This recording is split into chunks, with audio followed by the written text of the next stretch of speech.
The sunshine is out, spring is officially in the air. A very warm welcome, ladies and gentlemen, to the virtual recreation of Castle Donington, aka Donington Park.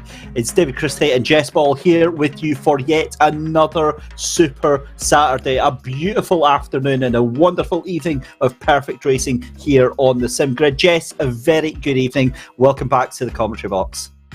Really excited for this one. It's really dry out there at the moment, and only a 5% chance of rain tonight for all these races we got on offer. So the drivers don't need to worry about any sprinklers at the moment. So I think I'm really excited for this one, especially the new addition that we've got to the support races as well. I just can't wait to get started.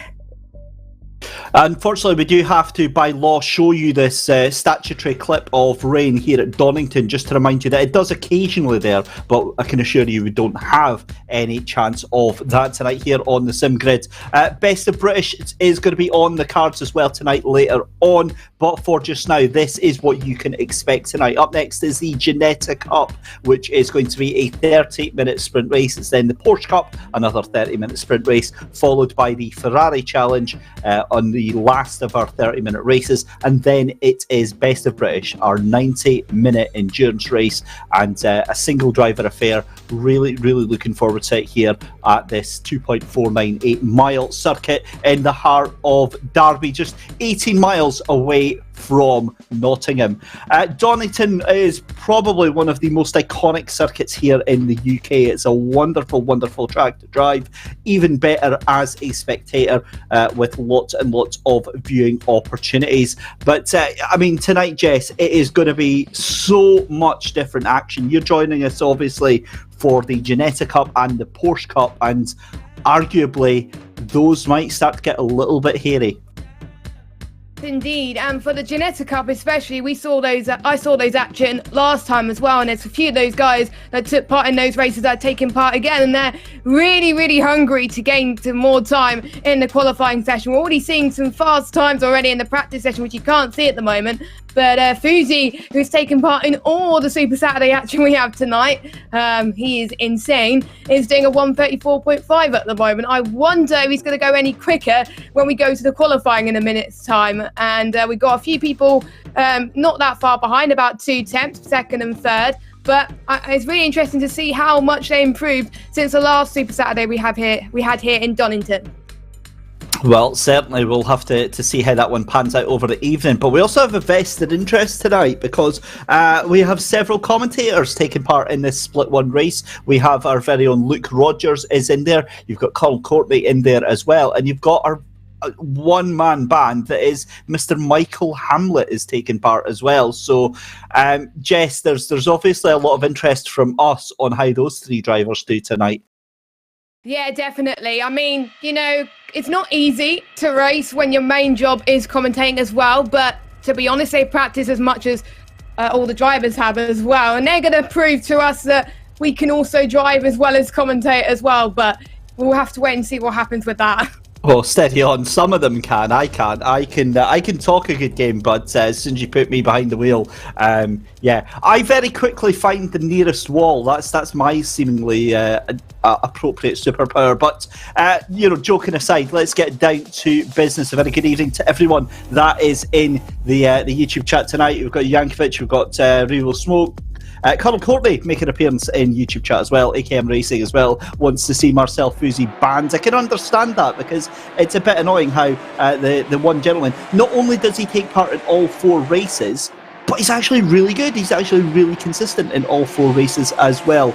So what we'll do is the cars that are way ahead round just now, led out by the number 9 of Luke King McGee. As soon as the cars come up to complete a lap, we'll actually jump on board and we'll talk you through one of these laps here at Donington. But Jess, again, last time we were here was actually your debut for the Sim Grid here. Do you think much is going to have changed from the last time? Well, to be honest, Fuzi, I don't think he won the Ginetta Cup races, whereas he won the other ones, but I think Fuzi, since it's his first race, that he's going to be in the swing things a bit more. He's probably had a bit more practice, seeing ways to work on and stuff like that. But we've seen his practice times. We know how he's going to work and operate and stuff like that. But there's also some new drivers in Split 1 as well that we haven't seen before as well. So I wonder what they're going to do. Maybe they've seen the action they've seen in the Singlet and thought, I want to take part as well. And obviously we got Hamlet in there as well and all of our commentators too. I mean, it's going to be quite open at the moment, but just because things happened in the last Super Saturday, it doesn't mean it's going to be exactly the same. The conditions are different pretty much, and pretty much a lot of more practice has been put into it.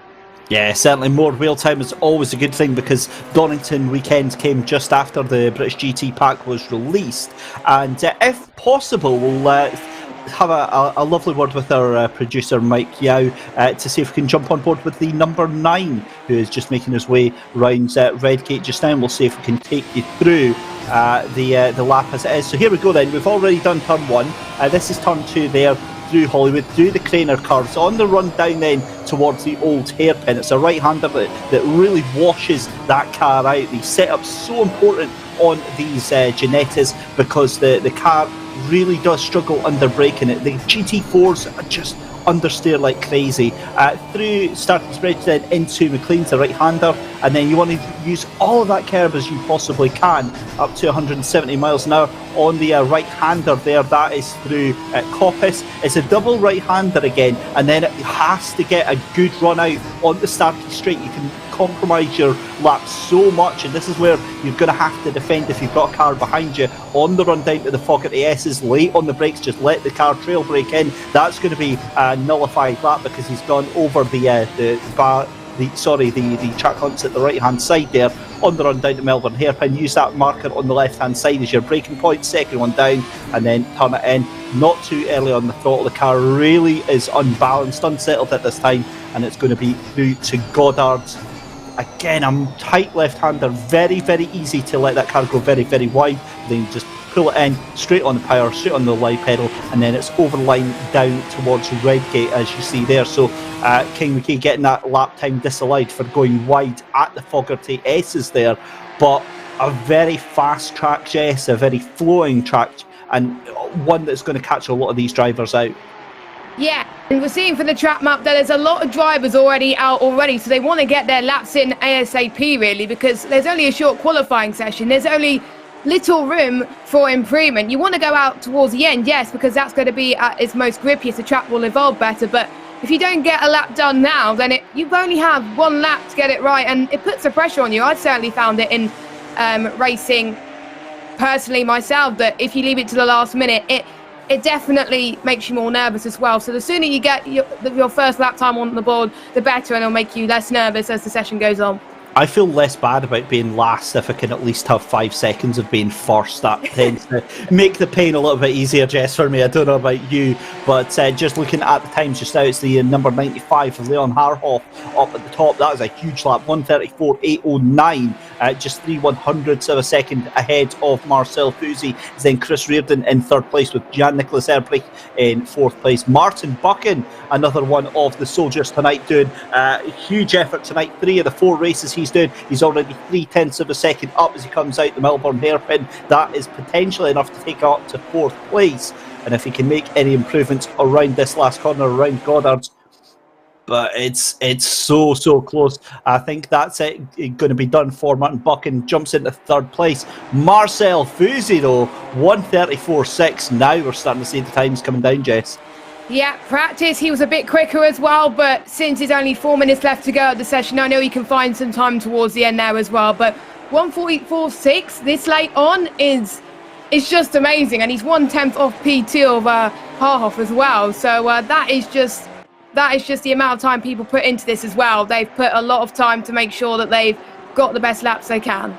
Yeah, Hagel, great lap there, 0.6 of a second of an improvement, puts him up to 4th place. Let's give you a commentary check just now, because Luke Rogers currently leading the way in 7th place with the 21 Ginetta, ahead of where is Colonel Courtney. Colonel Courtney hasn't put a lap in just now, and Michael Hamlet down in 20th place, so that's quite comfortable up in front for Luke Rogers. And I heard a little bit of the pre-race banter between some of the guys there, and yeah, it'll be interesting to see there. But Marcel Fusey, that 1:34.680, we've got potentially 2 laps left to go.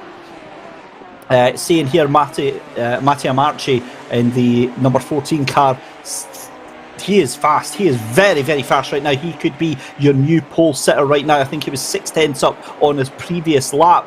That would put him about 2/10 faster than Marcel Fuzzi. Comes through the right-handed Melbourne hairpin on the X of that. And again, getting whispered sweet nothings in my ear. Normally it's Michael Hamlet, but tonight it's Mike Yao. That was going to be a huge lap there for Marcel Fuzzi. But this is going to be Machi taking a huge jump up there. Wow, across the line, 134.5, Jess.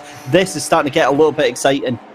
Yeah, someone that you don't usually expect up there at the top as well. I think Fuzzi will need to get his head down a little bit more and see if he can get back to the times he was setting in practice as well. And that might put the pressure on him a little bit as well. But there's still more people about to finish their laps too. Maybe they can go quicker as well. Maybe the guys who are setting fast times in practice, maybe the other people have seen, hang on, I could do those, and see if they can find some times to improve in qualifying. As we got Harnhoff across the line, he stays, he goes to second fastest, 87 thousandths slower than P1 at the moment. We also got number 23 car who is on a lap currently as well. Pretty much everyone's on either on a lap or going on an out lap. Going towards the final corner he goes.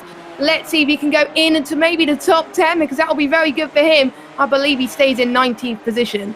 Wow, 2.5 minutes left to go then on the Ginetta Cup qualifying for tonight's Best of British here on the Sim Grid. Huge thanks to our commercial partners as always, to Thrustmaster and to Coach Dave Academy. We'll tell you more about them through the night. And Marcus Hagel has a bit of a close moment as a car goes off there. That is the 726 that goes just a little bit wide there. That is Mfair Radu that has had a moment just on the entry to Coppice there. This is Neil Peters for Dragon Racing. The 128 car currently down in 12th place, 9/10 of a second coming through Goddard's then to complete another lap. He'll get another one going on here, but he goes very, very wide there. Surely that is going to be at track limits. It's not, but he improves just very slightly. Here he is. Oh, I love it. Conal Courtney, number 16. Yes. I'm loving that team. Look at that team name. D. Christie is my celebrity crush. You're goddamn right he is. I've heard he's an amazing, amazing guy. And that's me, by the way, not Conal Courtney. But anyway, Conal on the way down in towards Melbourne hairpin. Currently 2.5 seconds off of the pace right now, so he has to get a move on if he's going to make a lap stick right now in that number 16. He's got a car weaving away in the background trying to get heat into the tyres. But yeah, this is awesome, awesome stuff. Jess, right, a minute left to go.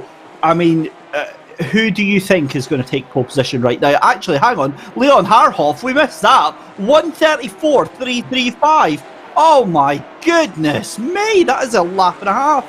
He caught us napping there, David. We weren't expecting that from him as well. He was the one that was challenging the likes of Fuzzi and Marchi for P1 as well. But I was not expecting him to go that quick. My, oh my, these drivers have got their work cut out in the last 40 seconds as well. That is definitely putting the pressure on there. I wouldn't want to be the other drivers right now.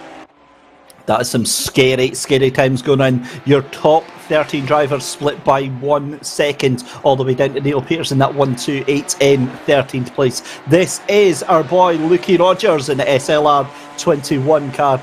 I've got to say, I'm normally a fan of bold, striking liveries. I'm really, really liking that. That is quite subtle and quite refined. I think that is not a words I would have associated with Luke Rogers, but never mind. Miles Dixon in the 52 coming down to Goddard's in Paul Simsport. He is considerably up on his previous time. Qualifying is done and dusted. Checkered flag rolls. What can Miles Dixon do across line? Goes third place, 0.2 of a second off of pole position, but that is a huge, huge lap there from Miles Dixon. Great lap for him. And this is Jordan Soanes in the Hello car. I love that team name, just hello. Oh, someone's gone on.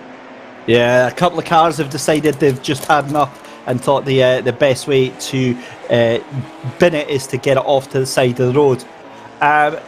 Jordan Soanes gets across the line and hits it into third place, 1/10 of a second off your pole position. Wow, wow, wow, right. So I've just heard in my ear, I'm hearing the excuses coming in thick and fast from our very own drivers.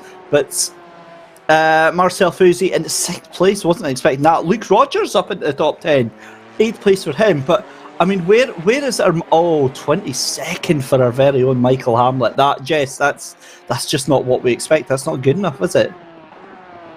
No, I mean, there's a few chicanes where people tend to lose it as well, but you can't really do that on your final lap as well. It's just the pressure just gets to you. So that's probably what happened there. So, you know, let's see how it fares when people go to the race as well. We got Peters, who is finishing his lap time. And yeah, that's it for qualifying then. And we're about to head to the race. We'll go through your standings then. Leon Harhoff. Just before I do, Jess, I'm not wanting to put words in your mouth, but are you saying that Michael Hamlet is basically taking the pressure and he's buckled under that pressure? He's buckled under the pressure, he's buckled, mate. That's exactly right. Qualifying then for your Ginetta Cup then, and it's Leon Harhoff who takes that stunning pole position with a 1:34.335 from Matteo Marchi. That is a fast row one of the grid. Watch for fireworks between those two. Row 2 is going to be Jordan Soanes and Miles Dixon. Row 3 is going to be Jan Nicholas Erbrich with Marcel Fusi, Chris Reardon and Luke Rogers. Your row 4. Row 5 is going to be Lee King McGee with Martin Buchan, the fellow Scot, in 10th place. Row 6 is going to be Marcus Hagel and Benjamin Crowther. Row 7 is going to be Andy Boardman and Colin Courtney. Row 8 is going to be Neil Peters and Edouard Bezier. Row 9 is going to be Ben Smith and Alex Leaf. Row 10, Michael Dancer and Nico Kaluza. Well, Jess, I think it's safe to say we're in for a treat tonight. Yeah, definitely. And since they had more time to practice for this track as well, they've had quite a few times to get used to it as well. I mean, I'm not surprised that the times were a lot closer than the last one as well. This is what the sim grid is all about. And as you can see, the cars on the grid now. I'm just excited for this race to get going. I hope you all are as well. Very, very much the case. A minute and a half left to go here. You can see the track conditions optimum. It is a lovely 21 degrees Celsius air temperature with 26 degrees on the track as well. Leon Harhoff then on that pole position in the 95 car. I mean, between him and Matteo Marchi, the pace difference is almost half a second between those two and everyone else on the grids. That's scary enough, but I mean, there's some really, really fast names in this grid.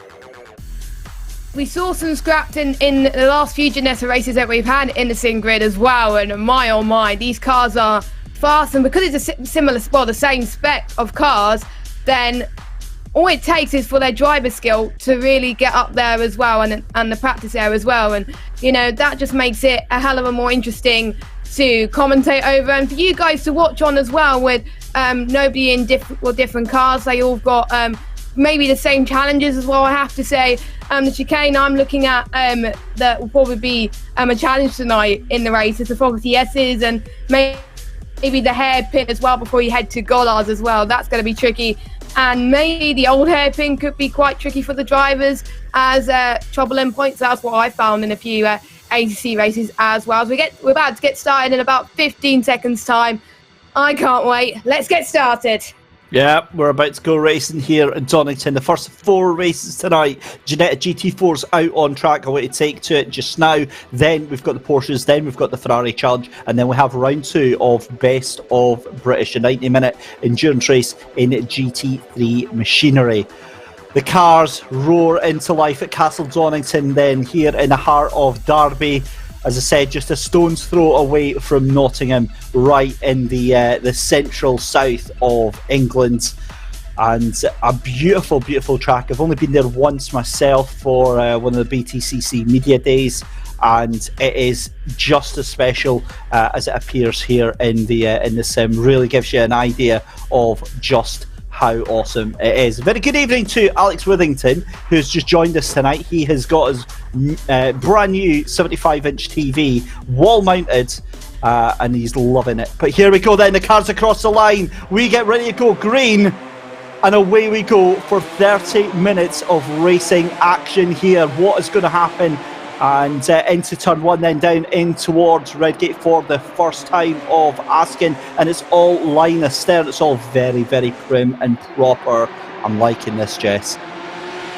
Yeah, they're all close at the moment. No major mistakes from all the drivers right now, but you can see Ha has had a very good start off the line as well. And, you know, we're seeing times coming thick and fast with people trying to make up some positions as well. As we're seeing someone going side by side as well. In the midfield, there's lots of midfield battles happening at this stage as well. They want to try and get as many positions as they can early on in the race, but they don't have long, and it's a huge contact in the background as well. I did not see who it was as my screen is frozen, but so much is happening right now. Yeah, Crowther into the back of Hagel there, and it's all kicking off, and it's unbelievable action. This is just a 30-hour race, 30-minute race that is going on, and it's awesome stuff. So yeah, great start to everyone. There's great little battles going on, and we've had one retirement already. That is Marcus Hagel, and that would have been after that contact. Into the pit lane he goes as the cars make their way down to the Melbourne hairpin for the first time of asking. It's still Harhoff from Archie,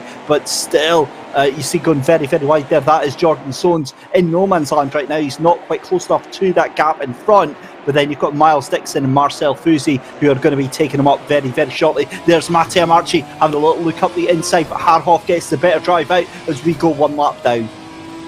Yeah, exactly. 5 tenths at the moment, so Harhoff is pulling a bit of a gap as well, but we're seeing the guys in the top 4, they're just almost running their own race, but Fusi is starting to catch up. I believe he started 6th and is all the way up into 5th place now, so making some ground as well. Eden making some good ground in the background with in 16th place right now, battling with one of our commentators as well, who's having a piece of the action as well. Let's see if he can make up some positions there. As almost someone went off the gravel trap almost, but they're still managing to keep all 4 wheels on the track. It's good. Track limits, like we said, is going to be the crucial one as well. If you get involved in track limits too much, the game will probably give you a penalty. You definitely do not want that, as we're trying to make sure that they not get as much warnings as they can as well. We've got Fusi, who's up another position. He's up into 4th place as well, battling with, I think it looks, I don't know who he's battling with, the number 9 car. Yeah, that's side by side with Miles Dixon, the number 52. Miles Dixon in that black, purple and yellow car, trying to go to the inside, but Fusi absolutely masterful through the Fogarty S's there, takes that position, holds on to it and says, not a chance, sunshine, you are not getting that one. He's going to make Miles Dixon go to the outside round the Melbourne hairpin. Very nice little textbook example there of defensive driving. Behind him though, that did look like Luke Rogers and Luke King McGee fighting it out behind him as well. So great to see Luke Rogers really giving it some in this opening stint of the race, but Luke Harhoff has just absolutely run away with this like a scalded cat. 4/10 of a second ahead of Matteo Marchi in that second place, and the pair of them are now 1 second ahead.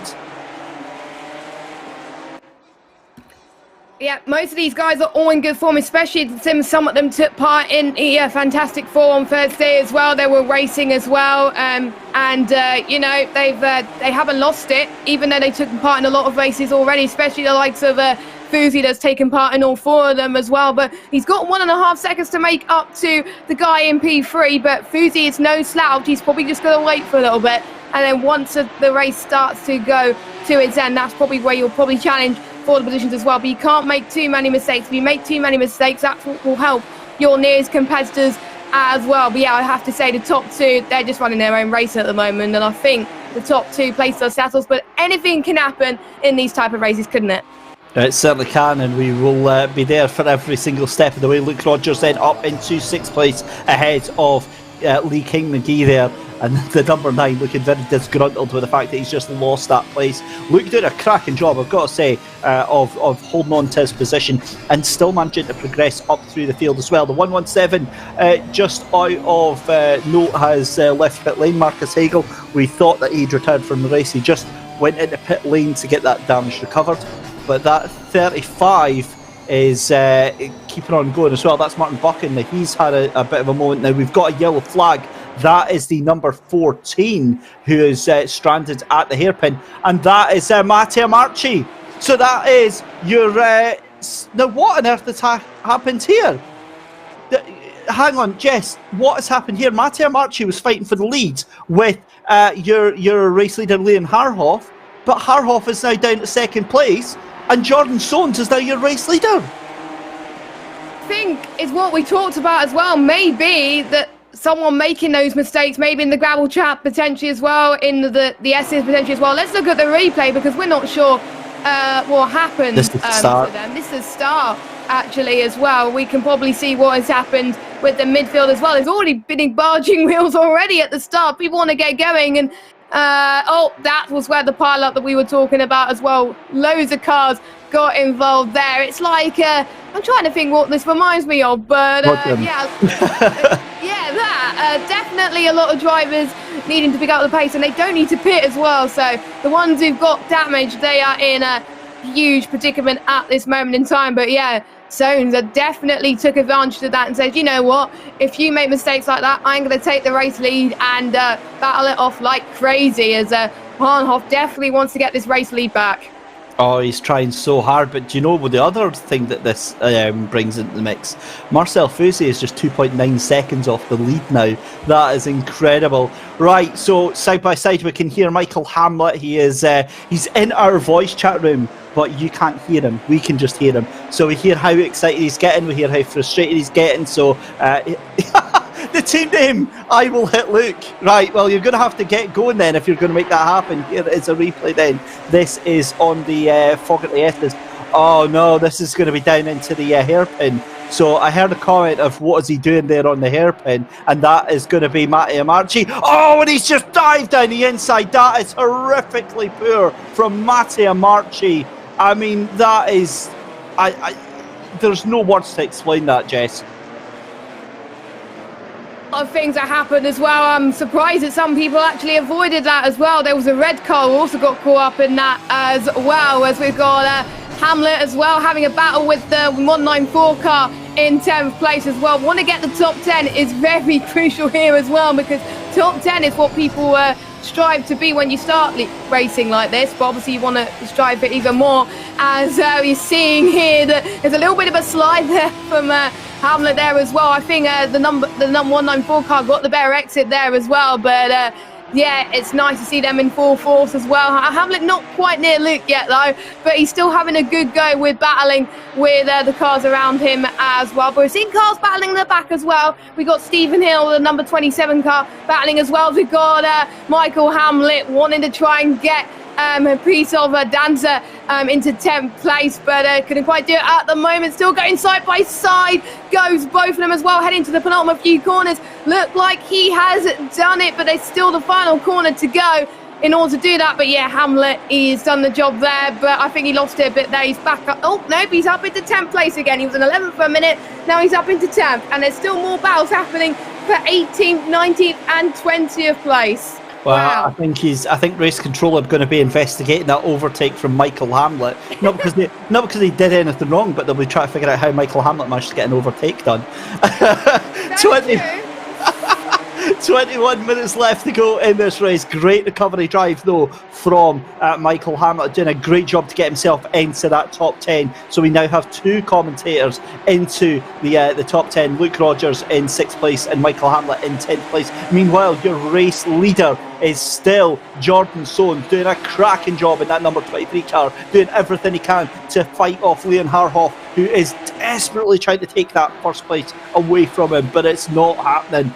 He's tried everything he possibly can. Meanwhile, Luke Rogers has somehow had Lee King McGee go past him again. He's got the good run out of the Fogarty S's on the way down to the Melbourne hairpin. But that is done, I think. I think that Lee King McGee can just hang that one out wide and just make Luke have to work for that. A very good evening to Chaz Draycott, who has joined us in YouTube chat as well, fresh from his hijinks. He's decided to say hello. But I mean, Jess, this is just unheard of. Jordan Sohns, given that 10 minutes ago, we would never have thought he was going to take the lead here.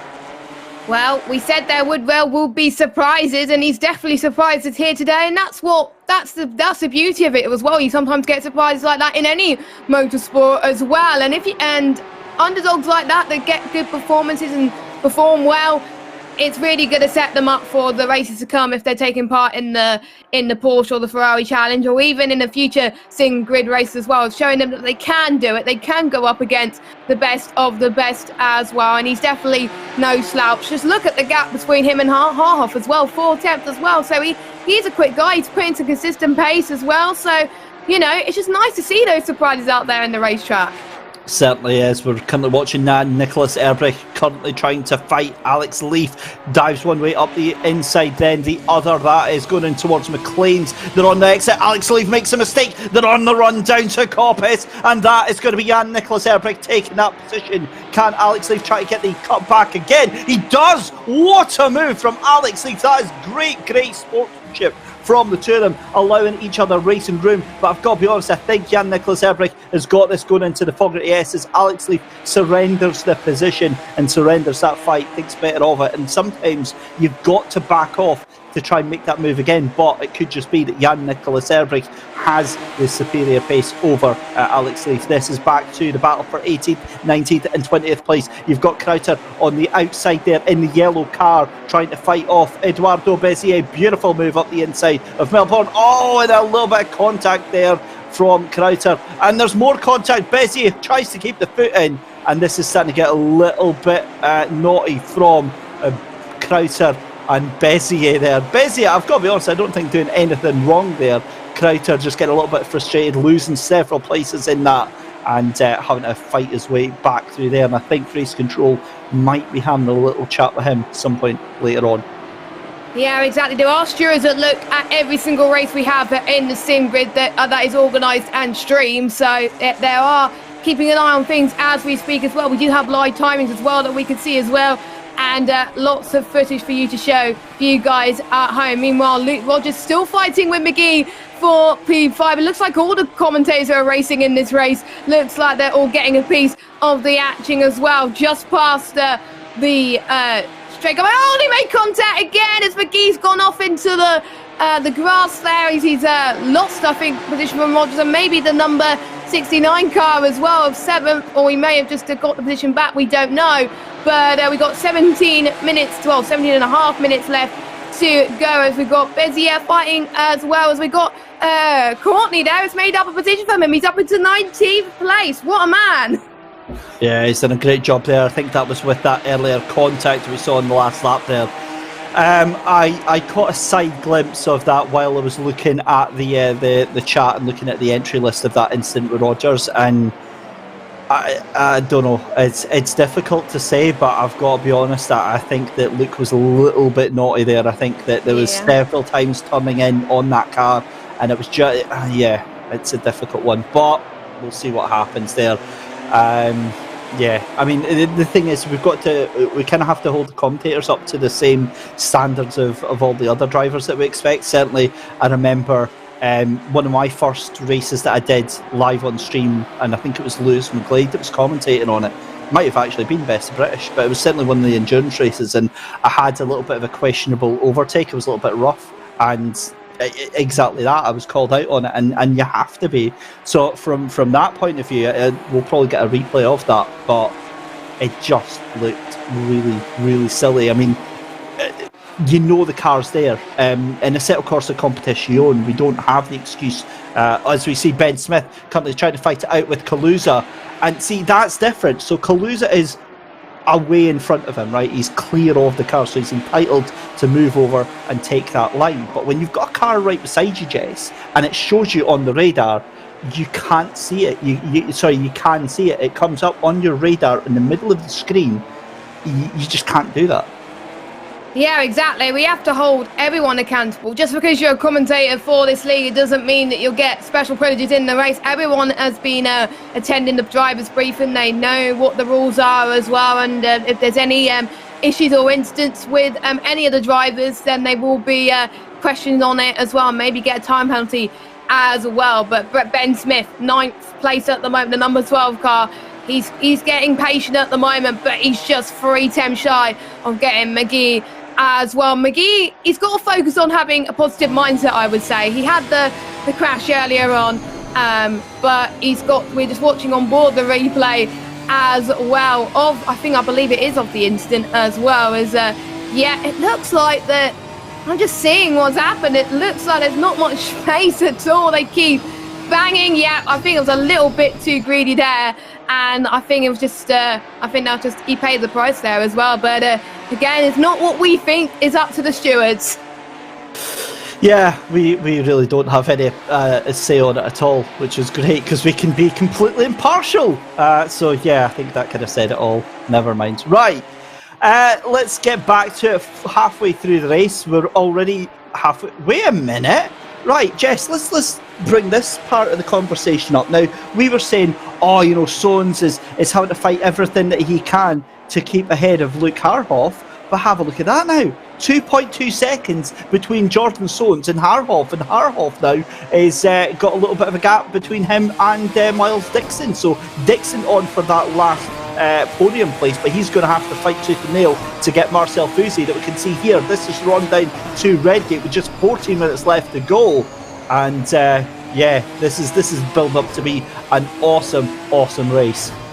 Yeah, I did say Fouzi was going to build a time up and make sure that he gets past Dixon, ready for P3 as well. And this is what he's done. He's been very, very patient as well. And this is going to be a very cracking finish for these two as well. Both of them want the podium as much as each other as well. As Fouzi is trying his best to find every ounce of space on the track to try and get past him. But you can't really go in corners, but always he goes side by side here into this straight here, goes into that right apex, and I think Fouzi's got third for now, but you can see Dixon still on about 1/10 difference separating between both of them. So this is going to be a battle that probably goes to the bitter end.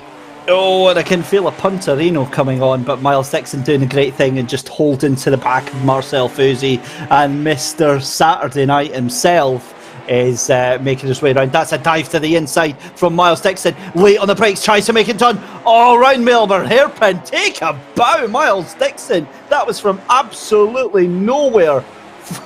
That was an incredible move there from Dixon to take that position. It's going to be the run down to Goddard's then. And Marcel Fouzi doesn't have an absolute chance to get that back. That was an amazing job. Right.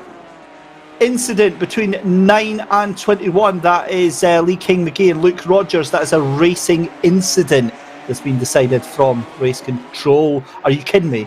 Is Marcel Fouzi trying to go round the outside of Miles Dixon here? That is an amazing move, Marcel Fouzi. Oh, that's incredible. There's side by side, a little bit of contact, and onto the grass goes Miles Dixon. Onto the brakes as well. Marcel Fouzi tries to cut round. Oh, that was skillful driving from the pair of them. This is absolute ACC at its finest. Definitely. Sometimes you've got to take risks, and these two are definitely taking some risks here. Who cares if you can't make a move there? These drivers are proving that you possibly can as well and not crash into each other. These two are showing how to race cleanly in ATC and around Donington Park as well. As we're seeing some yellow flags as well, there may be people going off in the background, but Fouzi, I believe, has got P3 once again. But I think it's going to be changing every minute or so, or every lap, as these drivers go around this track, because they want the podium so bad. Dixon is just not going to give up without a fight. He's going to try and go for a move again, heading, I believe, towards the Melbourne hairpin. Is he going to try and do a cut? But potentially, nope, he does not. Fouzi has the edge for now as well. But the more these two keep battling, Luke Rogers may be in this battle anytime soon as well. Oh, God, could you imagine? We'll never hear the end of it if Luke Rogers gets a podium tonight. But, you know, I mean, look, we joke aside. It's one of the things that we're allowed to do. As we see Martin Buchan going side by side. It was that Dylan that he was coming across with. Makes the move. And wow, that was some fairly aggressive stuff. Now, Martin Buchan actually is 2 laps down. So he was in the pit lane getting some damage fixed, and he's on some big comeback drive. But, I mean, shows just how much pace Martin Buchan would have had if it wasn't for that lap 1 incident. Goes deep, still trying to catch up on 66 of Dylan. But what a run from Martin Buchan. Meanwhile, the battle for third place is still raging on. Marcel Fouzi just 0.3 of a second ahead of Miles Dixon. Luke Rogers now just 2 seconds behind that battle as well. So Luke Rogers on pace to actually catch up with these two and possibly nab himself a podium here. Great to see that a lot of people are in the battle for the podium. This is what SimGrid is all about as well. But Dixon, I think Dixon may be just waiting for the right opportunity, because the later you get the move done, the more pressure you're going to put on the guy in front as well. That's what I found in racing sometimes. If usually people make the move on the final lap, you don't have much room to respond. But it may be too little too late for him. We'll have to wait and see as well. As Looking there, he was right up there. He was right near the top as well, but at least he's still going. He's going side by side with, I believe it's Dylan, the number 66 car, for 21st place as well. But the most important thing, even if you do get damage, is to never give up, because you can still get some very valuable results and some very valuable learning time from these cars and the track too, because you may be doing more races around here in the future. So it's very important to have a look at what you do, what to improve on, and this is what he's doing up there on the track too. Yeah, I'm personally not a fan of that. I'm a fan of just Alt F4 and whenever you get beat, get it done, switch it off, go and watch some telly instead. Job's a good one. You can tell that happens to me quite a lot, can't you? 8.5 minutes left to go in the race, but I mean, yeah, joking aside, that is a very, very important thing for driver development, Jess, is not only, you know, taking the bad results for the good ones, but also learning from every single thing that you do. A lot of these drivers will be watching their race replays, they'll be watching their telemetry and how they always get through these races. But I'm watching Michael Hamlet here, and I'm hearing the concentration right now. He's going straight through to King McGee just now. And Michael Hamlet, the pace he's got is absolutely incredible right now. Hamlet doing a 1:35.445. He's currently faster than the 4 cars in front of him right now, but 7.5 minutes left to go. And what's that? Let's have a look here. He has got, he could potentially get up to 7th place, Nico Kaluza, because he's making short work of King McGee here. And he's got another 2 cars up in front as well, Jess. This could be potentially maybe 6th place for our very own Michael Hamlet.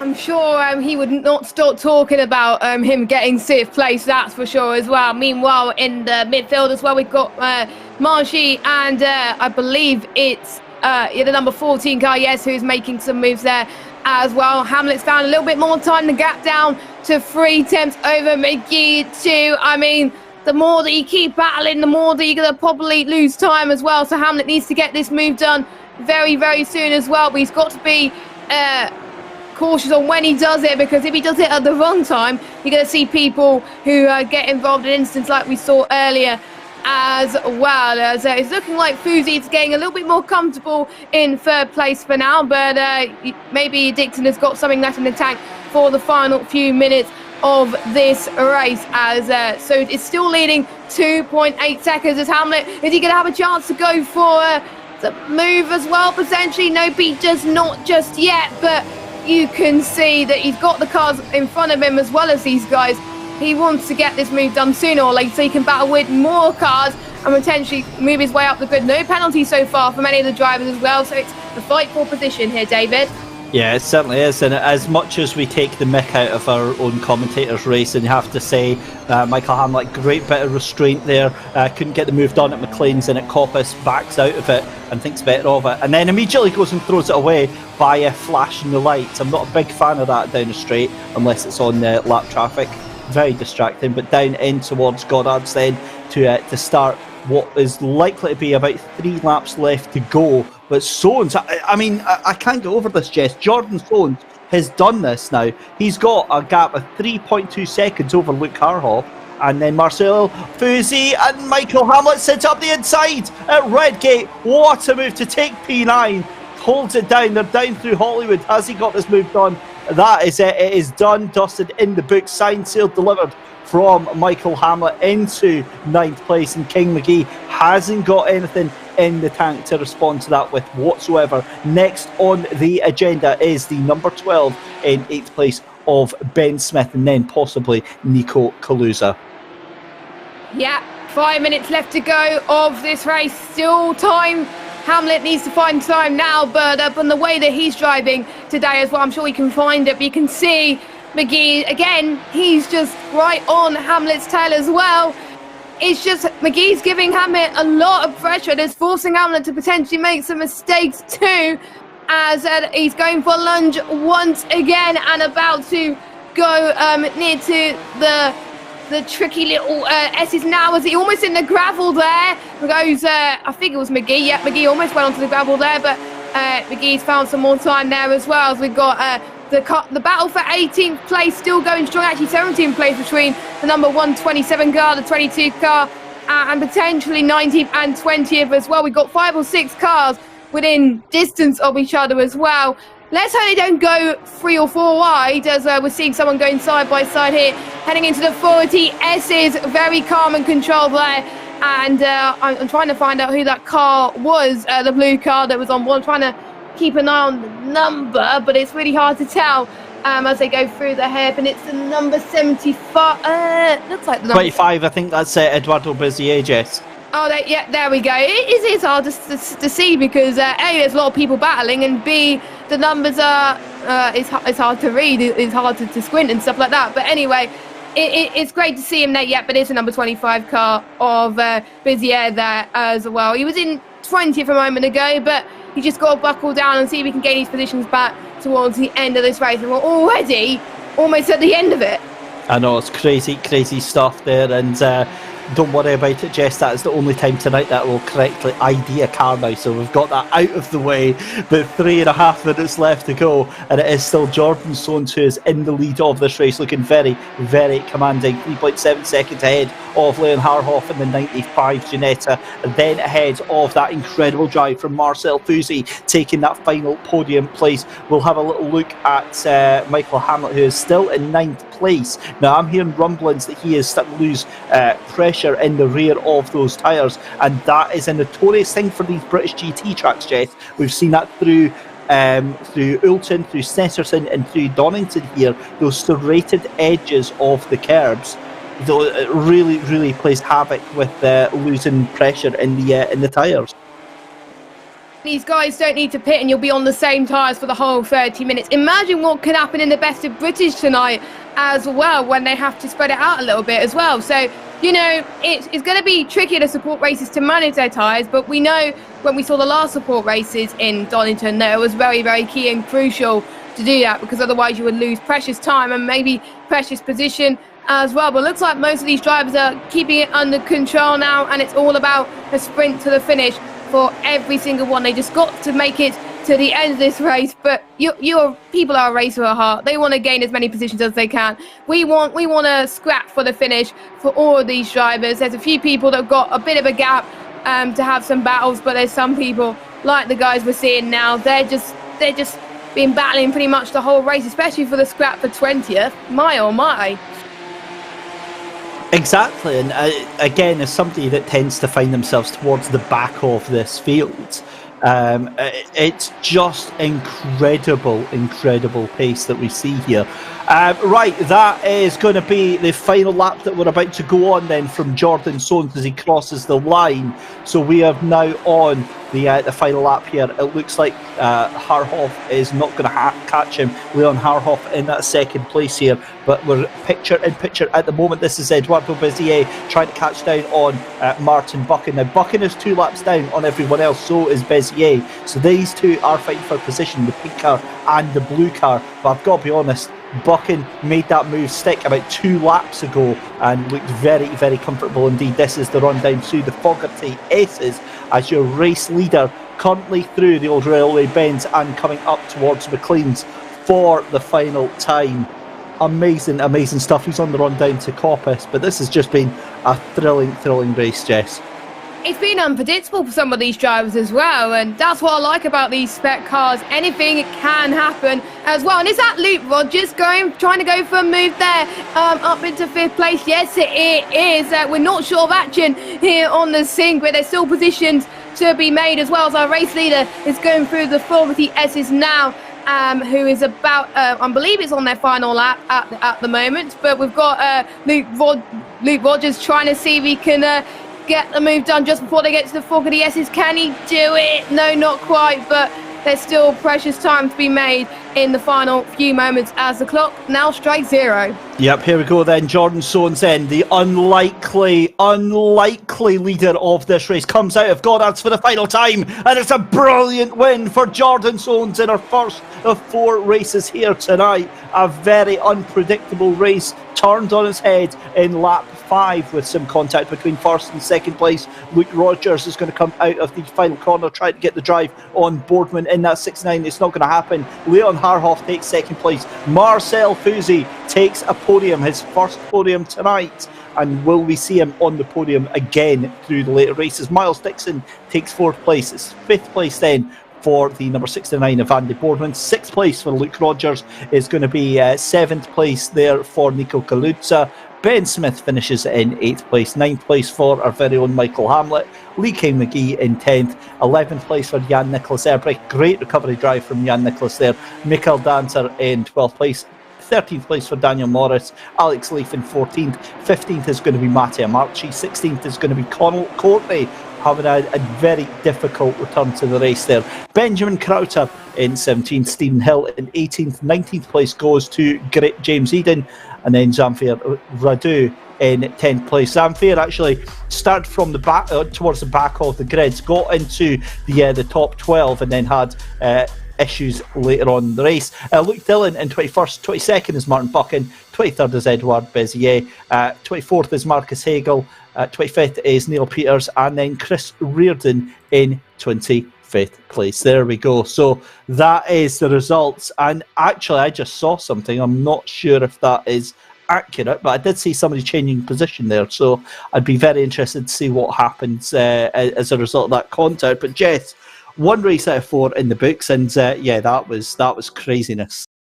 What a great start to the Super Saturday action we have here. Battles happening all over the place, not just for the battle for the lead, but also battle for the midfield and towards the back, to everyone just fighting for every position that they can get here. And we're not done. We're definitely not done. We've still got a few more support races to go, and then we've got the best of British later on in the next race we have got. It's the Porsche Cup, this is my first time I get to commentate on these cars, and to be honest, I'm super excited. They're so powerful to drive as well, but they're very, very hard for me too. But it just makes it so rewarding if you can nail your lap on track. And again, we have raced in these cars in the last Super Saturday too, and I believe you raced in these cars as well. You're not racing here tonight, you're commentating on them. It's how hard is it to drive around this track in the Porsche Cup cars?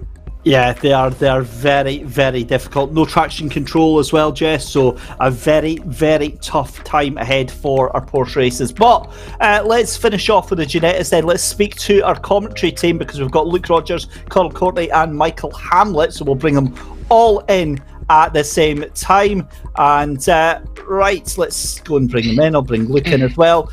There we go. Connell Courtney, Luke Rogers and Michael Hamlet. Gentlemen, we're normally used to hearing you behind the microphones, but that was a mixed race for you all. We'll start, Luke, with yourself. You'll be happy with that result? I mean, I threw away 5th place, but I'll still take a 6th. I mean, I thought I was running out of fuel at the end, because I crossed the line with 3 to go, with exactly 3 laps of fuel. So I tried to lift and coast into the chicane, forgot to brake, I went into the gravel, and then threw away 5th place. Well, that's not exactly the best, but yeah, I mean, Michael, coming to you, obviously, you had a hell of a charge through the fields, and you were kind of holding on at the end there. Yeah, a little bit. I got lucky with the big incident. Well, I think it was big incidents. I think there's a plural on the first lap. Went up started 22nd, and I think I was around P12 or 13 at the end of the first lap. I see a bit of carnage going on up in the head, and was a little bit nervous about getting rear-ended myself, which is usually what happens. But just through early application of the brakes, I was able to start sending the ripples behind me that something's going on up ahead and start to slow down. Was able to navigate through the incident safely, and yeah, managed to break myself up and finish P9. So I'm really happy with that. P22 to P9, that'll do. Some bragging rights right there. And Connell, for yourself, in terms of the pre-race practice, we had, I think you were like 5th or 6th fastest, and it just all went south for you. What happened in that race? I'm just one of those guys who shows up and tests them, but on the big stage, I can't quite cut it. No, we're feeling good actually. We dropped into the 34s in the practice server for the first time. I think it was sort of mid 35s the whole way up to that, but qualifying wasn't great. It's just me, usual, at qualifying, and then obviously I got caught up in that first lap melee. I seen nothing but tire smoke. I didn't see any incident in front of me because there was 2-3 cars in front, and just seen tire smoke and knew it was just going to be a point of luck. But yeah, I got caught up on it unfortunately. But hopefully, if you watched my race and seen the state of the car, hopefully that's a lesson to some, or maybe an opportunity to some drivers that not to be allowed into the pits and finish their race there, because in a 30-minute sprint race you just have to keep going. Yeah, you certainly do. It's all about the battle of attrition. And Luke, we'll come back to you finally. That I believe that gives you bragging rights over the other commentators. Oh, you will be hearing about it for a long time. A long time. Oh, joking aside, I mean the GT4s, notoriously difficult cars. They understeer like shopping trolleys. But I mean, when you've got a batch of say 25 of them, how much fun is that? Well, I think it's the Ginetta especially is a lot of fun because it's difficult to drive it really fast, but it's a car that's quite predictable. So you know what it's going to do. I mean, yes, it's going to understeer, but it's going to understeer predictably in every corner. So you can really push with it, and because of the size of it as well, even on narrow tracks, you can really race together. So it's a lot of fun, and personally, my favourite car to drive in the sim. Well, Colin Courtney, Luke Rogers, and Michael Hamlet, thank you very much for giving us that expert insight. And yeah, looking forward to seeing you guys back on track very soon. Thanks, guys. See you in a couple of days. Yeah, thank you. So there we go, Jess. Right, one race out the way. Up next, Porsches. Yeah, Porsches is going to be the next cars as well, and for some of these guys as well, this will be their second race that they're going to be doing in a row as well. So one car to another. We've seen the Ginetta GT4s take to the field, a different spec of cars altogether compared to the Porsche Cups as well. And like you said, David, no traction control on these cars as well, which some of these drivers do rely on. So the Porsche Cup is where the drivers that are used to it, they get a chance to take it to the track as well. And we got some familiar faces that took part in the last one, including Fuzi that is back for another go as well. I'm trying to see if there's any other drivers that are taking part again. Bezier as well, who we saw good scrap in the midfield too as well. So, they're giving it their all here on Super Saturday, and we're all definitely here to see the action on this lovely Saturday evening. It's nice you've chosen us to spend your evenings with instead of other stuff going on as well. So thank you for watching the Sim Grid at the moment, and we've still got a lot of races still to come. We certainly do, Jess, and thank you very much for that awesome job in covering race one there, Jess Ball. Ladies and gentlemen, will be with us for the next two races for the Ferraris and for the penultimate race of the evening, the Ferrari Challenge. Just very quickly, we have got some news of the World Cup, the SimGrid in association with VCO World Cup. We've got some names of the teams that we'll announce after this very, very short break.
Welcome back, ladies and gentlemen, to Super Saturday here at the SimGrid. David Christie and Jess Ball taking you through the action so far in the Porsches up next, and then the Ferrari Challenge before round 2 of the Best of British. A huge thank you, as always, to our commercial partners, Thrustmaster, who you just saw there, and the SimGrid as well. But the big news this week, of course, ladies and gentlemen, as I hinted before the break there, the SimGrid, in association with VCO World Cup, all 15 invited teams were announced this week.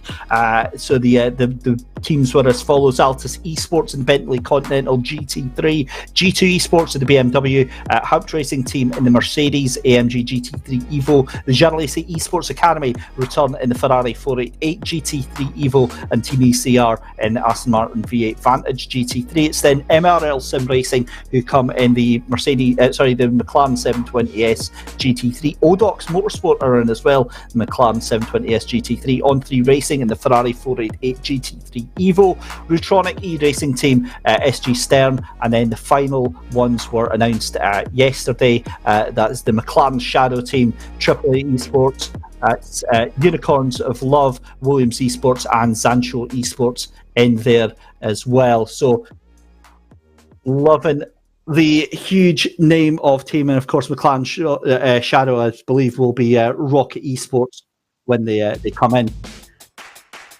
So we return back to the action here tonight. The SimGrid World Cup, $20,000 top prize, Jess. I've got to be honest, that would go down quite well with me. Yeah, as well, to be honest, I would have probably quit my job if I won that kind of money, but I'm not a good racer, so that's why I stick to commentaries like this as well. But it is a huge event that the SimGrid do. Loads of great teams taking part as well, and we still yet to find out who will be joining them due to the qualifiers happening as well. So there's still more teams to be announced, to be honest, but the 15 teams we've got invited at the moment, they're the best of the best, and they want to give it their all to make sure they win the top prizes.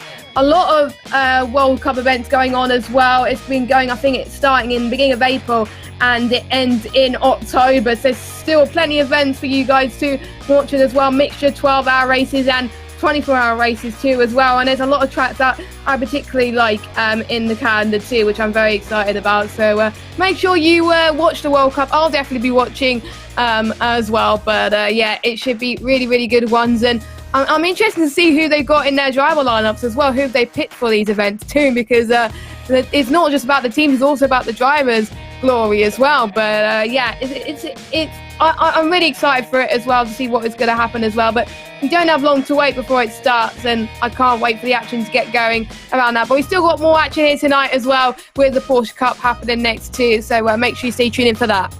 Yep, 3 more races in store for you this evening. We're about to get things underway with the Porsche Cup race here at Donington, and I think it's about time then we have a little look at a hot lap round here at Donington.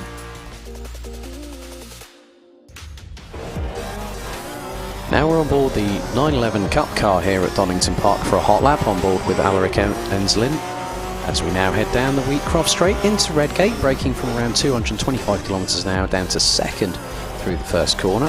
And now it's the run down to Hollywood, which is taken at over 190 kilometres an hour, where you actually snatch 5th gear going into the Craner curves, down the hill, up off the rev limiter, as you now literally put the brakes on going through the old hairpin, nice and tight taken through there, running the car a little bit wide up into Starkey's Bridge and then up into Schwanz Curve, pulling over 220 kilometres an hour before hitting on the brakes down into McLean's. A little bit of a Stuttgart slide there in the 911 Cup car, going through McLean's, then heading up the hill towards Coppice, down to 3rd gear from 5th at 120 kilometres an hour, just trying to correct that opposite lock as the back end starts to snake out to the left hand side, onto the Starkey Straight, now pulling over 220 kilometres an hour once again, over the bump, through from 6th gear at nearly 240 kilometres an hour, down to just over 120 in 3rd, going through the Fogarty S's, before the final 2 corners need to be negotiated, down from 5th at around 210, all the way down the gearbox into 1st gear once again. Very tight technical part of the circuit in the latter stage, as now we head towards the final corner at Goddard's. Down from 4th at 190, down again into 1st gear, just over 60 kilometres an hour on the apex, and that's another hot lap here at Donington Park Grand Prix circuit.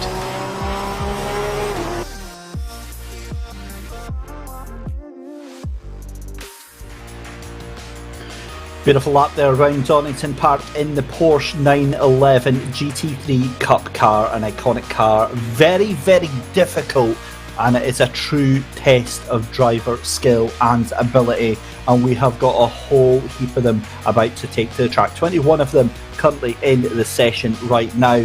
Some big names we've seen so far tonight. Martin Buchan makes a return. Zamfir Redu joins us again. We've also then got Edouard Bezier. You've got Marcel Fouzi back out on the track as well. So 4 or 5 drivers that have already know what to expect, already know what the track is like. But Jess, these cars are a very different beast from the Ginetta GT4s.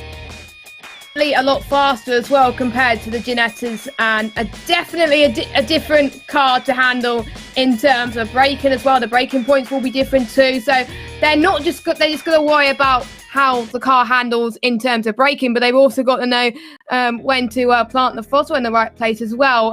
Our maximum RPM around these Porsche cars, 9,325, so it's really, really fast car that these guys have got to get their hands on, and the top speeds that they can get is not as much as the other cars, but it's still quite good to drive around here in the Porsche. So it should be a very exciting one. A shame not many drivers are taking part in this one, but I'm sure we're going to have some great action nonetheless as well. And the power that we have in these cars, 542 horsepower, which is what the majority of these cars, the GT3s are on this game, are having as well. So not as much as the other cars once again, but still a great car to race in and a great track to drive it in too.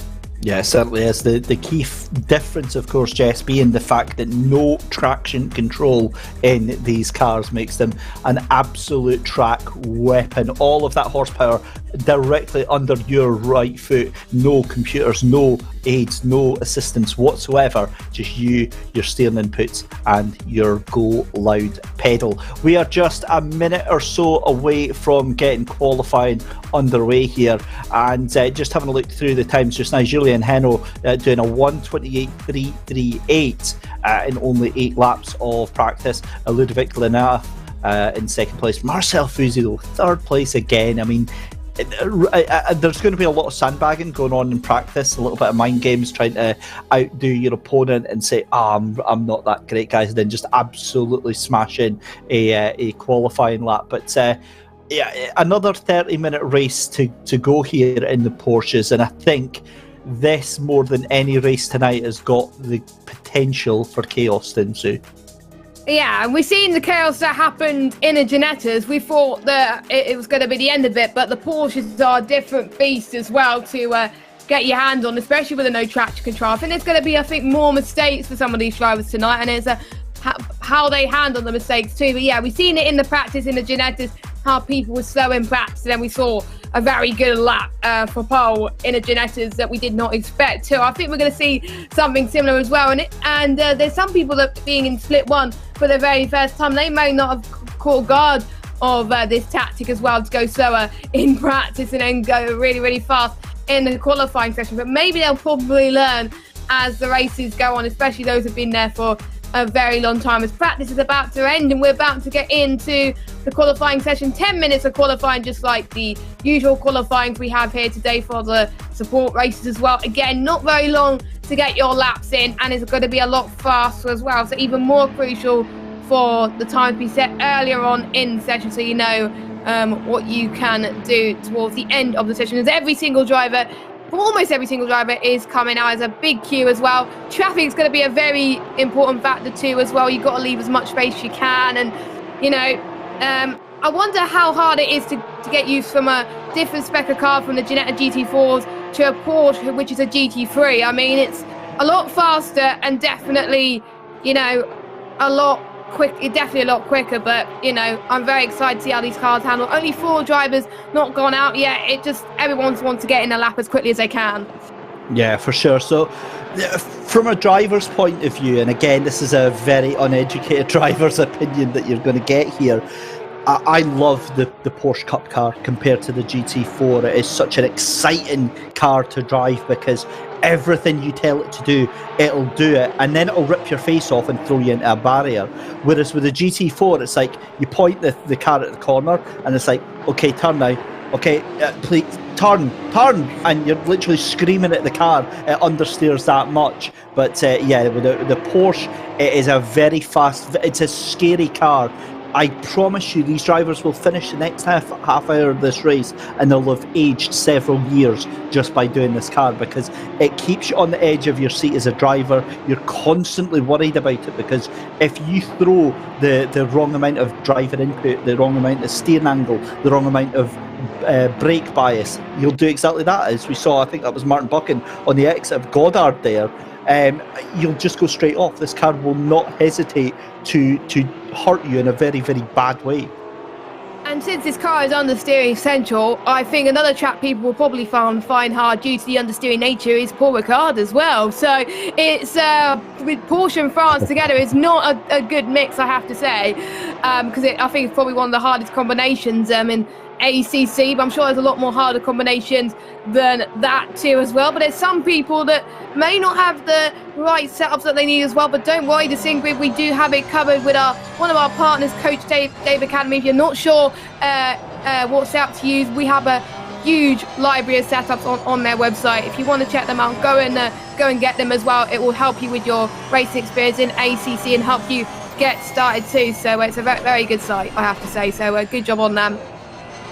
Oh, Jess, look at you getting in the corporate shills as well. Love it. We're getting you there. You will be like me in a corporate sellout in no time at all. Don't you worry about it. Also, did you hear there was a little noise that I made as soon as you mentioned that circuit? It's a little bit of a nervous reaction that I've got. So whenever somebody mentions the word circuit Paul Ricard, I just shudder. I absolutely hate it too. It's just, yeah, well, let's never mention that for the rest of this evening. Let's have a nice happy time here with 6 3/4 minutes left to go in qualifying. Right, Martin Buchan has been in YouTube chat and he's saying that if he makes it past lap 1 in this, then he's going to be #winning. Let's see. We will wait and see. Right, time's coming in already. We have got pole position right now, 1:28. That's about half a second off of what we saw in free practice from Ludovic Le Henaf in the number 6 car, and Callie Valtonen gets it wrong in one of the most dramatic ways that you can get it on Old Railway, Old Hairpin there. Yeah, that is not what you want to do. The oversteer is so bad in these cars. They are so twitchy and they will really do bad things. Yeah, and like we said, more mistakes are going to happen with these cars, and definitely if you end up losing it a bit more, then you are going to be a lot worse with damage and stuff like that. So if people were struggling in the first race, and they've got a lot to live up to in this race, I have to say as well. But we're seeing the times going on right now, and there's no clear indication on who's going to be the fastest, because we've seen someone else will be fastest, but it turns out someone completely different that we have not talked about sets the timings alight as well. So we've got to talk about most of the drivers as we can as well, and with less drivers on the grid, more of a chance for people to climb up the orders. We've seen the number 64 car move up into P7 with I think it was a 1:29 as well, just a second, almost a half second shy of pole position Enav in the 76 car. And we've got the 793 car currently sitting in 5th position right now. He's got some time to find in the Porsche car, but with 4 minutes left to go, it's crucial that they get as much track time as they possibly can, because every minute the track gets better and better to drive in. There's more grip, and you just can't lose it, to be honest. The more time you're in the pits, the less time you have on track. Absolutely, and we're seeing Heno here is about 6/10, make that 9/10 of a second up. So Heno on potentially to get pole position now. This is actually very, very interesting here, because Julien Heno in the Apollo Racing by TX3 783 Porsche just coming through Goddard. He's 1.3 up. This could be a pole position lap. What can Julien Heno go? He does it by 2/100ths of a second. Julien Heno takes pole position, and that was right at the last gasp. 4 minutes left to go. Here's Kim Kachilo. Yeah, Kajalo is going on just past the Melbourne hairpin now as well. And to be honest, you have to go through the outside in order to get the good lap right. As Gibson now comes across the line in 4th place as well. But let's go on board with the 26 car once again as he heads towards the start finish straight. Can he find the time to get up there in the front? Nope, he does not. He goes into the pit, so I guess he was not happy with his lap there. Oh, there was a big pile-up at the Melbourne hairpin there with a few cars. I wonder who was that. I mean, they must have got caught in something, I don't know, but that's not what you want to do in qualifying. Yeah, that's not exactly the best, is it? That's I think that was Otte and potentially the 300 of Valtonen that was in that as well. Oh no, that was Martin Buchan that's coming out of that looking very, very guilty in that pink livery. Does Martin Buchan into Redgate then for 3 minutes left to go. So your current leaders look like this then. It is currently Julien Hinault in pole position 128.377 from Ludovic Lehenaf in second place with a 128.404. It's then Hubert Szymanski with a 128.797. Ben Norton in 4th place with a 128.845. All of those drivers within 0.4 of a second of each other. Oh, that's a car very, very wide into the wall there. That is the number 12 into the wall, and that is Ben Norton. That is not, my friends, how you do a lap here. We can also see the 300 with a yellow flag. This is not going well for the number 300 of Kalle Valtonen. But Ben Norton back to the pits after that one. I mean, Jess, again, it's something that we've just kept saying. These cars are so difficult to handle.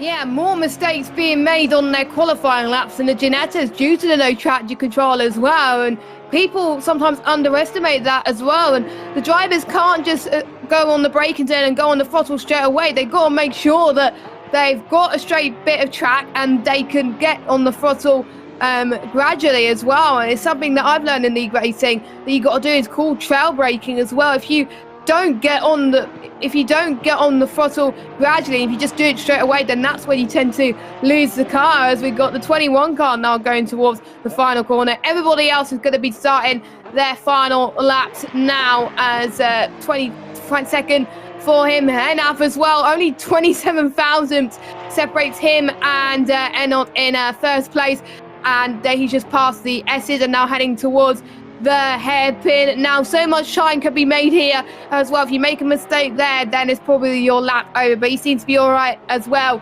The Apollo Racing team that he represents here tonight, he's looking quite good at the moment. He's looking to edge over his teammate, well, no, not his teammate, his person in pole position at the moment.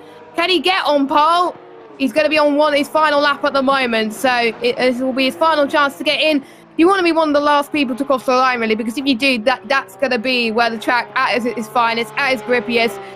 So he's done definitely the right thing there. If you don't cross the line, then you're going to be in a lot of trouble, as there's still a lot of traffic there as well. There's going to be people that are going to go so straight to warm their tyres up. They're just going to be holding people up, and there's going to be people that are going to be not happy at all. Yeah, for sure. That was the 101 that we saw just moving out the way there. That was the 101 of Mark Gibson, who thought he was going to... Did we just see a car going straight off at Goddard's there? We did. Never mind. Right, back to it, because of course there's still 10 seconds left to go. So that's actually... I'll tell you exactly what that was. That wasn't like a mistake that they did that. They went straight off at the last corner because it gives you more track. If you take that runoff from the track, you get more speed to start your final lap. So that could be an inspired move there from that car. I think that was the 25. I think it was about half a tenth. And if you're struggling to make ends meet at the rest of the track, I mean, that could be the difference between, say, P19 and P14. So it's part of the track. It's there to be used, and yeah. Nice. Fuzi is 3/10 up at the moment, so he is trying to get himself up into row 2 and get himself between Szymanski and between Ben Norton. Kalle Valtonen, though, has had a qualifying to forget. Marcel Fuzi for Sidemax Motorworks out the final corner, then goes across the line, and there we go. P4 for Marcel Fuzi. Does it again. Great job from Marcel Fuzi.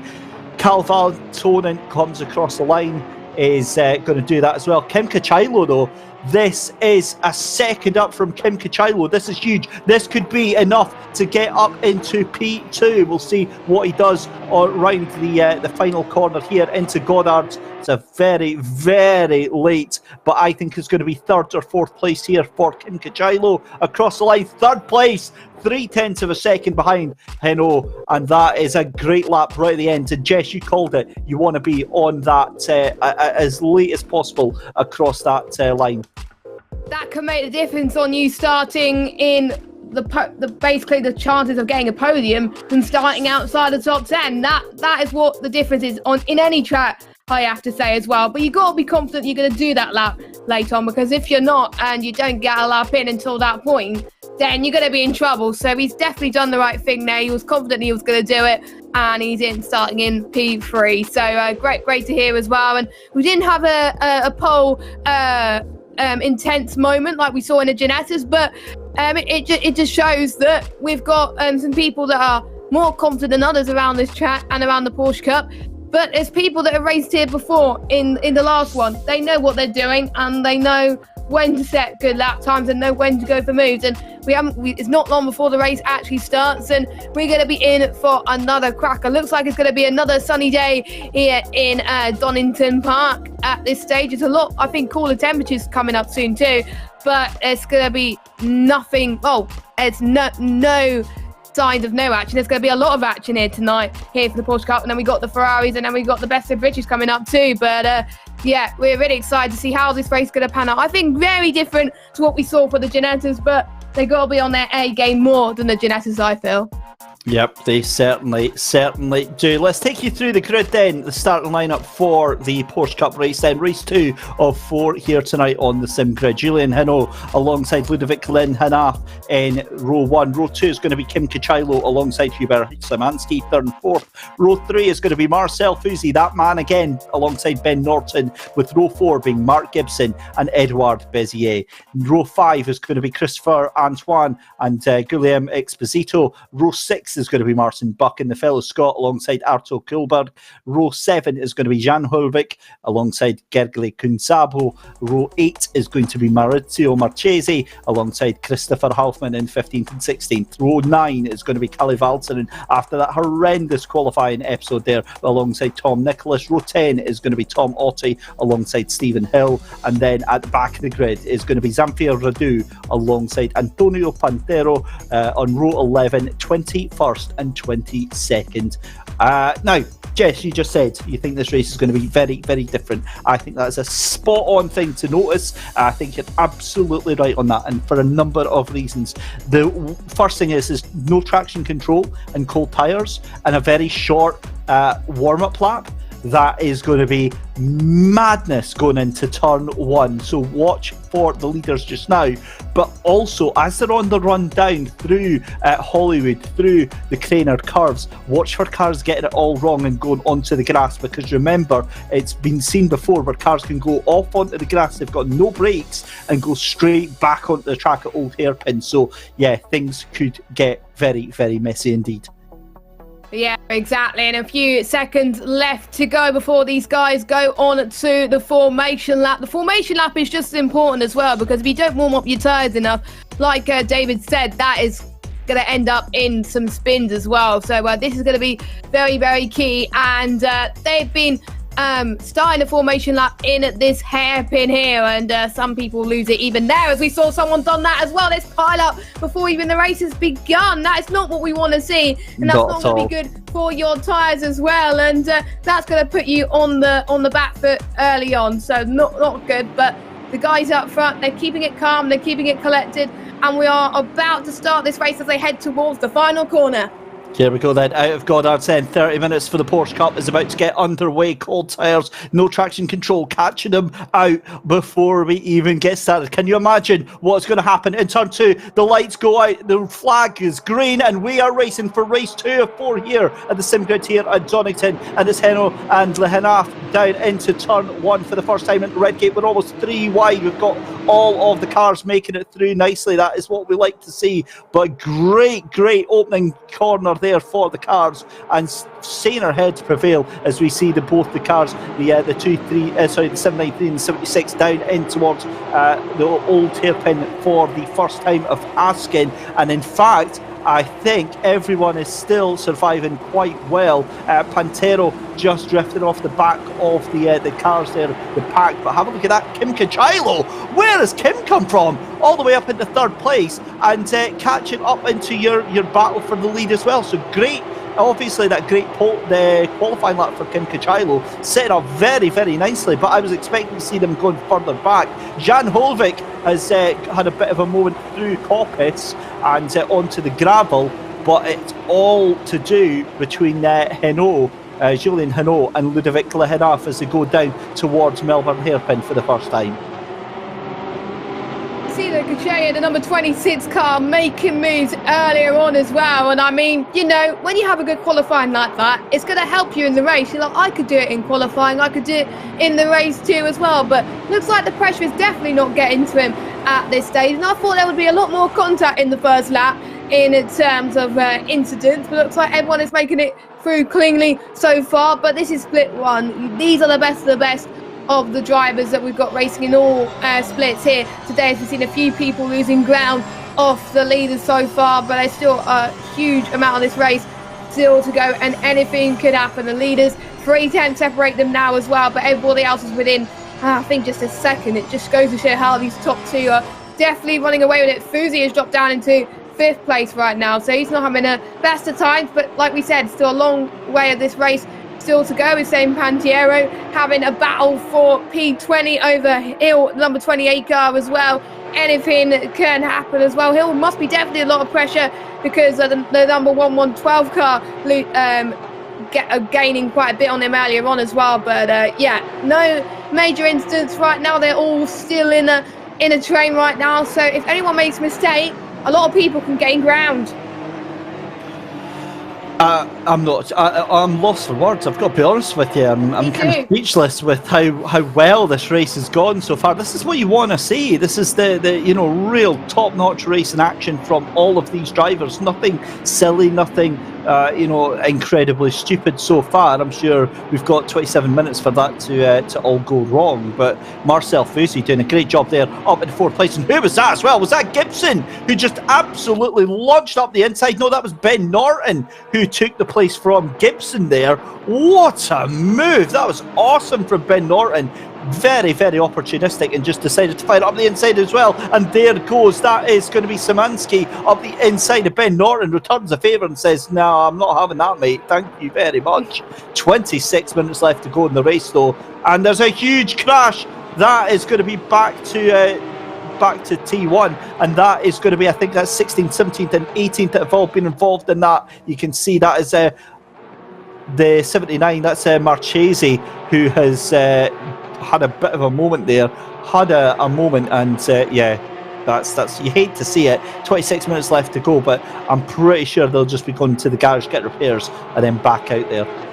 Yeah, I'm almost certain he's going to do that as well. We've seen a few drivers in a Ginetta race who had to do exactly that as well. And we said earlier on, they don't have to pit unless it's for damage, and he is pitting for damage. He's going to lose a lot of time there in there as well. So let's hope he can go back into the race. He's going to be lapped soon anyway, which is not ideal. But like we said earlier, it's important to not give up. And here's a quick replay of what happened with a few of the cars battling near the back, I believe, as well of that. And so let's see how he got off, and he made contact with one of the blue cars there as well, and that's just before after turn 1. So that's his race pretty much done, as we've got a few people gone off. I think we're starting to see a lot more people getting caught out in the gravel traps earlier on, not even on lap 1, but on lap 2 as well, as there's more contact going up towards the final corner. There's more people starting to make more mistakes, and it's catching them out here, David. My oh my.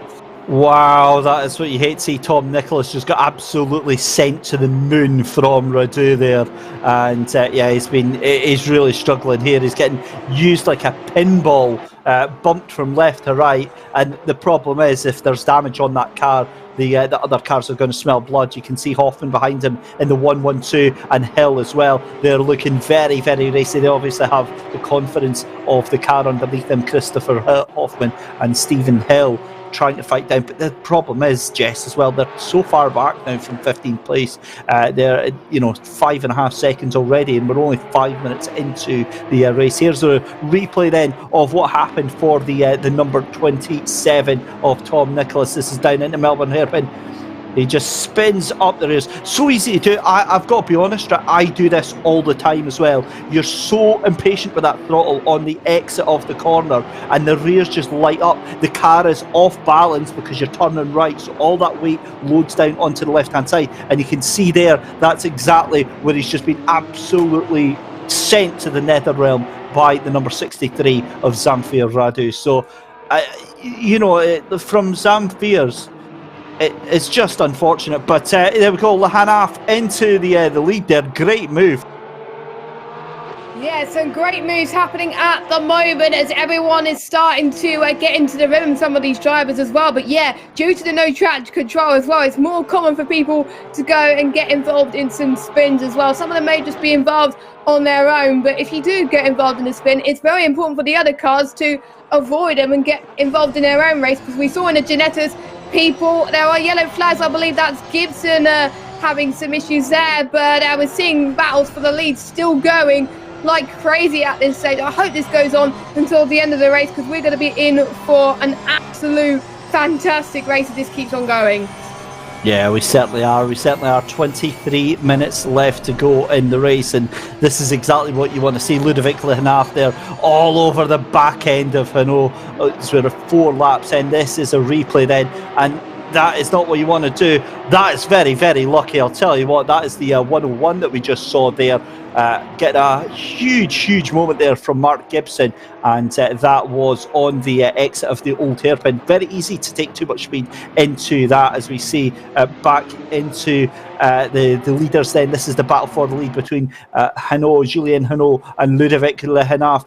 And this is what I love to see, Jess, is the fact that Lehanaf is obviously biding his time here. He's just prodding, probing, trying to see where Hinault is weak and not able to carry as much speed in, but he's not forcing the issue just yet.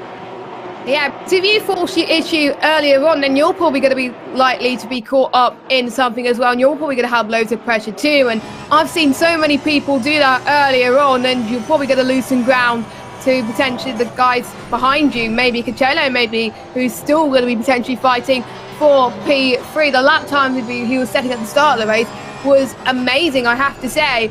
But yeah, these two are playing smart at this stage, and most of these guys have raced each other before, or some of these guys race each other before. They know what their driving style's like, so they've got to pretty much play games pretty much to decide on when they're going to go for moves, because some people can predict where they're going to go for moves, but it's very important for NAF to go for a move where the 793 cars go least expected. So he's just going to be waiting his time, and then he's going to go for a move that we're going to like, and he's probably going to go into the lead. But yeah, it's going to still go on for many days yet, many minutes yet at this stage. Not days, because this is not the week. It's only the Super Saturday that's going on at the moment, but we're still seeing some more moves happening in the background as well, as Fuzi's trying to make up for lost time in the 994 car, as I think he was battling with the number 22 car, as he's going to try and go for a move once again into turn 1. These guys are not making it look easy, as we got more people right behind. I think we got Norton, the number 12 car, catching up too. He's finding I'm just trying to see what his lap time Norton was. 1:29.4 was his lap time. Norton, Fuzi's 1:25.5. So Norton is faster than both Fuzi and Szymanski, the number 22 car. So we're seeing NF. He wants to get that move done, but he's just waiting and waiting. But I can see every lap that he just wants to go for it, but he wants to go for it without NL knowing that he's going for it. So, it's going to be very, very tough in these last 20 minutes of the race. Yeah, it certainly is, and I think that he's also going to want to make sure that he doesn't take Heno out. These two racing very, very aggressively, but very, very fair. And when I say aggressively, I mean in terms of how much they're attacking the lap, not each other. It's something that we don't really see, and goes deep, goes Heno. They're side by side out the Melbourne hairpin. This is the run down to Goddard's. It's going to be the inside line for Heno in the 793. Later on the brakes as well, Hanaf is going to be thrown to the outside, but can he get the cutback done? He does, and they're going to be bumper to bumper as we go and complete lap number 6. We're on to lap 7, and this is incredible racing. 20 minutes left to go in the Porsche Cup here at the Sim Grid. It's time for Super Saturday and round 2 of Best of British coming up in about an hour's time. But what a thrilling race we've still got going on here right now. Heno doing everything that he possibly can to keep ahead of Ludovic Lehenaf in that 76 car. The two Porsches just roaring away with this right now. Kim Kachilo doesn't have an answer. He's been dropped right now, 2.6 seconds behind this battle. But then behind them is going to be Hubert Szymanski in that number 22 car. And Marcel Fusi trying to catch up as well. And there is Marcel Fusi trying to catch up on Szymanski. Szymanski is looking a little bit vulnerable right now, but look at Ben Norton as well. The pace that Ben has got is absolutely incredible. So I've got to be honest, I think that these two leaders could be getting caught very, very soon from this group. If Lehenaf can't make a move stick, and Heno is having to go very, very defensive early on, tries to get the brakes done, and Hanaf is going to try and get the cut back on the exit, but this is slowing the pair of them down, and Kachilo just starting to inch ever closer to them. The fastest guy on track right now. His last lap was a 1:28.755. He is quick, and he wants to get past Fusi at any opportunity as well. Out of the free car battle that we're having, Fusi is the slowest, as Norton was a bit slower that lap, but he's still got some time to give as well. Fusi is pushing to make sure Norton stays behind, and you can see that Fusi wants to be consistent. He doesn't want to set fast lap times maybe all the time, because consistency is the more important thing at this stage, as we've got almost 17 and a half minutes left to go of this race already, and still some moves to be made, still some moves for potential the podium as well that could be made with the number 22 car, if he can keep Fusi and Norton behind him too. As someone's gone off into the gravel trap, I'll need to double check who that was, but another victim of the gravel trap here today, and that's definitely not a good sight to see in these Porsche Cup cars. Yeah, Ben Norton just tried desperately to hold on to that position, tried to fight to catch up with Fusi, and again these cars just bite back viciously. We see a yellow flag for Pantero, the number 21 car, who has a moment there as well. Antonio Pantero off, and there's a car in front. That was in front of Nicholas.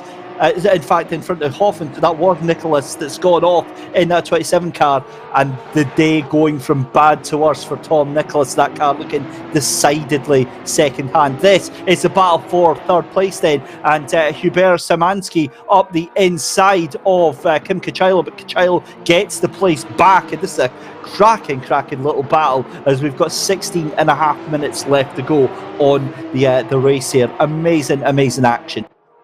Yeah, we're almost halfway into this race already. Time does fly by, and there was action every single lap, as we've seen an incident between the 27 car of Nicholas there and the 20 car of Hodwick as well. Well, it was a little, I think they just got caught, but luckily I don't think there was any damage there. It was just a spin, so luckily no harm done. They can carry on racing as well, and look at that. Szymanski is caught up all of a sudden. I'm not sure if the number 26 car has been caught up in there, but looks like Fusi and Szymanski and it's all over the battle of P3 at the moment. Literally, it's a three-way fight for the podium. I don't know what's happened to the 26 car there, but it looks like Szymanski has got some good pace right now, and he's hungry for it, and he's right on the back of this battle. This could go very wrong for the 26 car, as they both go side by side heading in towards the Melbourne hairpin. Fusi might want a piece of the action too. Hopefully this free wide does not end into any mistakes, but looks like they're keeping it together as well. Kateo is under huge pressure at this stage. He was looking good in qualifying, but maybe he was pushing too soon, and that's really helping the likes of Szymanski and Fuzi to try and catch up to him right now. So some hurt battling, and we got half of this race still to go. Fuzi now having a look on Szymanski as well, as everyone's trying to catch each other out, as it seems, and people are putting the pressure, and it's really starting to hinder Cacheo as well, maybe Szymanski as well, but Szymanski really needs to get past P3, because otherwise Fuzi will be on course for another podium here on Super Saturday. Yeah, so it's two battles going on at the moment. Then we've got some penalties coming through. Incident lap 1 involving car 20 and 79. That is, of course, the 79 of Maurizio Marchesi and Jan Hulvik. Drive through for car 79, who is they've left the race anyway. And then incident lap 3 for cars 63 and 27. That is Zamfir Radu and the 27 of Tom Nicholas. That is a drive through to car 63 for avoidable contact. So yeah, that is unreal. Oh, and across the grass goes Szymanski. So that is on the exit of the fog at the S's. Tries to get the car going round, and he is struggling. That is going to be several places lost. He goes behind Martin Buchan, so that is down to 9th place for Szymanski. Got to him, he was all over the back of P3 earlier on, but he just couldn't quite do it as well, and this will allow Fuzi to have a chance of the 26 car now. And I mean, sometimes you got to capitalise on it, and Fuzi definitely did that, as well as Norton, that was in this battle, is 5.4 seconds away, which is a shame. He would have been in this battle, and I think he would have probably got past Fuzi at this point, but sometimes you make errors like that, it could cost you, as we're still on this battle for the lead. The battle has been pretty much the same since the start of the race. Eno's still on a lead in this race, with Enab in 2nd place, and we've got Cacheo in 3rd place. We've got Gibson 7/10 behind car number 11 in 9th place. You can still see Szymanski and number 35 car still in that camera shot too. But I wonder what you guys are thinking in terms of these two battling as well. I wonder what's going to happen for the final 10 minutes, as we're seeing a lot of mistakes once again for some of these drivers, which probably is going to help the guys behind that want to get the move done. This is very exciting stuff. Make sure you're watching the rest of this race and the whole of the Super Saturday, because we're going to be in for superb races, as Henab is being patient at the moment, but there's times where, as a spectator, as a racer, you're like, just get the move done now, but you don't want to get involved in incidents. So he's just waiting to find his time, and he's probably going to get the move done sooner or later. Don't know, if you're a spectator like me, you're like, hit him now. But no, look, we've said that before. Lehanaf doing a cracking job of being very patient, very determined here. Here's a replay then of the incident. That is Szymanski in the number 22. Oh, he loses it on the exit of the corner, hits the wall again. And I've got to be honest, that is going to be a message from his pit crew saying, you've got some heavy damage on the right front. That was my worst in-game accent attempt ever, so I'll probably spare you for that one, Jess. Yeah, I'm worse than accents than you, so do not worry. I'll let you off with that one.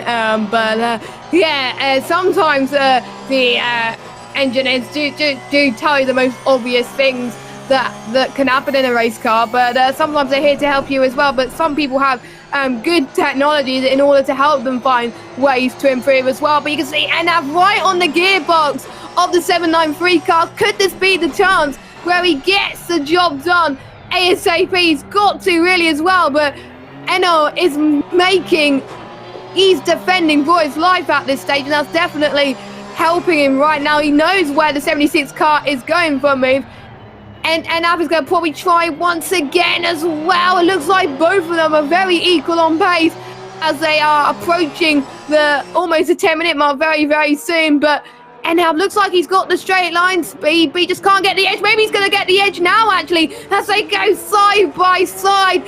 They're pretty much even on pace, so we don't know who's going to get this one at this stage. But Enab looks like he's going to get the better entry speed, but can the 793 car defend for his life? No, he does not. For the first time in a while, we're seeing a change of leader. Enab is leading this race. but is the 793 car going to come back? This is insane racing from both of them. This is what we want to see with the Porsche Cup cars, as Enno tries to go for a dive there to take back into the lead there, but we can see the 76 car is definitely having none of that. He makes a mistake there. Goes the 793 car, and that's at the lead comfortably for Enab there, but some great racing for both of them up until the point where the 793 car made that mistake. Oh my goodness me, Ludovic Lehenaf there. I'm going to speak for a minute, Jess, just so you can take a deep breath on that one. That was amazing. But Ludovic Lehenaf there taking the lead from Julien Hinault there. That was incredible battling going on. Neither of them wanted to give an inch nor a mile over that, and unfortunately it was a mistake that cost him. Back to third place then, Kim Cucciolo having a fight off Marcel Fuzzi. This is the run down towards Goddard. And I tell you what, Fuzzi is looking very, very racy in this Porsche Cup car. Over-rotates the car round that corner. He got away with that, and it made it look like it was completely meant. But yeah, Fuzzi now starting to overdrive that car. Oh, and Kalle Valttinen for Budget Racing in the 300 Porsche, having a bit of a moment there on the, I think that was coming into Coppice, it is. And back to the battle for third and fourth. With your leader and second place, I've got to be honest, I think they are starting to open up a bit of a gap there. Marcel Fuzzi, oh wow, that's a master of rallycross there in the Porsche. You're not seeing things. That was an amazing bit of rallycross there for Marcel Fuzzi. Cracking car control, and he just held on to it. This is Arto Kilberg in the AKR Racing 92 machine, having a bit of a twitch there, trying to catch on to Exposito in the 64, but 8 minutes 15 left to go in the race here. I've got to be honest, I mean, we've just had everything that we could have possibly wanted, and if I'm honest with you as well, I think Ludovic Lehenaf, he's done now. He has got the race lead. It's Hinault is overdriving the car. Julien Hinault is going to have to be careful because he's got Kim Cucciolo and Marcel Fuzzi going to be on him within 2 laps. I think the pressure got to him, and Enab was being very, very patient, and sometimes patient is rewarded as well, as we've got a drive-through penalty to car 300 for an unsafe rejoin on lap 4 there, so he'll have to serve that. He might have served that already, I believe. I think he has. So yeah, unfortunate there, but it's very important that he's got to keep going and drive the rest of this race. As if nothing has happened, let the drive-through slip away for a little bit and concentrate on the battles near you as well. We've got a few people that pitted for damage, I believe. That's the number 27 car and the 20 car in the background as well. So their races haven't gone very well either, but we're seeing the likes of Marcel Fuzzi, who's still right on the back of Cucciolo. This could be the podium slot maybe decided, but we may see a similar battle to what we've seen for the lead. This battle is far from over, folks. Make sure you listen in as Fuzzi. Is he going to go for a run on the right-hand side here? He's not going to look for it yet. He's still got a lot of time to do it, but you can see Fuzzi is a lot quicker than Cucciolo at the moment. Maybe Cucciolo is pushing on his tyres a lot, and that's what's helping Fuzzi. Fuzzi's tyre management is always spot on when it comes to these type of circuits as they go through the S's now, and this is a chance. This is where we've seen the most overtaking opportunities here today. We've seen someone gone off. Hopefully these two not got caught off by that, which they haven't. Fuzzi is still right on the back of this, and he's just waiting for Cucciolo to make a mistake, but you know, he just needs to go for the move now. He's going to try and go for a lunge, but he's not going to for now. But you can see that the gap between him and Norton is 6.9 seconds, so he's not losing out anything, but he just got to get the move done nonetheless. But I can see Fuzzi is doing the same thing to what Enab was doing earlier on, and he's probably seen what Enab has done, and he's hoping that he's going to get much similar rewards. And you know, this is a redemption for some of these guys to try and have some good battles as well. But you know, let's carry on with these good races, because Fuzzi is definitely putting the pressure on right now. He certainly is. It's awesome car control from Marcel Fusi, doing everything he possibly can to stay on the back bumper of Kim Cucciolo in that number 26 car right now. Kim Cucciolo really looking under all sorts of pressure right now, but Fusi is in a dangerous place right now, if I'm honest with you. He is fast, but look at how twitchy that Porsche is under the corners. He's taken every single inch of curbing that he possibly can, and that is going to compromise his run down towards the Fogarty S's as well. Not that much. He'll be still back onto the brakes and pull it into the left-right complex here at Fogarty, and there's also going to be a back marker that Kim Cucciolo is going to have to deal with just now, but it's going to be down in towards the Melbourne hairpin, and look at that, Marcel Fusi just fires it up the inside. You can see the intense closing speed that Marcel Fusi has right now on Kim Cucciolo, and yeah, this is just awesome stuff. Now Marcel Fusi showing in third place at the moment, and I'm going to try and figure out why.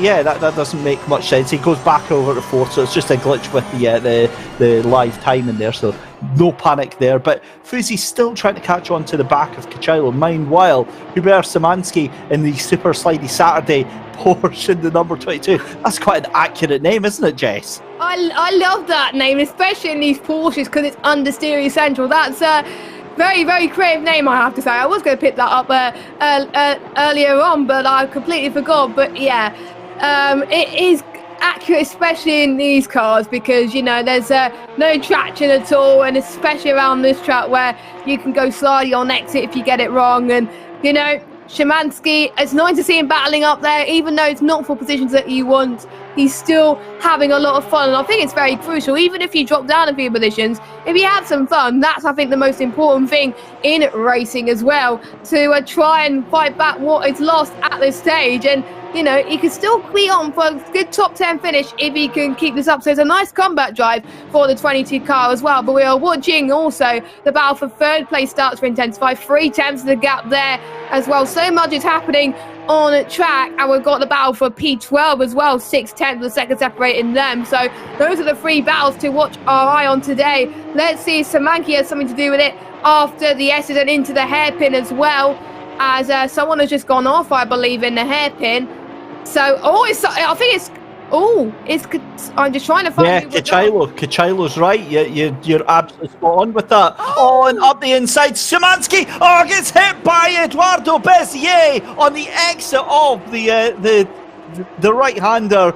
And you hate to say it, so easy to do. I've got to stress that. So easy to do. Bezier gives the place back, and yeah, like that's very, very unfortunate.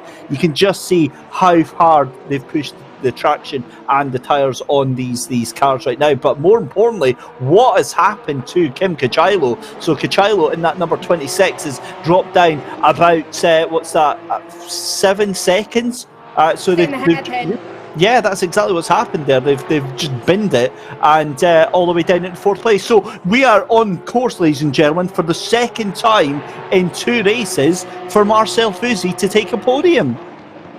It's just insane. Mr. Consistent he is. He's capitalising on everybody's mistakes, and we're seeing, I think, the incident with Cucciolo, he was on for third place anyway. That was very, very close. It could have ended up in disaster, and we almost seen in that replay what happened with the likes of the guys of these two. Actually, we'll look at the replay as well, see what happened there. So they're going towards the Melbourne hairpin now. We've got him looking up. Oh, I think it was just a bit of a slide on exit, which made contact there. Very, very unlucky. I think a racing incident there, and I think he just went on the power too early, and that's what caused his slide. Very easy to do in these Porsche cars. Yeah, it certainly is. So what's happened there, Jess, is that he's taken so much speed into that corner, he's drifted out wide. He's seen that he's had the car up the inside of him, that he's had Szymanski up the inside of him, and he thought, all right, quick, I need to get that place back. I need to close. Oh, and that's a spin there. That is going to be the number 64, I believe it is, of Exposito that's spun there. Guillaume Exposito that spins out, tries to get going again. And now, was there contact there, actually? Because Arto Kullberg has just slowed down to let him pass. Now, that's unusual, but yeah, what can happen? Again, just to explain. If you're racing against somebody that you're really enjoying battling and something like that happens, I've seen it happen where cars will slow down just to let the other car catch back up, and they're like, no, I enjoyed fighting with you, get going and we can do it again. So yeah, like Arto didn't need to do that. He's obviously kept on to the place, and even Stephen Hill behind in the 28 I think has dropped down a little bit as well. Meanwhile, we are on to the final lap then, as we see your race leader come down in towards Redgate for the final time. Ludovic Lehenaf then leading out by nearly 3 seconds over Julien Hinault, and then Marcel Fouzy 6 seconds behind second place. An amazing effort from them. We'll talk you through the final lap here, because Lehenaf is down in towards Old Hairpin and then through into Starkey's Bridge. But yeah, this has been masterful right now, through in towards McLean's and then in towards Coppice. The gap's starting to come down very slightly, but I still think that Ludovic Lehenaf done everything that he has possibly needed to do. Coming through Coppice then on the run down Starkey straight here towards the Fogger ASs for the final time. We're watching the battle for 6th, 7th and 8th place there. You've got Martin Buchan, you've got Gergely Kuntabo there, and Mark Gibson all still fighting out. I think that battle might be done and dusted as well, but your race leader down in towards the Melbourne hairpin for the final time. Comes out that corner with no issue whatsoever. Hinault very lucky to catch up the way that he did. Then into Goddard's for the final time. It's been a great performance. They're going to line up. Look at that. Lehena slowing down to go one by one, side by side with his teammate. It's going to be a great formation race there for Apollo Racing by TX3. Wonderful win for Ludovic Lehenaf there. Hinault takes second place. Marcel Fouzy, though, takes his second podium off tonight. Kim Kachilo in the wars takes fourth place. It's Ben Norton in fifth. Martin Buchan with a cracking sixth place there.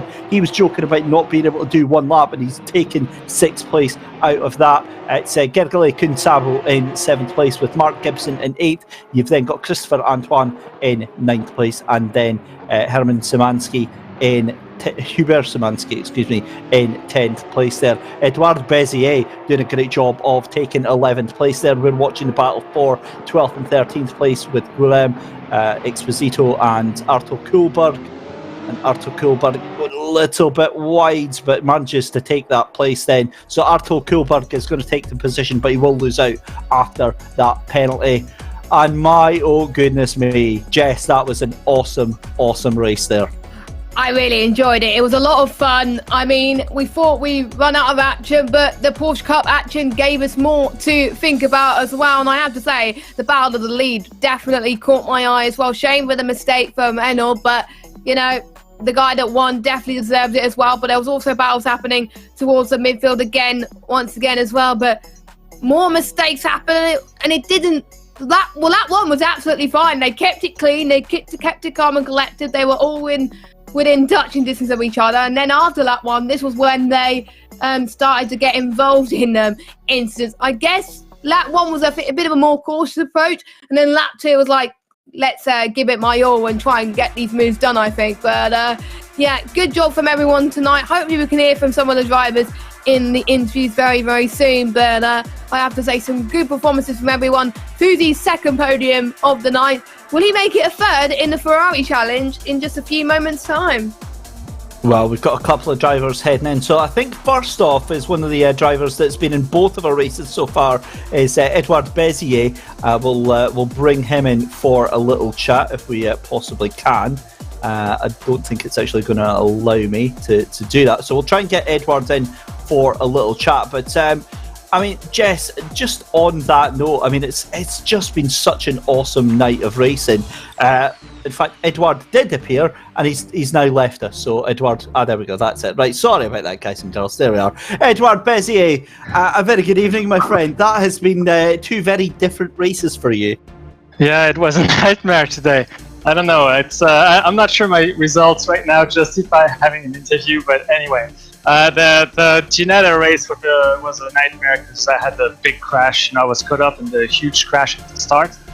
So that was bad, and I had a terrible race. And I was hoping that maybe in the Porsche Cup race I could have a good race, but that didn't happen for me because I had some guys run out the track in front of me. I had to brake. Some people passed me, and it was just very, very difficult to catch back after that. So, yeah. Obviously, the two very different races. You had the Ginettas and you had the Porsche. How difficult is that Porsche with no traction control and 20 other insanely fast drivers around you? It's difficult, but it's not as bad as last week in Alton Park with the rain. But no, this week was okay in the try. The thing is, switching from the Ginetta to the Porsche is very difficult because the Ginetta is you drive on the right hand side, in the Porsche on the left. One of the cars is a front engine, the other one is a rear engine. Everything is different about the two cars, so it's difficult to adjust when you switch between the two, and that was the issue that we had, and I think some other drivers did too. So. Thank you very much for joining us tonight, Edward, and look forward to seeing you again on track. Yeah, thanks to you, and hope to see you again. There we go then, Edward Bezier there, and let's have a look. We've got our race winner and second place for TX3 Racing. We'll bring them both in at the same time. We've got Ludovic Lehenaf there and his teammate. But gents, an awesome race, and some really intense racing, Ludovic and Julien, between the pair of you. Yeah, it was really intense with Julien.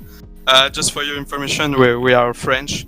We speak French, so our English level are not very good. But yeah, so this race was really cool with Julien. But I'm surprised our level was high ahead as the other guy. It really was, though. I mean, the pace difference between yourself, Ludovic, and Julien seemed to be on a different level. Nobody could even come close. Yeah, we were really close. So tell us from your point of view, when Julien had the moment in the lead of the race, were you secretly jumping for joy? Yes, a bad moment for Julien. And on that note, is there any team orders between the two of you, or is it just a case of you race your own race but try and help the team out? Sorry, can you repeat? When the two of you are racing together on track, is it just a case of you can race freely, or does one driver have to stay in front of the other, or is it just a case of as long as you don't hit each other?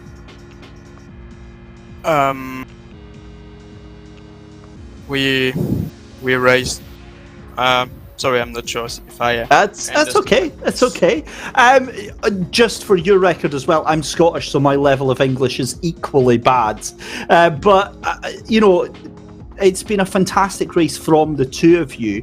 What other sim grid races are we going to see you two racing in? Yes, thank you.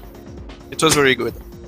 Awesome stuff. Ludovic Lehenaf there and his teammate Julien for TX3 Racing. Thank you very much, guys. Right, I'm going to have to brush up on my French, Jess, because that's a shame expecting them to come and have a chat with us in...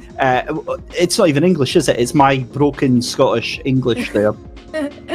Yeah, the last time I've done French was when I was doing my A-levels, which was when I was 18 years old, which is almost like 10, 12 years ago. So, yeah, quite a long time, I have to say. But, you know, it's nice to see people from a variety of different countries taking part in these. It just goes to show that anyone around the world could do it. And that's just the beauty of sim racing. Anyone can do it. It doesn't have to be from Europe. It can be from all over the world. And it's just accessible for everybody right now to take part, especially in these conditions right now in COVID, especially last year as well, where we saw lots of races going on as well. We even saw real life races get involved in sim racing. You know, it's just a very good different world now than what we've seen like 12 months ago when we've the whole of the UK went into lockdown for the very first time, and so much has happened, and it's just nice to see a variety of different people taking part from all backgrounds. So if you're not sure whether to take part because you're not going to regret it. Yeah, it's been a very strange year. I was watching Drive to Survive Season 3, of course, like many other people, and it's scary to think that it was a year ago that we had that cancelled weekends in Australia. So again, a very very good point that you've made there, Jess, about getting involved. Head over to thesimgrid.com, get yourself involved in the community and also all the different championship races that we do here. Right, ladies and gentlemen, you are watching the Super Saturday here on the Sim Grid with myself, Dave Christie, and with Jess Ball as well. We're going to take a very short break. When we come back, we'll have live action from Ferrari Challenge.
Welcome back, ladies and gentlemen. It is, of course, Super Saturday here on the Sim Grid with David Christie and Jess Ball taking you through the penultimate race of the evening here. It is Ferrari Challenge time for the Ferrari 488 GT3 Evo to light up the sky here at Castle Donington in the heart of Derby as part of our Super Saturday event. Round 2 of Best of British is going to be up next, where we say goodbye to Jess Ball and hand things over to Lewis McGlade. But time to finish things off in style, Jess. Ferrari 488s here at Donington. Thankfully, there's none of that horrible drizzly stuff that we see in the sky there. It is a beautiful virtual day here in the recreation of Castle Donington at Donington Park, and the Ferraris are going to be an absolute joy to behold. Yeah, definitely. Ferrari is an iconic brand of all different types of motorsport series. If anyone wants to drive a in motorsport, it's definitely the Ferraris. At Formula 1, GT3s, GTEs, like every sim racing sim also has the Ferraris in there, and it's just really nice to drive as well. And it's definitely a beast, and it's definitely difficult, but there's a lot of drivers that signed up for this one. I can tell the reasons why, due to the popularity of the brand as well. They want to see it succeed as well, and I'm interested because we haven't seen a race around here in the Ferraris before, and I wonder how much of a difference we're going to see between these cars than the Ginettas and the Porsche that we seen earlier on. I mean, it's going to be a really good final support race to end the season before we head to the Best of British, and it's great to see familiar faces taking part once again, but also some new faces as well. So I wonder how they're going to do with the pressure of these Ferrari cars. Well, without further ado, let's go and do a live on-board track map of the circuit here at Donington Park. 2.498 miles of the Grand Prix circuit under the bridge to get things started on the Wheatcroft Straight here. Wonderful run down into turn 1, Redgate, into the corner there, about 120 miles an hour, 115. You want to cut it nice and early, get as much curb of that exit on the left hand side as you possibly can. The run down through Hollywood, keep the car tucked in nice and tight to that right hander, let the car drift over to the left hander at the Craner curves, on the brakes, pull that car in, let it just drift round 150 all the way up back through the accelerator. That is Starkey's Bridge, that's Schwantz curve. Now we're on the brakes into McLean's, very light tap of the brakes, let the car pull itself round as well, 130 miles an hour on the accelerator again, and the car just boots itself into life on the move up towards Coppice here. A double right-hander at Coppice.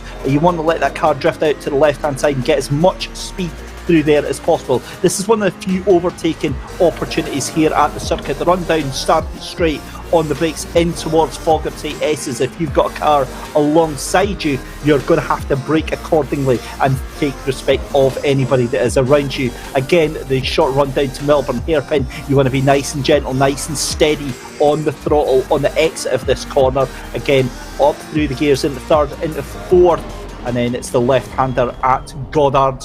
Pull it in nice and early so you can get on the accelerator as quick as possible out to that right-hand side, down the Wheatcroft Straight again, and the little flagman is waiting for you to complete a lap. There you go, Ferrari 488 GT3 Evo here at Donington Park, and we are about to get ready to go qualifying. 3.5 minutes left to go. So we've got some big names in here. Samir Foch, we've got Gergely Kunsabo returning, Nicholas Hauben. Jordan Sones, winner of race 1 as well, makes a return in the Ferraris. You've got Martin Buchan in here as well. So a lot of drivers here, Jess, that really have something to prove. Yeah, maybe some of those drivers who had taken part in the races before.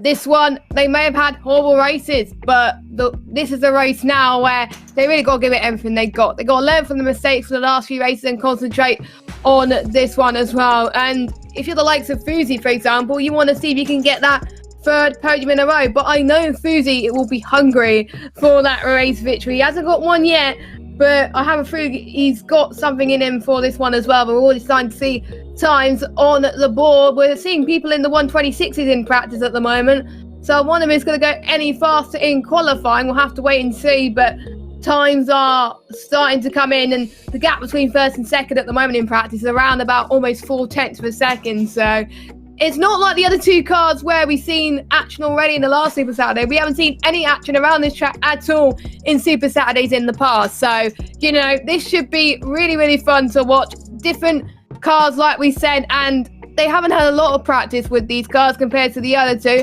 So less mistakes to learn from and less time to get used to these cars as well. But, you know, I'm sure these guys have learned from these mistakes that they've done and the positives as well, and they can focus on the series, which I've been looking forward to the most about all the other two series here today. It should be a lot of action as well, and I'm really excited as we're about to end practice at the moment. Luckily, no rain. 5% chance of rain here tonight throughout the whole evening. So luckily, we're just going to get sun, hopefully, for the whole of the rest of this evening's races. We still got the best of British to come as well, and we should be in for some great races to come. Certainly are, and what a night we have had so far. We had, of course, the Ginetta GT4s kicking things off about 2.5 hours ago. Can you believe it? We are already at 6:30 UK time. And then we had the Porsche Cup with the thrilling action of the Porsche 911 Cup cars. Now we have got the Ferraris out for the Ferrari Challenge. And yeah, this is going to be an awesome, awesome race. And really, I think this sets things up very, very nicely for round 2 of Best of British tonight. You know, a lot of the drivers will be taking part in that race as well. That will be on in just about an hour's time. You'll see that around about 8 o'clock tonight. We will get going for Best of British in terms of the actual race. Qualifying is due to start around about 20 to 8. So as I said, about an hour from now. But that is pretty much practice done and dusted for the Ferraris. 1:26.334 fastest fastest practice lap for Nicholas Hauben. We saw Nicholas having a wee chinwag in YouTube chat earlier on. AKM Racing still wants to ban Marcel Feuzy. So I have to agree. Marcel is an outrageous talent that we have seen, but where was Feuzy on the practice? We'll find out shortly. But there we go. Qualifying gets the green flag, and we are getting ready to go live to the track then and enjoy 10 minutes of qualifying for the Ferraris. Right, I'm going to call it right now. I think we're going to see third place or fourth place for Marcel Feuzy. That's a good prediction, I have to say as well, because obviously he hasn't raced in these cars before around this track, so I think you'll be happy with the third, fourth place as well. And there's some really quick drivers who I know will probably beat him as well, but maybe Feuzy could have a bit of a surprise up, obviously. There's still time to be found. Yeah, maybe he's saving the best to near the end, so he has a good warm-up for the best of British happening very, very shortly. But everyone is on, most people are on track once again, and we're just amazed about the amount of cars we just signed up, with the amount of drivers actually that have signed up for this event. It's amazing to see the popularity of these cars. We got 23 cars we can see at the moment, but I'm sure there's more on track. I believe it's 30, I believe, even more than that, 29, 30 cars on the track right now, and it's going to be hard to keep on track with all these battles happening going on as well, but it's going to be a very busy race, even busier than the first two races that we had as well. It's because it's a new series, they want to get their hands dirty as well, as we're seeing a few things come off the track already. So they're definitely pushing the track limits, but that's for sure. But we should be in for some. So I will see some interesting team names as Hom's going through turn one right now and started. I believe he's going to be the first one of the few people to start a lap, as we've got a few people finishing their laps, well, starting their laps very soon as well. But the track conditions are a lot cooler now than previous races as well. So track temperature 21 degrees, it's 90 degrees currently in the air, I believe, as well. And no wind at the moment, but luckily for the drivers and for us as well, the track is optimum. Yeah, looking very, very fast right now. So this is the perfect time for these drivers to be out on track. It's a nice, cool, crisp spring evening here at Donington, and we're watching Jimmy Holm in the homing missile. I love that. Homing missile 777 Ferrari. Look at the chrome on that. That is bling-tacular as it heads its way down through the Fogarty S's to get a lap time done just now. We see Andy Boardman.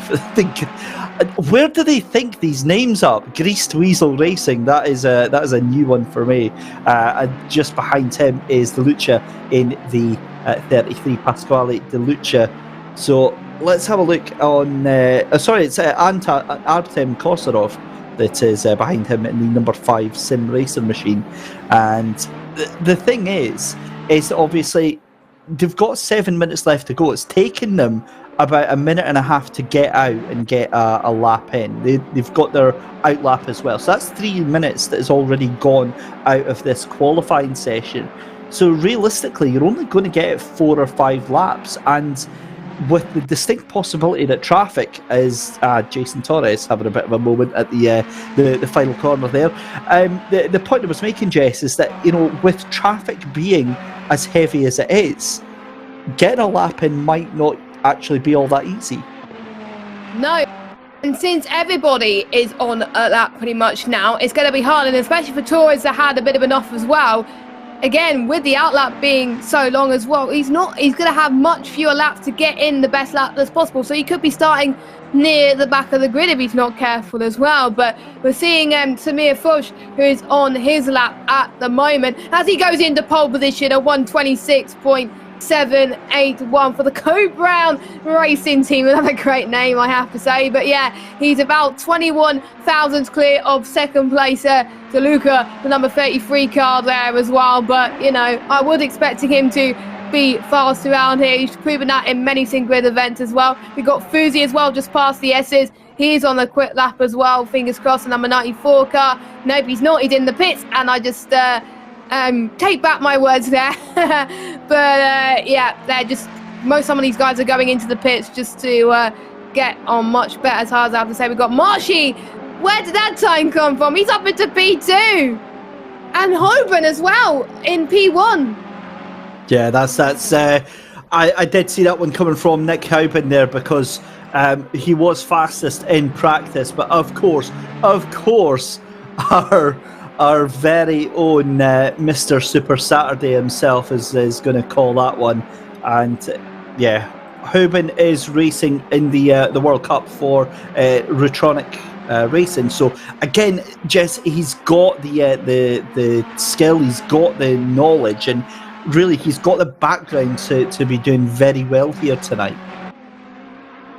These drivers are also taking part in the World Cup too. It's a perfect warm-up, because who knows, we could see this track on the calendar as well. So definitely it helps you understand the logistics of the track, where to do your overtakes, where things could go wrong for you as well. And especially since these cars are going to be there for quite a long time in the Best of British race later on, it definitely gives everybody a lot of insights as to, you know, what could be the best chance of setting good lap times too, because there's many opportunities around this track where you can gain so much time. You just got to make the most of it. As we've got Brenton through the S's now too. We've got someone else who's also on a lap. We've got Sozen in the grass and he's into the wall, and that's a trip to the pits for him. He was a winner for the first race in the Ginettas.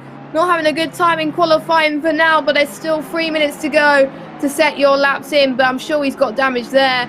And I don't mean he's going to get in for another lap unless there's a miracle that happens there. We got the 1-1-3 car coming across the line. He stays 10th for now, but yeah, a shame for Sons there, but there's still quite a few drivers still yet to set lap times. They haven't got long at all, haven't they? Wow. Hang on. Pasquale De Lucia, pole position 126.211, 2 tenths clear of Nicholas Hoban. I missed that one. I must have been sleeping when that lap went in. Cracking lap there from Pasquale De Lucia to take that pole position. So great stuff. Nicholas Hoban though, 2 tenths of a second behind, and then I mean you've got 10 cars in the top 1 second behind your race your pole sitter just now. 2 minutes 45 seconds left to go in the session, and I've got to be honest, if you're not already out on the track, Jess, you need to get going, because this is going to give you 1 lap for an out lap, and then that's going to be it. Unshot qualifying, it's like the single lap qualifying people get, and usually those laps are not the best at all. So if you are the likes of Stones, you better get a move on. I think 9 car as Marshy goes on pole position almost into the 125. Practice time was a 126.3. Marshy's now 126.1. We're starting to get into the thick of things here at Donington Park. 2 minutes left to go of this session. Porsche, I believe, is on a lap 2, but he might cut the gravel a little bit. They might almost a little bit of time. We've still got a few more.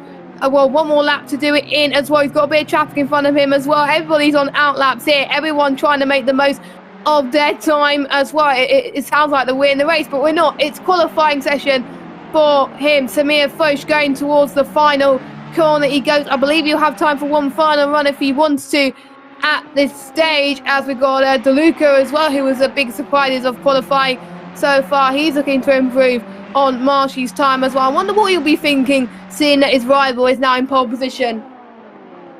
We'll have to wait and find out, because De Lucia kind of caught unawares there, 100th of a second from Matteo Macchi. Just that was one heck of a qualifying lap, but just De Lucia currently 1/10 up. He's gaining as well. This is going to be pole position for De Lucia as he comes across the line. It is 126.109 for Pasquale De Lucia, and the 33 car takes pole position with a minute left to go. That is what I was not expecting at all, as there's more people improving on their times as well. So we're looking on the live timings at the moment, as we're seeing the set times as well. They're insanely close, and the guy in pole position, he didn't even set the fastest first sector. There was a lot of people that set much faster sectors than him, most of them on the 20.0. So, you know, the optimum time, he can find some time, I think, the 33 car to improve a little bit, because the guy in P2, Marchie's not that far behind either. And the only time he lost time, I would say, looking at the sector time, there's a bit in sector 2 and a bit in sector 3. So something to work on. Luckily, Sloans, I believe, is going to get his final lap here. We've got the 99 car as well on a lap. But let's watch the 23 car. He doesn't have that long to go. The checker flag has dropped. So the ones who are still on the track, still yet to complete their laps. They are allowed to complete them, of course. Can Soames go near the top? This is his only chance. P10 for him, and there's still a lot of drivers yet to set their final laps. This could all change as these guys cross the checker flag. Here we go then, just 2 minutes left to go maximum for the rest of the drivers to make their way across, and DeLucia takes pole position then, 1:26.109, 3/100ths of a second from Nicholas Houben. Here is Marcel Fusi, 5 to 6/10ths of a second up just now. That is going to be enough to put him up into 4th place, can you believe? As we see, now Ramser has got into 4th place unbelievably, but here comes Marcel Fusi. There we go, as predicted, 4th place then for Marcel Fusi, and that is going to be it for the top 10, you would believe. Gergely Kunsabo, that is a disappointing effort for him, down in 25th place, and yeah, no improvements there. So there we go, qualifying is done, and thus the Jets is going to be Pasquale De Lucia in pole position from Nicholas Houben on the front row of the grid. Amazing stuff. I wonder if we're going to see some battles for the lead like we've seen in the Porsche Cup, because that was amazing. But looking at the qualifying pace from these two, it's going to be insane. And even Marshy as well, like in P3. I mean, the top 3, they are pretty much even on pace now, and that's going to be in for an interesting spectacle between these 3 as well. We could be in for a 3-horse fight for the win of this race, for the final support races. We're about to get started with the race then, and I can't even predict who's going to win this race, because if I did, I'm probably going to jinx people. So let us know who your favourite is in the chat as well. This is the final support race before we go to the best of British, and I think it's going to be the most exciting one. And again, it's going to be different than the other 2 races that we've seen tonight, and there's still going to be lots of action. I've just realised I was absolutely right at the start of that qualifying. I said 3rd or 4th place is going to be Marcel Fusi, and look who's in 4th place. I am absolutely delighted with that. I think he's going to get his 3rd podium tonight. I honestly do. I think third place for Marcel Fusi, very much on the cards. But let's have a rundown of your starting lineup then for the grid for the Ferrari Challenge then. Pole position is going to be Pasquale De Lucia alongside Nicholas Houben on row 1. Row 2 is going to be Mattia Marchi alongside Marcel Fusi, and then it's Simon Ramser and Samir Foch in P5 and 6 on row 3. Row 4 is going to be Andy Bordwin and Jimmy Holm. Row 5 is going to be Sebastian Vusten alongside Jordan Soames, winner of race 1. Row 6 is going to be Artem Kosarev alongside Adrian Villadier. And then row 7 and 13th and 14th is Gabriel Remsvicki alongside Thomas Morantz. Row 8 is going to be Felix Utermann and Luca Zieg.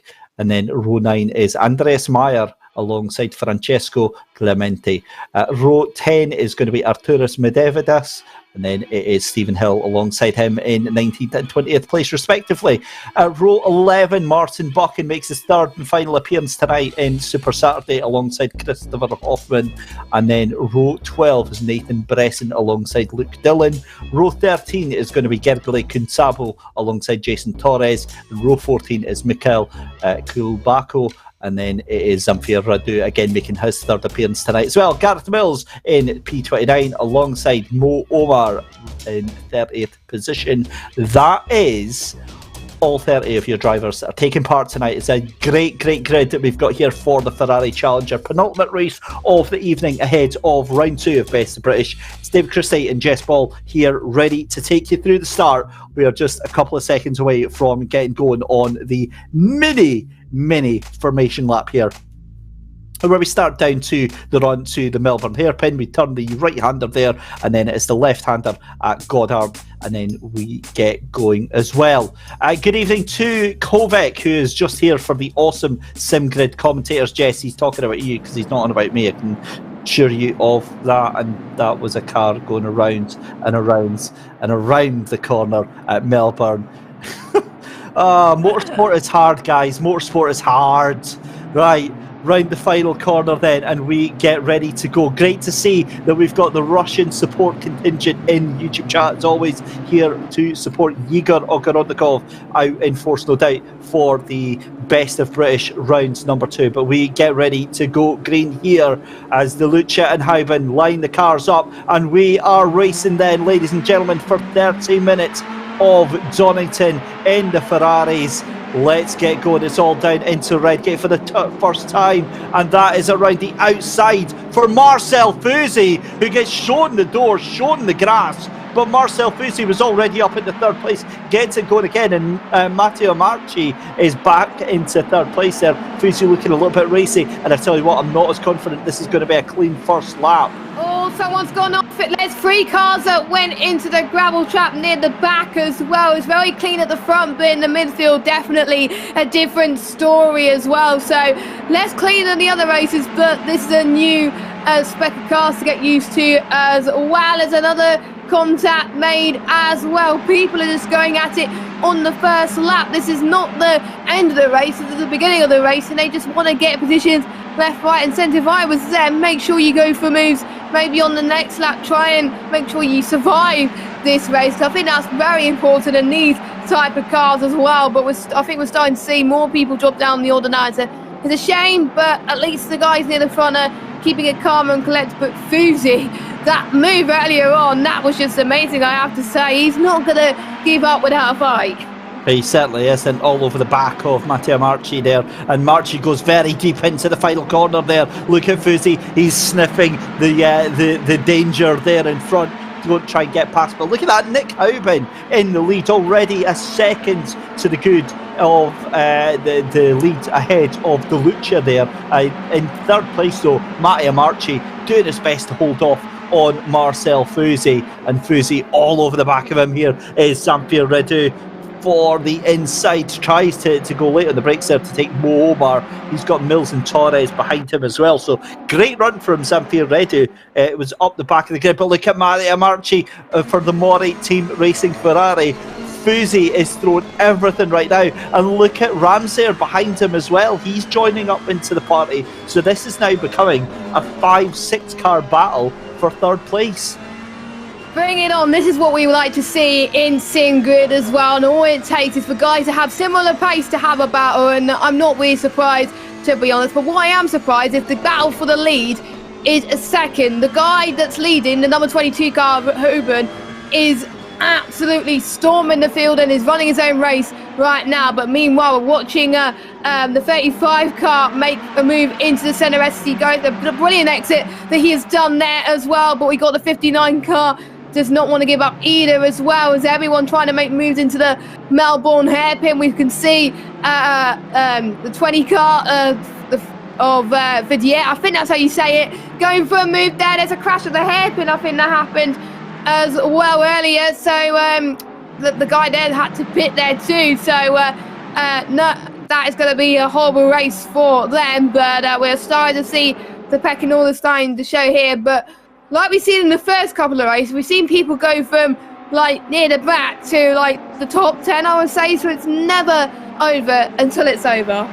Yeah, it certainly isn't. It was the 115 caught up in that incident. That was Medvedas that was caught out at the hairpin there, back into the pits, back to recovering, but yeah, they're keeping things going just now. Meanwhile, back up to the lead then, that gap for the leader, Nick Hauben, extends a little bit because De Lucia now 1.2 seconds behind your race leader, getting drawn even closer to Matteo Marchi in that 3rd place. Marcel Fusi now 0.5 of a second behind him. We jump to a replay here thanks to Mike Yao behind the scenes at Race Direction. This is Mo Omar. Oh, a little bit of contact there that is both unfortunate and disappointing, to say the least, and all hell is kicking off in front of him as well. So that is almost certainly going to be a penalty of some sort, as we see Andy Boardman trying to go up the inside of Ramsayer here, and Ramsayer was catching up to his battle, moves across, and look at this is crazy action down in towards the final corner, then in towards Goddard there. That's the 99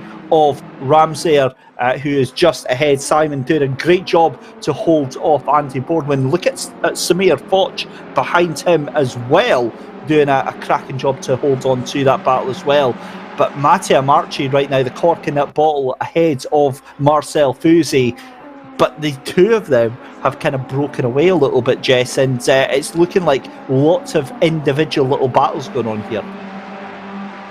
Not the big trainer we were expecting as well between the top five, but it's nice to see that we still got a battle for the podium again, and it's Fusi once again that's in the battle of this as well. And to be honest, if Fusi does not get a podium, I think he'll be very disappointed, because he was managing to get podiums in the first two races too. And Marshy, we know he's quick as well from the qualifying and practice as well. We can see a replay of some more action coming up as well, and that was him in the grass. He went straight on as well, abusing the track limit, so he could not avoid that. So yeah, that is him dropping down a few positions. But we got Andy Boorman, another nice team name, I have to say, an interesting number as well, as they head towards the Melbourne hairpin once again. We did see someone, I think Porsche was going for a move there as well, but not enough space to get the move done, and I think it's a little bit too far back as well. But look at Fusi going towards the final corner now. Could this be the move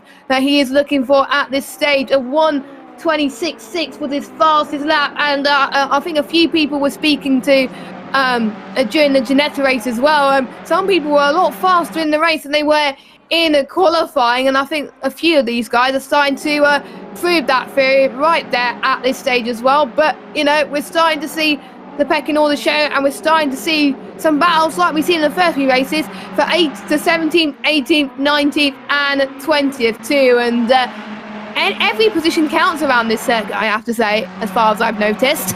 Yeah, it certainly does. And the thing is that as we see Fusi trying to go for a move on Matteo Marchi, fires it up the inside there. Matteo Marchi giving him as little room as he possibly can. They're coming through Coppice. It's round the second exit of Coppice. This is going to be down into the chicane. One of the two of them is going to have to go and back out. We see picture. And oh, that's great. Great move there from Fusi, who immediately bins it by going way too deep into the corner. Matteo Marchi is going to go and try and get round the outside.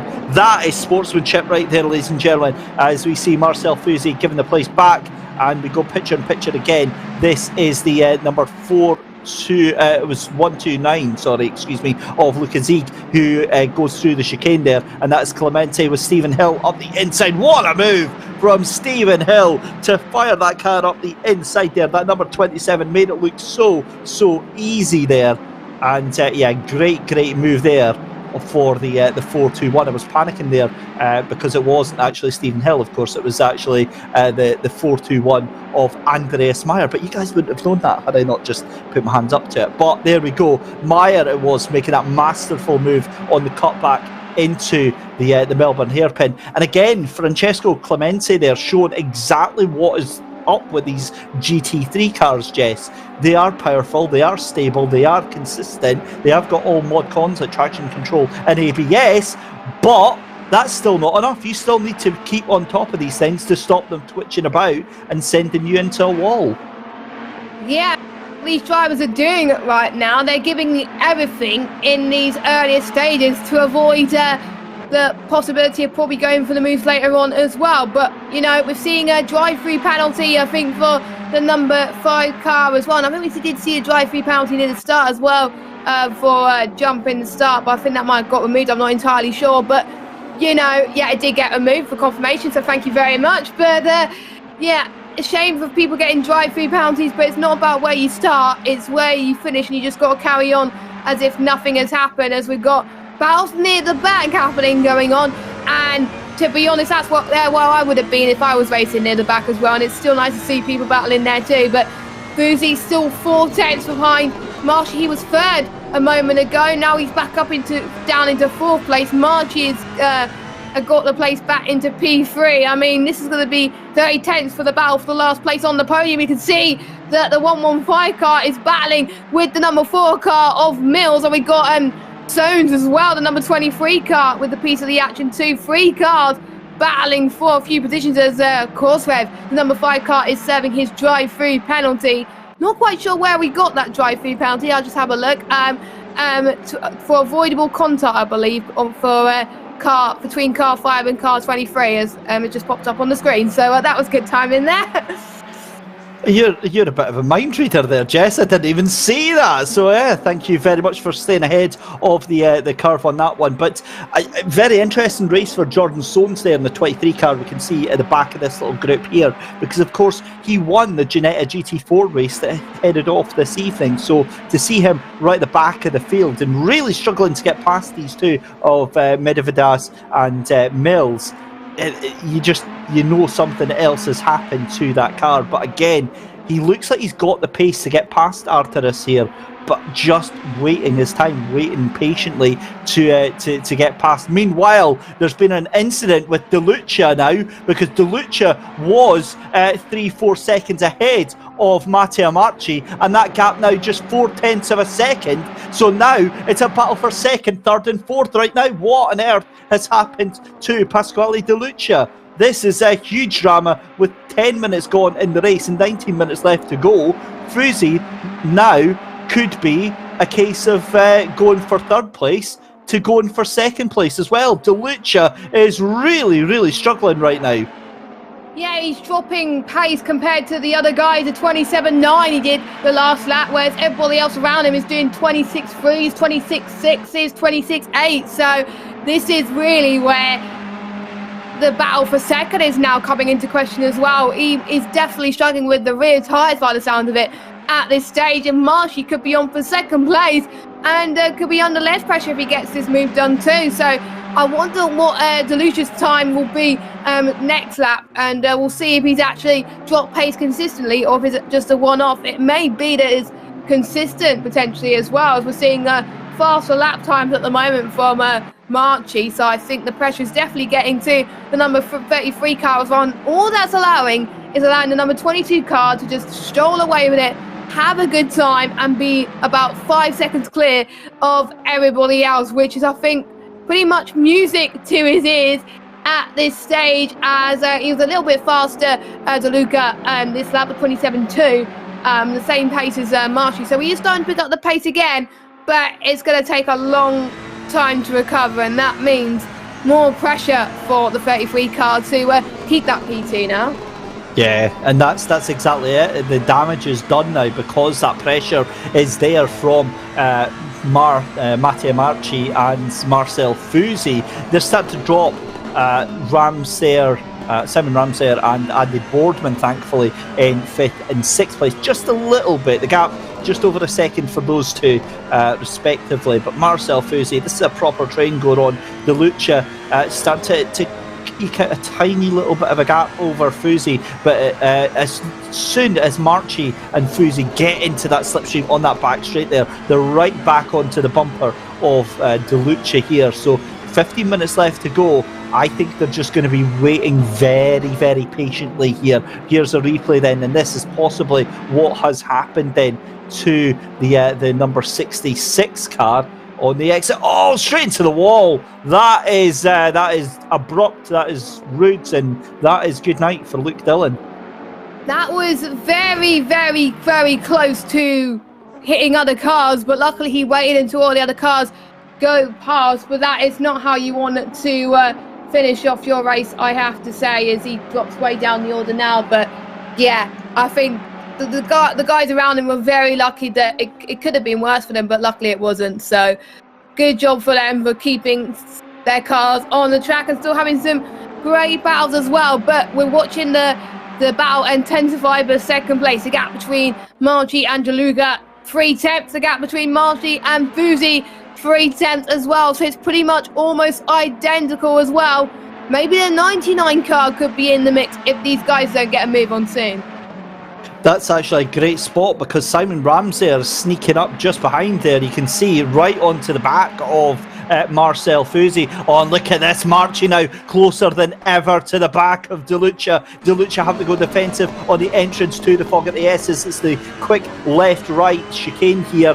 Through they go. DeLucia takes a little bit of time out there. But, I mean, Marchi is so consistent with his pace right now as they're onto the brakes into the Melbourne hairpin, and there's almost nothing to separate these two drivers as we come up to the halfway point in the race. How has that happened? We've gone quicker than all the other races, I have to say, and it's because these guys have put on a really good show, and the sun is really starting to set here. It's blinding all the drivers at the moment, and that's going to be a very tricky situation for the drivers. The braking points they've got to consider a bit more, and the cooler track temperatures as well. 18 degrees is the current temperature, but the track temperatures dropped down from, I think, of about 20 to 19 degrees now. So this is where it's going to be crunch time for the drivers, and we are starting to see I think I just saw someone drop a few positions a minute there, but it might just be in the deltas there as well. But yeah, just look at that. That's sun. That's beautiful, isn't it? It's lovely. It's a glorious night for a picnic here. We're virtually trackside. We've got the food out. We're enjoying a cracking night of racing here, and what more could you possibly want? If you do like what you're seeing, ladies and gentlemen, do please remember to hit that like and subscribe button here on YouTube. And if you want to share the stream as well, send out the message to all your friends that you think would be interested in watching this racing awesomeness. Right, it's time for my countryman Martin Buchan chasing down Stephen Hill in the 27 car right now, but he's going to have to get a moving on because and we've seen a big moment there as we see Mattia Marchi losing it on the entrance to the Melbourne hairpin there. So DeLucia gets to breathe a sigh of relief, and he's just lost it by himself there. So that is a huge moment there. So that means that Marcel Fusi moves up into that podium position, but more importantly, just 0.8 of a second from the second spot on the podium. I think it's best result of the night as well for Fusi. I mean, you wouldn't have predicted that going into this race for the Ferraris. But yeah, we've seen many times tonight the Melbourne hairpin has caught a lot of people out as well. But no fault, maybe due to the tyres and the spinning that's going on as well. Most people it's due to their own accord, but for some of them they've just been caught from other people's mistakes as well. As a lot of people off in the chicane to another place where people can get caught off as well. And I think more people are starting to make mistakes as the track temperatures are getting cooler. They need to warm up their tyres a bit more, because otherwise they're going to be ending up in even more bins throughout this race. So they just got to be keeping an eye on their tyre temps. As someone as Mente has gone off as well. There's just so many people going off at the moment. What is going on? Well, this is a nice, calm, relaxing end to the evening, isn't it? Clemente has a huge moment coming down the Craner curves, and that is exactly where you don't want to have a moment. Meanwhile, DeLucia is just losing time hand over fist. But look at Simon Ramsey in fourth place in that 99. Here's a replay then of what happened. This is going to be down into the Melbourne hairpin then. Gets in very deep, tries to cut it round. No contact there. He just spins up the tyres, trying to get that car round, and that is so unfortunate there to see that happening. But the good thing is that 8th place is where Mattia Marchi gets going on. This is the battle then for P15, and Buchan has managed to get himself ahead of this little battle. That is the fight between the 59, the 27, and is that Gregory Cuntabo in the 11 behind. So, yep. So up into 14th place then is Gabriel Remsviki for the Sky Tempesta Racing, just ahead of Stephen Hill and Gregory Cuntabo in the number 11 car. Gregory Cuntabo looking to try and get past Stephen Hill there. Looks like Remsviki really pulls the pin on the pace of that car, and that is definitely not an overtaking opportunity. Back to the battle for second place then, and Marcel Fusi really starting to put some big pressure on Pasquale DeLucia. And I've got to be honest, I mean, I'm really impressed by Simon Ramsey here. He's getting taken along by Marcel Fusi, and the three of them are just incredible pace right now.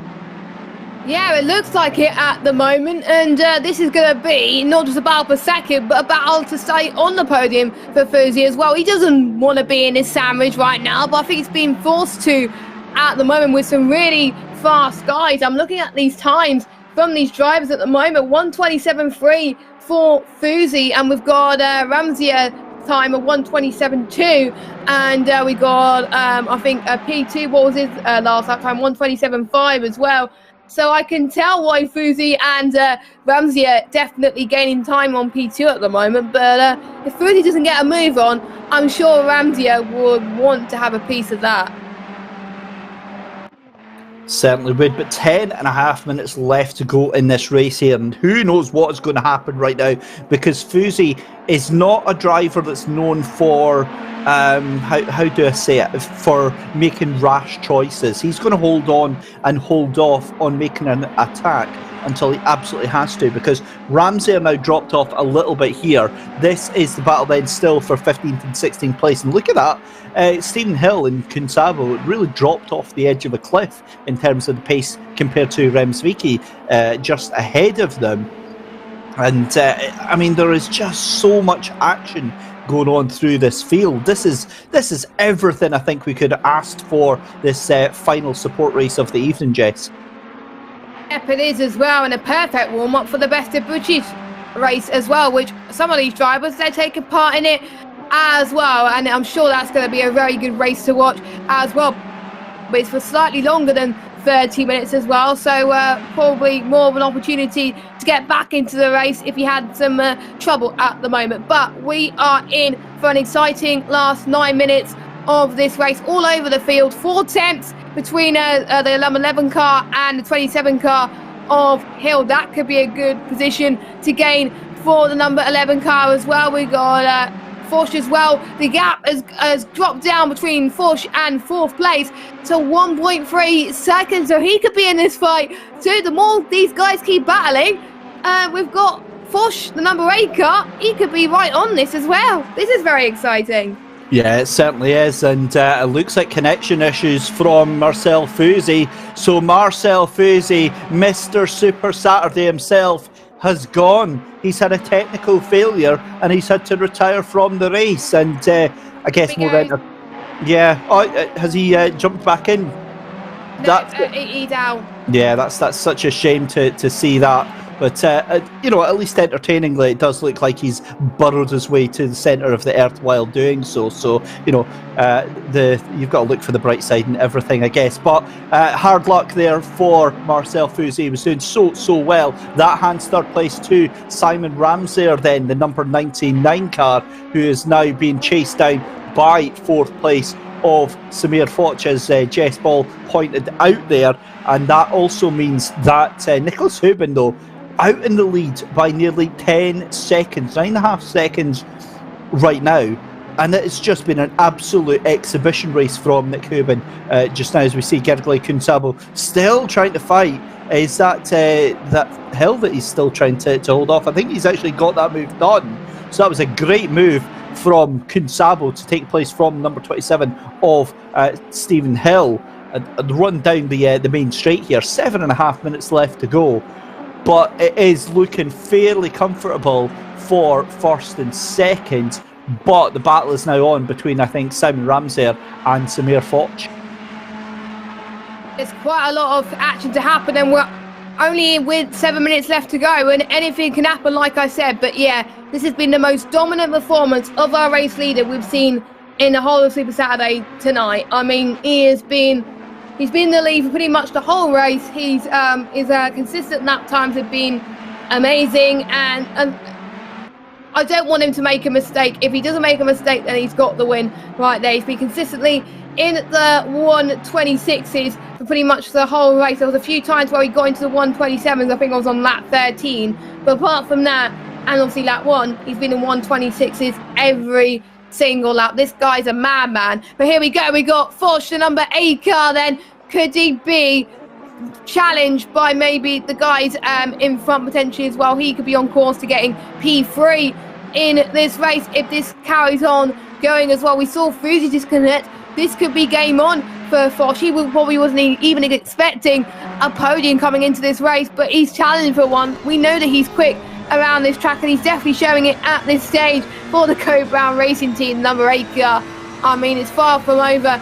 I think P1 and P2 has decided but the final podium slot is definitely not. And I have to say, I can't call it.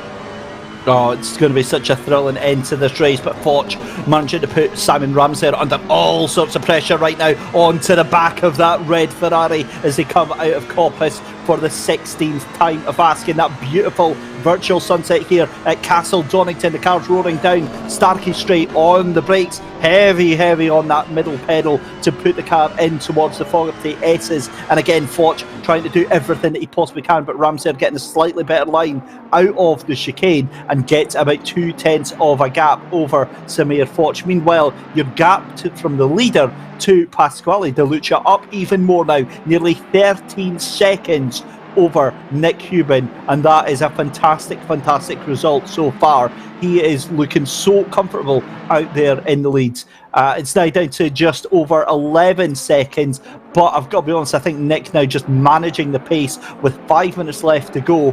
Samir Foch still pushing, but he's further back than he has been in this race on that third place. Meanwhile, we've got a cracking battle going on for, let's have a look here, that is 12th, 13th, 14th and 15th place, I believe, that we are looking at just now, because we've got Remsviki in the Sky car as well, and this is a 4-car train going on right now. Stephen Hill in front of, that is Gergely Kunsabo, and then you've got Kosarev and Clemente in that battle as well.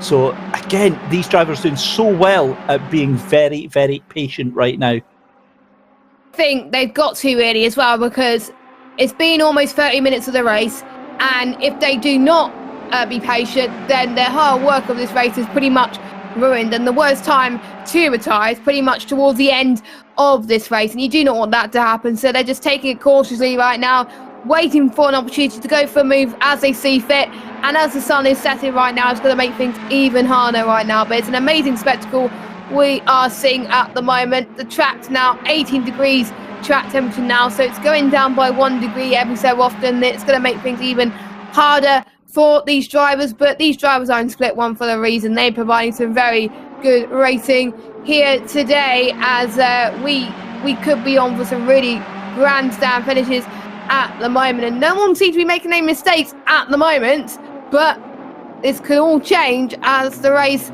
draws to a close. Oh no! Oh, Jess. Sorry. No. I just want to get your attention, right? Marcel Fusi, we lost him from the race. Do you want to know why? I've seen, but we want the viewers to know. What? His sister tripped the fuse box while making a toasted sandwich. Oh no! So Fusi can blame his sister. Sorry, that's unreal. Why Man, would if he ever, do that? right, depending on how old his sister is, right, that is the textbook definition for getting a dead arm. Like, that is, oh my goodness me, can you imagine her raging?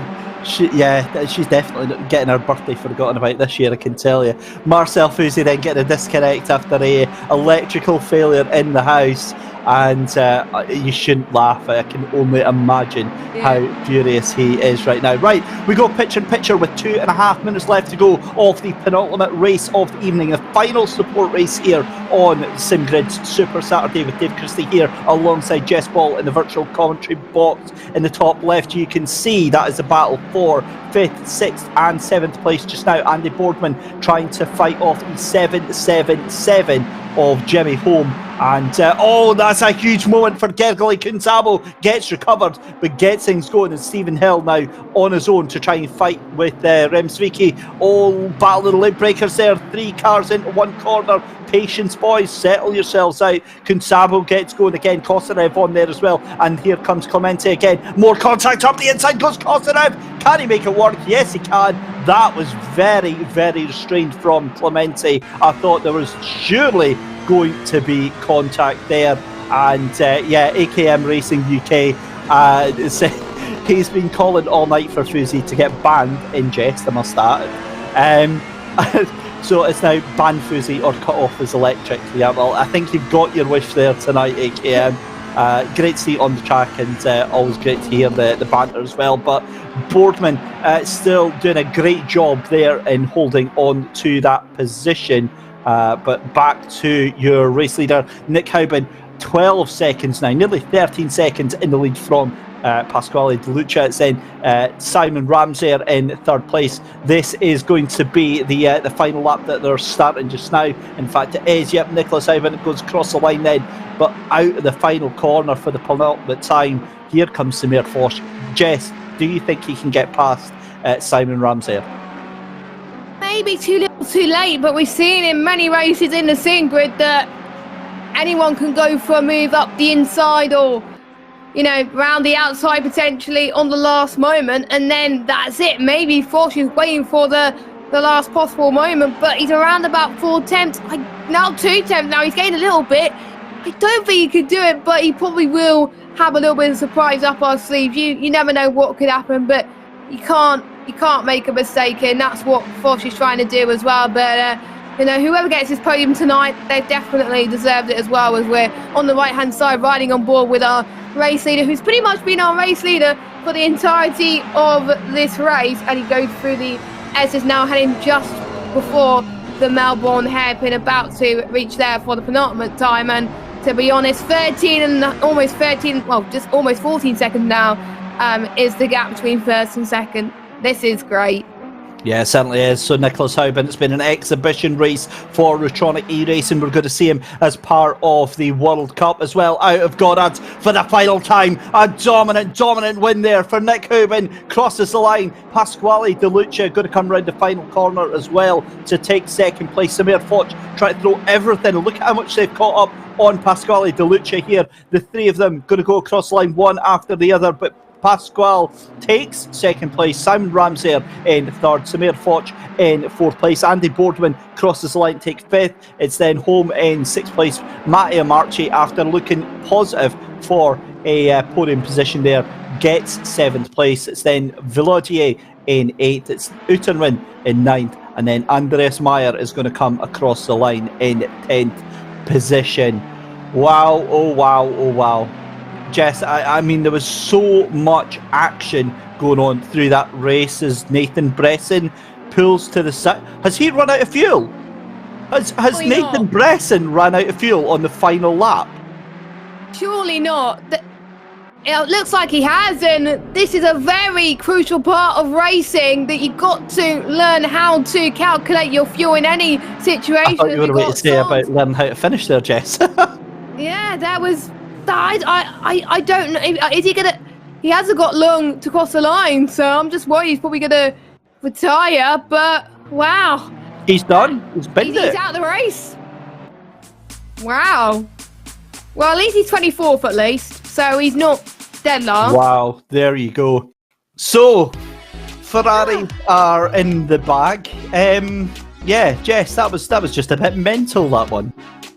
Yeah, that was, and that definitely warmed us up for the Best of British event happening very, very soon. But I have to say, if these guys want to keep doing these races from then on, I would have to say keep doing them, because it will provide us with action every time we do the Super Saturday, I have to say. But yeah, good job to everybody tonight, and there's still one more race still to go. It's the big one, it's the Best of British, and I'm sure it's going to be a great race too.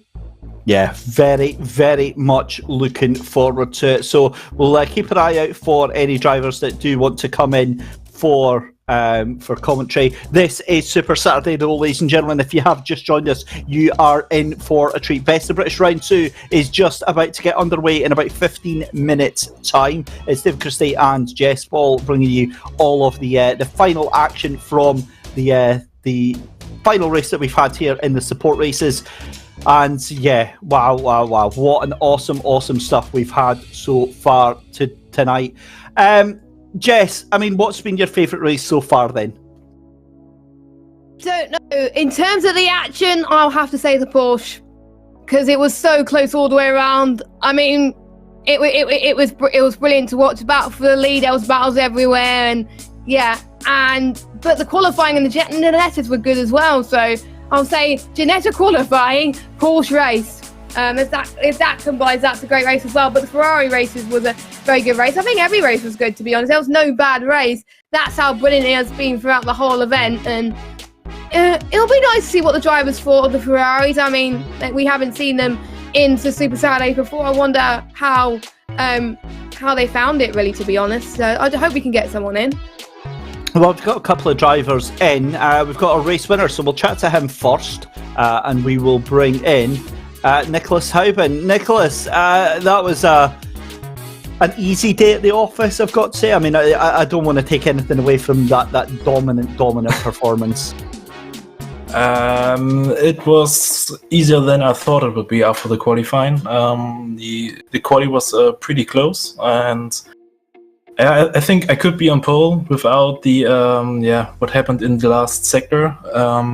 But in the race, it was the most important thing just to get P1 into turn 1 and then just drive away. How difficult is it when you're, say, 5 to 6, 7 seconds ahead of the pack? Do you just get into a zone where the laps come easily, or do you find it more difficult being out in front? When the race starts very good, I get into the rhythm, and then the race laps come after one. It's pretty easy for me, and until the point I do a mistake, then it will be hard, but that didn't happen. And I'm very grateful for this. And obviously you caught up to some lap traffic very quickly through the race, although you did only have maybe a handful of drivers that you had to pass. Was there ever any moment where you were worried about that race lead? No. that is exactly the answer that I wanted to hear. Just no. Obviously, World Cup is coming up very, very soon. There's a great performance for the Rutronic team. What's your thoughts ahead of that? Well, we don't know exactly how strong we are compared to the other ones. Of course, we want to finish as good as we can possible, but it will be hard. Many very good guys are in this league and in this World Cup, and it's more or less a surprise where we will end. Well, Nicholas Houben, thank you so much for joining us tonight. Congratulations on the race win, and good luck in your future races. Yeah, thank you. So let's have a look who we've got in here. I'm going to bring in, because we've got a couple of usernames and I'm not sure who they are. So I'll bring in Simon Bramser. Oh, and Stephen Hill. There we go. That's better. Right, let's bring in Stephen Hill, because we saw him in the thick of the action. But good evening, Stephen. That was a fairly dramatic race for you tonight. Yeah, fair to say. Probably one of my better races out of all three of them that I've done tonight. Just binned it though on the last lap in the just before the last lap in the chicane, and P18 in the end. But great racing, I've got to say, absolutely amazing stuff. Do you get time to think at all? Because obviously every time we cut to you, there was like 5 or 6 cars that were fighting both you and the cars around you. It was living on the edge of my seat, to be honest. It was just trying to focus on the guy ahead, but just trying to defend as well at the same time. I mean, I don't really have the words to describe it. I'm very sweaty, let's just say that. Was it enjoyable though? Did you enjoy yourself? Oh, absolutely, yeah. I mean, this has been some of the best races I've had on SimGrid so far, and I'll hope to get some availability to come back and do some more for sure. Excellent stuff. And on a personal note then, you have to tell us, who is the Budgie Racer? The Budgie Racer, that is me. I'm a streamer. I've just rebranded. Oh, you're one of those. I am one of those, yes. And where can we find you if we want to see some Budgies racing? You can find me on Twitch. Pretty self-explanatory. Search for the Budgie Racer and you'll find me. There you go. Excellent stuff, Stephen. Thank you so much, buddy, and look forward to seeing you again here at the SimGrid. You too. Thank you very much. There we go then. That is all the drivers that we have times for just now. Jess, it's time to say goodbye, isn't it? Yeah, it is. I'll be handing over my duty to the lovely Lewis, as he's going to be joining you for the Best of British very, very soon. It's been a pleasure. I really, really enjoyed it. Hopefully I kept my seat warm for Lewis, but thank you very much. It's been a pleasure joining in the commentary box with you, and I hope that the drivers who are taking part in the Best of British give you some fantastic racing, and I can't wait to watch it. So thank you very much for having me. It's been an absolute pleasure as always, Jess Ball. Brand new here to the Sim Grids, and we very much enjoy having her here. Thank you very much for joining us tonight, and we will see you again very soon, Jess. So, ladies and gentlemen, as said there, coming up next is going to be the Best of British Round 2 here at Donington Park. 90 minutes of GT3 madness with Lewis McGlade and myself taking you through all of the action. We're going to take a very short commercial break, and when we get back, we'll have live build-up.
What a day of racing it has been. We are ready for the final race here on Super Saturday, our feature event of the day, the continuation of the Best of British Championship.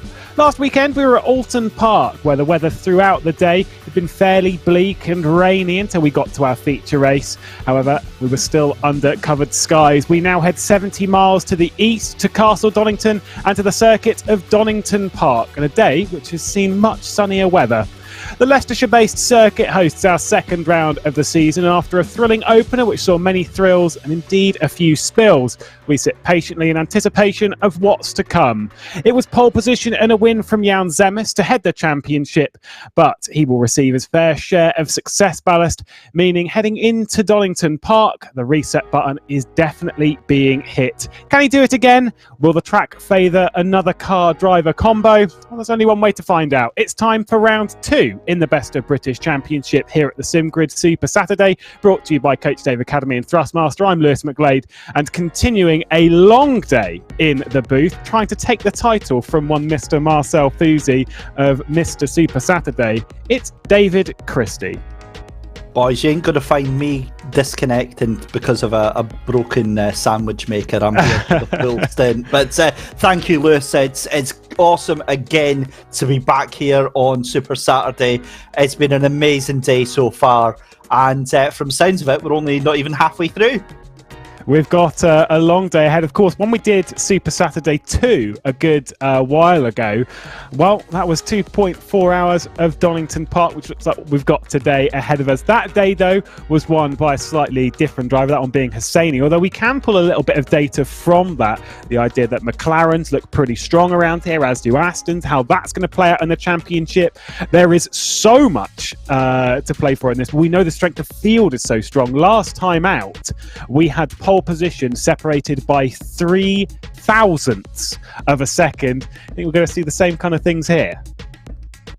100%. I mean, looking at practice times going in just now, we've got, what's that, about 15 drivers separated by 1 second itself, and that gap will come down massively, especially when you see the real level of talent that we've got on offer here tonight, Lewis. We see them week in, week out here, but really, I love when they get these chances to shine, when they get to pit their wits against each other for our entertainment. I think we're actually quite lucky that we get to enjoy this. Always, always, always. Well, we're about to head into qualifying, so I think now is probably the best time to take a look then around the circuit. We're on board with the Mercedes-AMG GT3 Evo of James Parker and the 88 as we now head down into Redgate, braking from 4th gear at just under 230 kilometers an hour. Down to 2nd gear at around 110 kph on the apex before the run down through to Hollywood. And then it is a trip down the roller coaster ride that is the Craner curves. Taking as much angle as you can, trying to rotate the car in, down into the old hairpin, taking it 3rd gear at about 150 kilometers an hour. Now it's the run up the hill, through Starkeys Bridge, and then through into Schwanzkopf where you're consistently accelerating. And then you go on the brakes from 5th to 2nd, down through into McLean's, and then you've got the run up to Coppice, another sharp incline here, up to 4th gear at 190 before braking down to 2nd gear at 120 through Coppice, and then it's a run down Starkey Straight. And then you head into the Fogarty S's, which puts you on the Grand Prix loop here at Donington Park. And that was very, very much a straight line effort there from James Parker. If you can get through the Fogarty S's like that, now the run down to the iconic Melbourne hairpin, through tight into the apex, all the way down into 1st gear at about 55 kilometers an hour through the apex. And then it is the run down to the final left-hander, the hairpin known as Goddard's, down from 4th at 190, down back to 1st gear at about 65 kph. You take a tight apex, allow the Mercedes to run wide, and that's a hot lap here at Donington Park.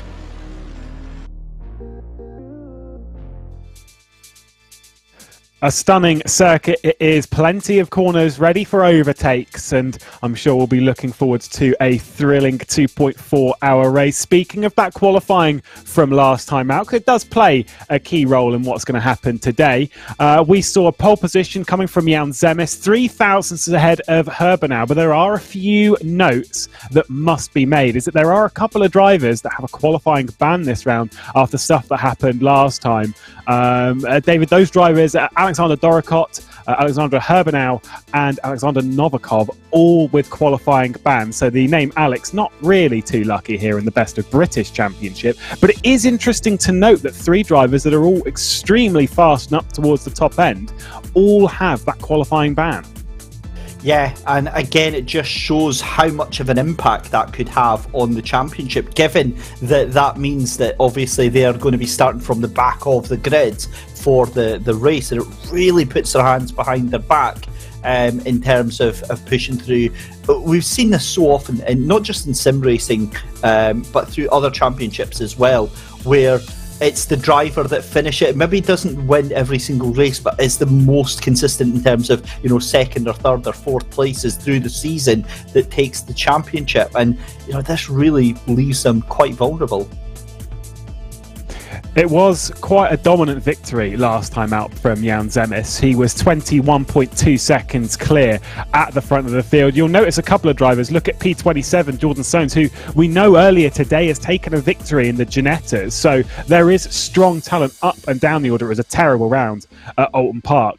But you see Novikov up there in 2nd position with that qualifying ban. Herbenau, who was so impressive pace-wise, like I said, 3 thousandths off of pole position, was really, really impressive impressive through the opening stint of the race, but then there were some issues later on that ended up in his retirement.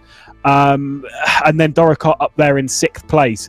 After the first round, we have Oulton Park, we come to Donington Park. They are two wildly different circuits when it comes to how raceable they are, how much overtaking opportunities you've got, how the tyres react, how the cars react. And that's kind of the really important thing, is that where last time we saw Jan Zemis up there in the Porsche, are we going to kind of see those same things here at Donington Park? I'm less sure.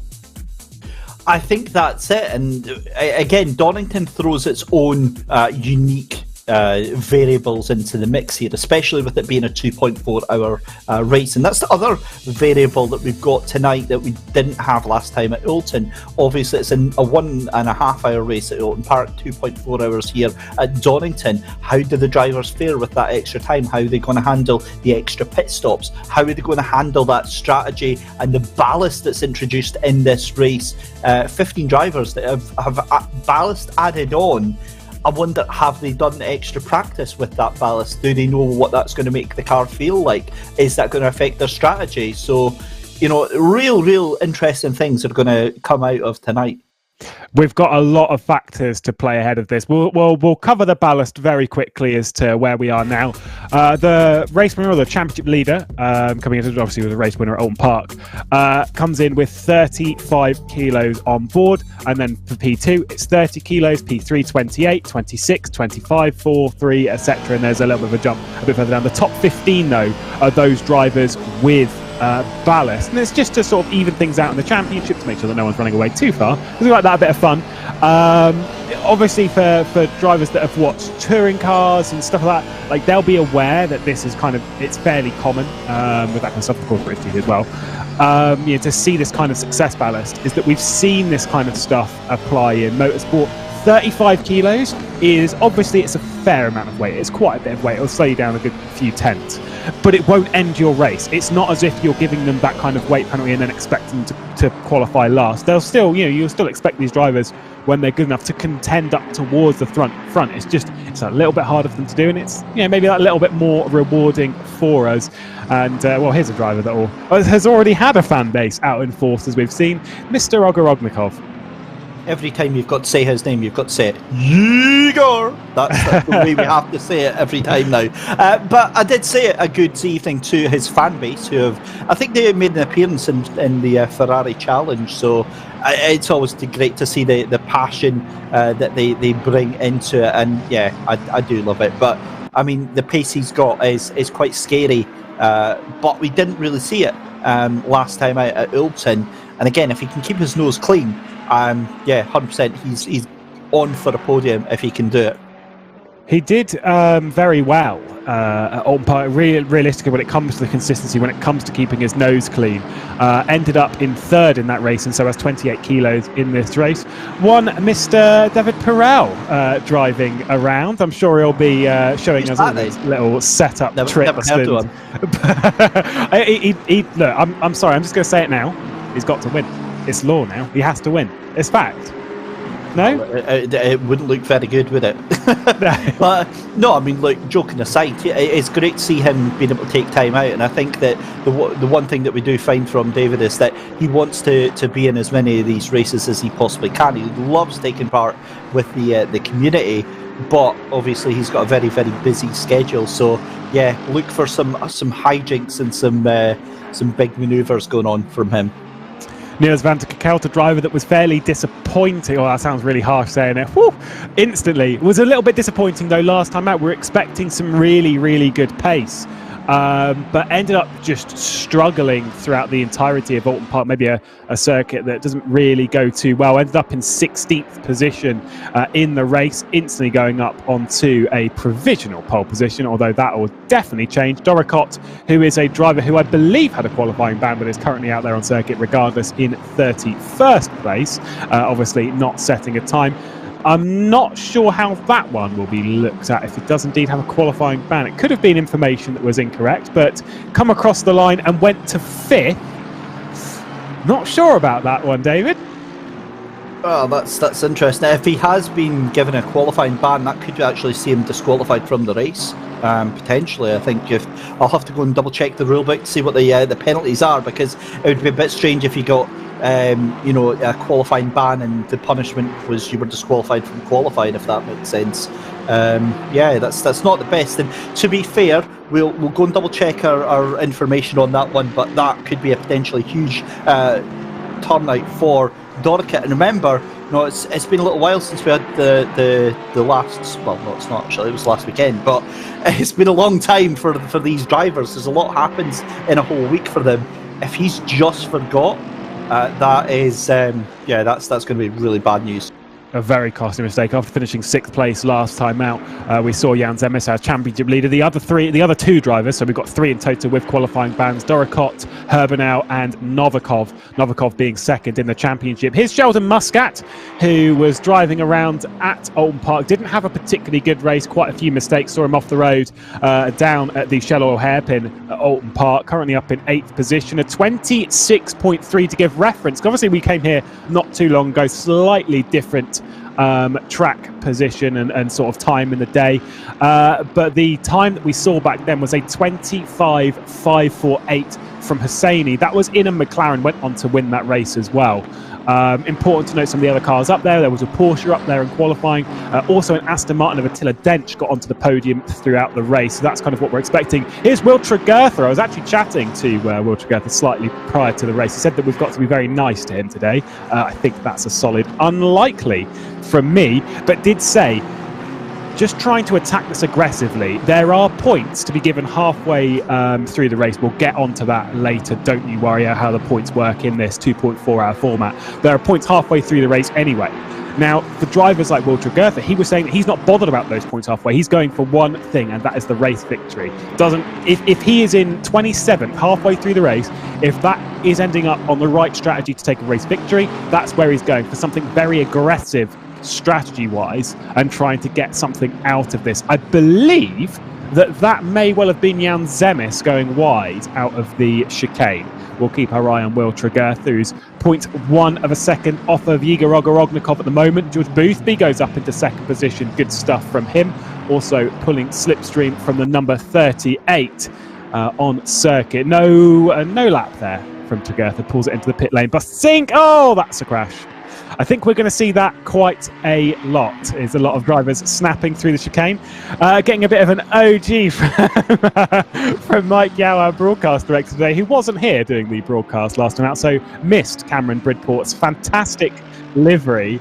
Obviously, for those of you that don't understand what it says on the car, because it's quite hard to read in Comic Sans, it says, "My passion is graphic design," and boy, oh boy, does he need help.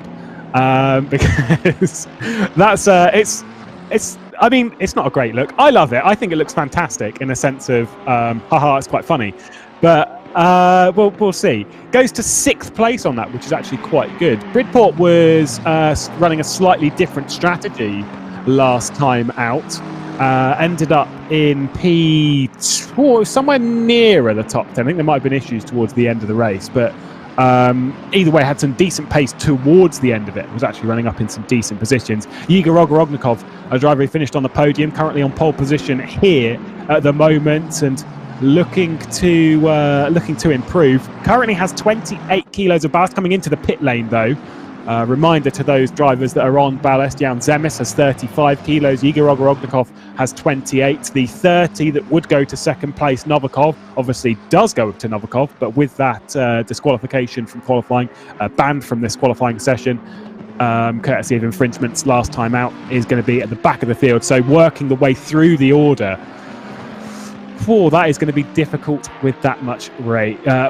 Jordan Soanes, who was a trouble-filled driver back at Oulton Park, currently down in 22nd position, but look how close those gaps are. 1.1 seconds separating the top 27, but look at that. Who is that in 28th place?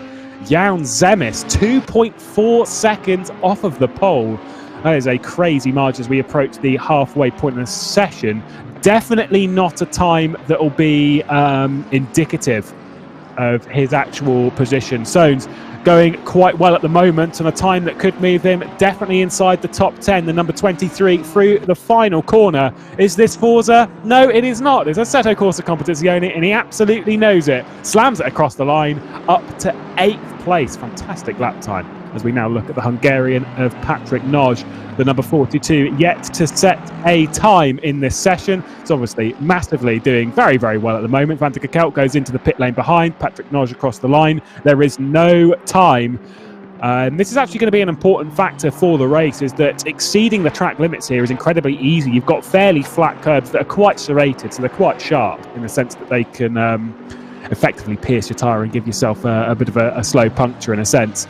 They're slightly flat curbs, but they allow you to attack them, as taking a very wide line through the final corner. Owen Wenlock pulls it all the way out, coming into that final corner. At the moment, just saw it on the left-hand side of your leaderboard, it is a tied time for pole position. George Boothby got the improvement and now sets a 26.301, the exact same time as Ogor Ognikov, who doesn't like that one bit, fancies setting a faster time in the Aston Martin. Of course, last time out, I did think we're never going to see them closer than last time out. It was 3 thousandths of a second between Jan Zemes and Herbenau. And here we are. It's nothing between them. Absolutely nothing. Sheldon Muscat then across the line, 21st position, moves up into 14th. Cameron Bridport, who's in the pit lane with Soanes as well. All drivers coming in to start a middle run in this session. Still 10 minutes left, so plenty of time to do so. We ride on board with Ogor Ognikov down the Craner curves. Moretti up to 3rd position. Ahead now of Will Tregertha through the old hairpin. And then under Starkey's bridge, as everything tightens up on the left-hand side, you'll see him pull it over as far over the left-hand side as possible before that run through McLean's. Little snaps of oversteer all the way through it and up towards Coppice. A fantastic corner, but it's really, really hard to judge. There's no banking. It almost feels like the circuit is constantly running away from you. A lot of understeer in the car at this section of the circuit. Down the hill into the Fogarty S is a very fast section of the circuit that really isn't ideal for overtaking, but I'm sure we'll see a couple of lunges down here. There's a tyre barrier that you can see there over the left-hand side. Almost always gets hit on lap 1. A couple of hairpins to go to end the lap. Looking like a pretty decent lap from Igor Ognikov, and seeing if he can pull his way clear of George Boothby, who's doing a fantastic job at the moment. The number 41, just a single corner to go in this qualifying session. Will Tregertha as well, who's currently up in 4th position, running down towards those final couple of hairpins. Harrison as well improves to 3rd position. Wow, impressive stuff. David Christie, nothing separates the top 2. What a session we're getting here at Donington Park once again in the best of British. The other bit that I'm blown away with, we'll watch Will Tregertha going across the line because he's 2/10 up. There we go, boom! Will Tregertha lights the fuse, sets it up, and boom goes the dynamite. I've been waiting for ages to do that. 126.202, George Boothby, and that's not how you turn the corner, George, but huge lap there from Will Tregertha, 126.2. And do you know the other thing as well is the fact that, Lewis, 30 drivers, 30 drivers in a second of the leader. I can't get my head around that. That is just absurd. It's not a particularly long lap here at Donington, and unlike Alton Park, which is obviously a shorter lap in length and time-wise it's not too far different, Alton Park has a lot of very, very difficult corners that it's kind of you can extract so much time from, particularly through the chicanes. You can really wrestle it through and gain a lot of time. At Donington, it's a little bit more kind of hard to say. I want to say simplistic, but it's not. Simplistic is a very easy way of putting it. There are less challenging corners here, with the exception of places like the Old Hairpin, with the exception like McLean's and Coppice. There are a couple of tricky circuits, but it's you lose, if you're not 100% with the circuit, you lose a tenth or two there. Whereas at Alton Park, you can lose 3, 4, 5 tenths at some parts of the circuit. I think that's the difference. And with a field this strong, that's why you get it that close.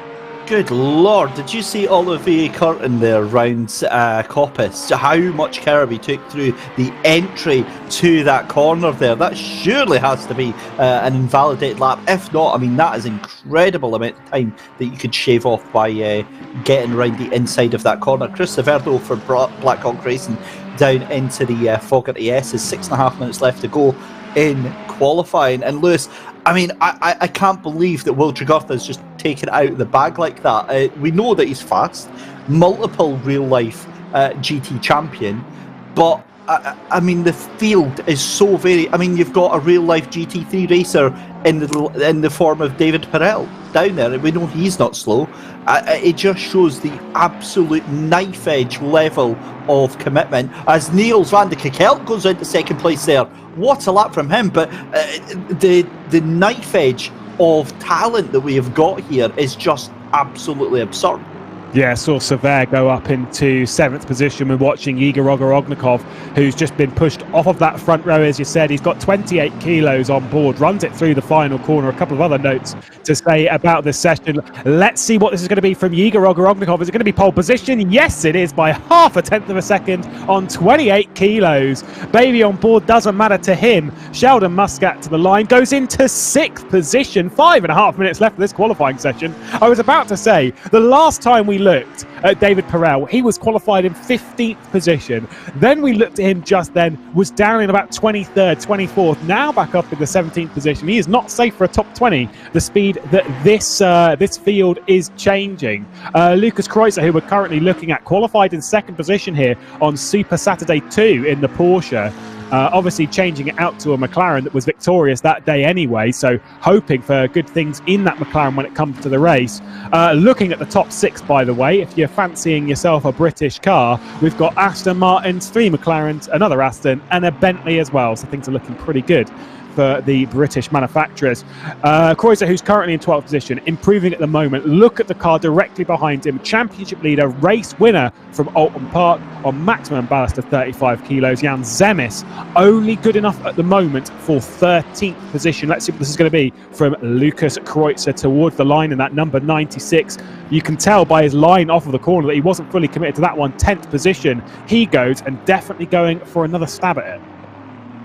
The other thing that I find absolutely amazing is just the tiny little differences that make all the big changes here. And just to explain for the Daniel Keffer in the DK Racing car going round and round and round the corner. We saw Owen Winlock, we saw several drivers going very, very wide at that final corner. What they're trying to do is trying to maximise the amount of straight line that they've got to just boot the accelerator down and get going with that next lap. Now, what we saw in some of the previous races is actually some of the cars going slightly off the track to that long strip of tarmac and just putting the foot down there. And I do think there's about maybe 1/10 to 2/10 of a second extra time that you can get by doing that. Indeed, Harry Phillips, we just saw there, way down the order, got a top 10 last time, actually was really, really impressive. Back at Alton Park, told us in the interview afterwards that he hasn't really done much sim racing, to be honest, and jumping in here and showing some incredible speed, but maybe that lack of experience when it comes to sim racing just sort of means when you're thrown a different circuit, things aren't too confident. He said he was stronger at Alton Park than he was at any other circuit on the calendar, but so maybe this was sort of expected. Let's see what Patrick Noj does. Pole position for the Hungarian, 300ths clear of Igor Ognikov at the top. Wow, wow, wow. Who is getting pole position here today? Because it is chopping and changing constantly.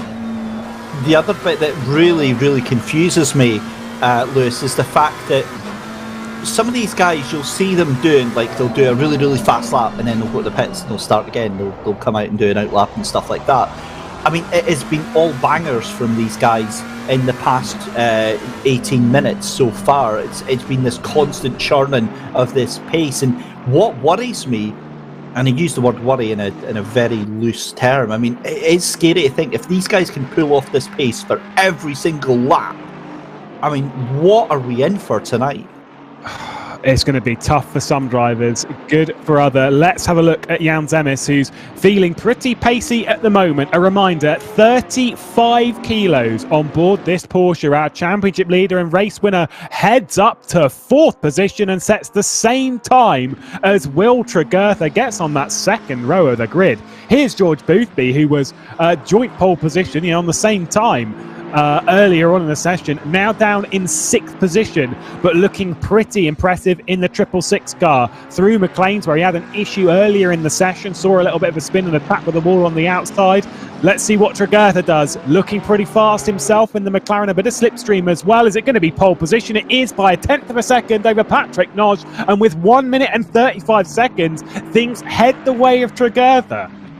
Oh my goodness me, and again, this is all going to be very, very crazy. This is going to feel like 10 minutes in the next minute and a half. Tregurtha, I've got no doubt, will get knocked off of that pole position very, very shortly, just because of the pace of some of these cars. George Boothby is making some big gains. I mean, if he is anywhere near, I think we're away to see sub 120. 126, I think maybe a 125.8 if my calculations work out. What can he do? George Boothby goes, 125.8. I'm taking that, guys. Thank you and good night.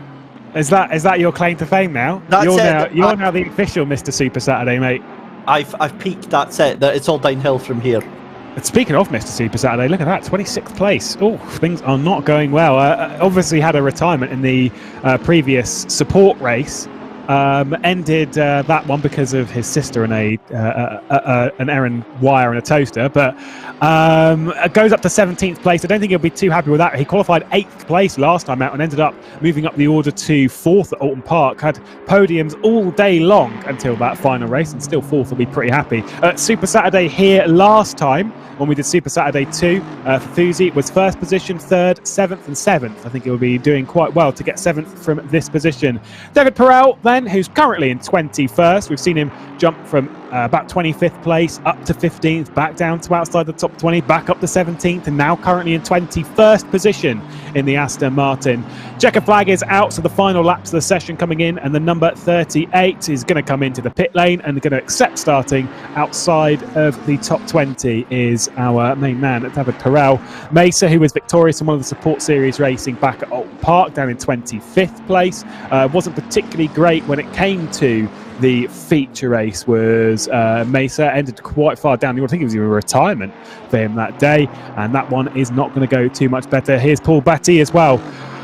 I don't think anyone has got anything for to go and grab themselves pole position at the moment. Well, the only man that might have had it is Ogorodnikov, and I've got to be honest, I think he's in pits from what I saw. Marcel Fouzi coming around the final corner and come 8/10 behind the pole sitter. I don't think he's going to get anywhere near the front row, but moves up to 15th place, and it just shows the marginal gains. Great lap there from Paul Batty there, the 22 Frenchman, into 11th place, just outside the top 10. But I'm going to make this point right now. For Jean Zemis to get 5th place with full ballast, 35 kilos, granted it's not a huge amount, but for him to be less than 0.08 of a second off a pole, that is incredible pace. It really is. It shows how strong he is. The same with Ogorodnikov. Definitely the driver he needs to keep one eye on at the moment is Ogorodnikov, who is only 7 kilos lighter than Jan Zemis, qualifying a position and 0.03 of a second ahead. So a tight qualifying session for everyone down from the pole sitter, but Boothby's 25.818, you called it as being a 25, being a low 8. Puts him nearly 2/10 clear of the rest of the field. Will Tregurtha on the front row with him. A front row that maybe we wouldn't have expected departing Alton Park, but well, as the front row we've got 2 McLarens up there, and that is going to cause a little bit of spice when it comes towards this race, the championship as well. Yeah, and that also adds a new factor into things, given that Jean Demis is the sole Porsche in the top 10 there. It really is a battle of the McLarens and the Aston Martins in the top 4 there. Top 10 is huge. Any one of them could win this race, but we're going to have to see how this goes. Indeed. We've got our grid ahead of us, 2 hours, 24 minutes, 3 pit stops ahead. The grid order, Boothby and Tregurtha on that pole position as we run it down inside the top 10. Noj, Ogorodnikov, Jan Zemis and Van der Kerkhout, the top 3 rows. Harrison and Muscat, great qualifyings from them on the 4th row with Moretti and Sever behind. Paul Batty and Lucas Kreutzer, who was on the front row here in Super Saturday 2 a good while ago in that 2.4 hour race, starts from 12th place with Ruoff Keirton and Mr. Mr. Super Saturday himself, Marcel Fusi, in 15th place. Owen Wenlock, Kelly as well. Soames, who had a disappointing run last time out, Oldham Park, leading your favourite, Mr. Bridport as well. We'll get a closer look at that livery as well. You can just see it there poking through shot on the right-hand side. I know you love it. I'm not. Wolf Gruber as well in 20th position. Then we've got Perel, who'll not be too happy with 21st. We'll expect to see some more things from him. Kiefer and Schwab, the 23 drivers that we can see. And of course, there's plenty more behind it, 11 in fact, to make out the grid. And you said there that victory can come from anywhere on this grid, realistic, or anywhere inside the top 10. I do think it is anywhere on this grid, but it's so close with 3 pit stops. You throw an aggressive strategy out there for 2.4 hours. Up there at the top end in victory, you never know. Yeah. Look, again, when I say the top 10, you're absolutely spot on to catch on to that, because the pace, given that 30 cars within 1.2 seconds of each other, I mean, look, we say that whole thing about throw the blanket over them, and it's such a cliche, but legitimately, you think of 1.2 seconds and the difference that is. And then you think about that's what it is in these cars, the 30 cars in 1.2 seconds. Like I say, if we get that pace in the race, my God, I think tonight will be one of the most special races that we have here at SimGrid. Indeed, it's going to be tight, and of course with 3 of our fastest drivers as well, starting from the back couple of rows, Doricott, Herbenau and Novikov, our second in the championship, all starting down the back end. They'll need to throw something at this aggressively strategy-wise. I was saying earlier in the broadcast when we came back from the track guide that Will Tregurtha, I spoke to ever so slightly before the race, slightly earlier today, and he was saying that he's going to throw something really aggressive in this race when it comes to that strategy. He's determined to leave here with 1 position, and that be P1. He also said that we have to be nice to him, which I think is off the table. That's not going to happen. I don't know if he was wondering though, because if you're talking about throwing an aggressive strategy out there, talking about throwing something out there like pitting early and then seeing what happens throughout the race, though, that's the kind of strategy call that I would expect someone to do from sort of 10th, from 15th when they're trying to get that victory. From the front row though, and knowing that he's got the pace, is that on the cards? Is still throwing something aggressive strategy-wise out there? Is that still there? Or maybe now you're kind of wondering, okay, how do I control the race from this point? With the fact that he's got 3 pit stops left to go, I think there's a certain element as well on this, Lewis, of watching what everyone else is doing. I think that the bold, wild, out there strategies, really, you have to leave them to anyone that's outside the top 10. Your role, if you're in the lead of the race or you're up in the top 3, 4, 5 cars, you have to react to the cars around you. You can't be going, and at least in my opinion, can't be going and doing your own thing, because you have to kind of try and stay with the pack. You don't want anybody making crazy undercuts that might impact your own strategy in the long run. So yeah, Boothby's got it all to do. Normally we'd look at like the Porsche race and the Ferrari race that we've just had. You're out in the lead, that's great, but I mean, you don't have that luxury of being that much faster than the guys behind you now. And also, there are some drivers who we didn't see up towards the front end at Oldham Park, the likes of Van der Kerkel, who ended up outside of the top 15. I think it was 16th position on the road once things had reached the checkered flag. We've got Marcel Fusi, who's a bit further down as well. We've got Sheldon Muscat up there, who, like I said earlier, he was off at the Shell Oils hairpin and had various spins throughout the race. He's very much hit the reset button here, qualifying in 8th position. That is really, really fantastic for him in that Bentley. See if anything can happen over the race. But we're underway on the formation lap. There goes Bridport in that lovely livery. We'll get Mikey out to put it on broadcast as much as possible. But with Boothby on that pole position in the 666, you're saying about controlling the race and stuff like that. It's going to be a long 2.4 hours. It really, really is. But a victory at this point in the season, it's going to be really important for them. And also a reminder as to how the points work. We'll talk about that now whilst we're on the formation lap. We've got a little bit of breathing. The way the points work for this is it's 70 points for a race victory, and that's the same today.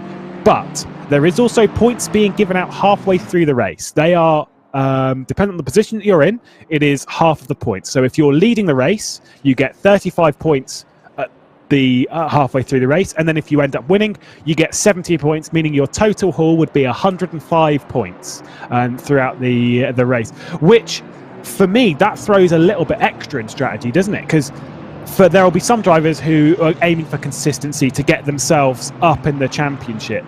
If you get yourself high up in that first half of the race and then sort of you finish fairly high up in the second part as well, that's pretty good. You don't want to just sort of be high up in the first half and then down somewhere in the second half. You don't want to be down somewhere in the first half and then up somewhere in the second half. You want balance across both.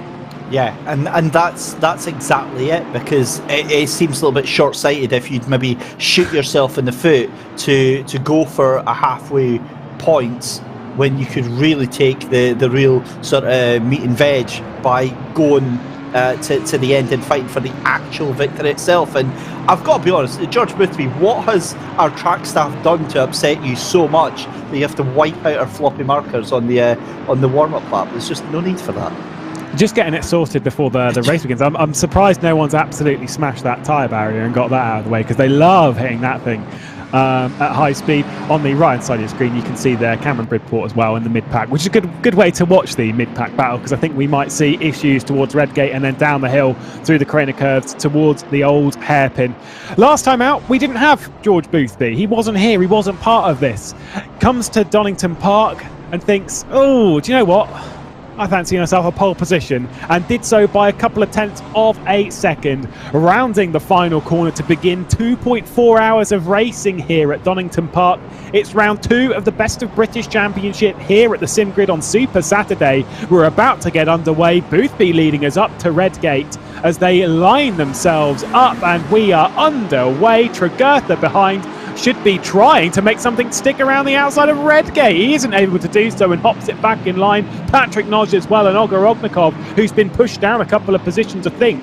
Has Ogorognikov, as I'm pretty sure that's Jan Zemes who's got by, and also Vanta Kakao is trying to get him done as well. Will Tregurtha going super aggressive to the inside, as is Ogorognikov, but he drops down into 6th position. Tregurtha wasn't able to do anything into the old hairpin, and it's still going to be Boothby leading Tregurtha, Patrick Noj, Jan Zemes who's made his way up the order. Ogorognikov looks like he's struggling a little bit on speed.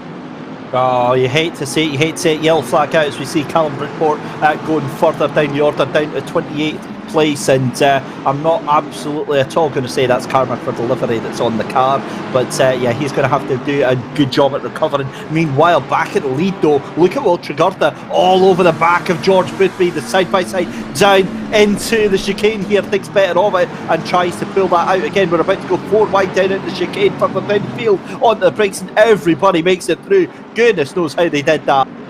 Yeah, Fuzi was battling it out with Wenlock, who got herself ahead. Who's gone wide in there. You've also got Jan Zemes as well, a part of all of this, and Harrison firing his way through. We see Will Tregurtha defending from Noj, as we've got 3 wide into the final corner. It's Jan Zemes on the inside, Vanta Kakao and Ogorognikov as well.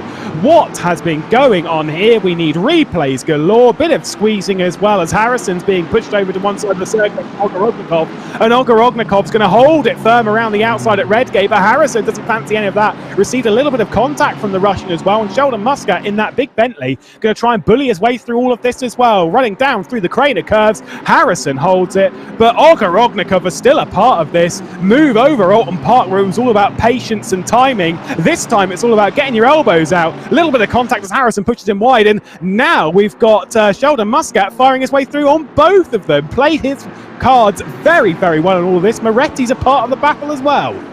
Oh my goodness me, right, that all started from Igor Ogorognikov, who outbroke himself going in towards Melbourne hairpin, smashed into the side of Niels van de Kekelt there, and yeah, I've got no doubt Race Control are going to be having a little look at that. And again, we speak about it all the time, it's the first 10-15 minutes. You need to keep your nose clean, get yourself in the best possible opportunity, and not get yourself into these silly mistakes. However, oh, and that's a huge mistake there from Sheldon Muscat on the exit of the chicane there, to hand that place back to Igor Ogorognikov. Simply fires it up the inside. He's never going to need an invitation like that again. But that was a huge moment there for Sheldon Muscat to hand that one over on a silver platter. Meanwhile, back down the order there, I mean, 3-4 cars abreast into the final corner.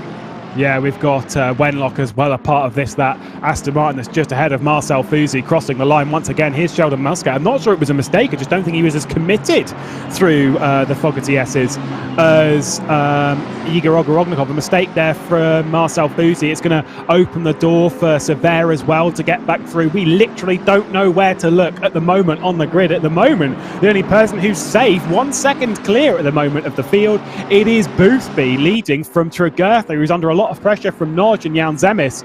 We're further back in that battle as Muscat. There is Marcel Fusi on the inside now of Owen Wenlock and gets that position done going into McLean's.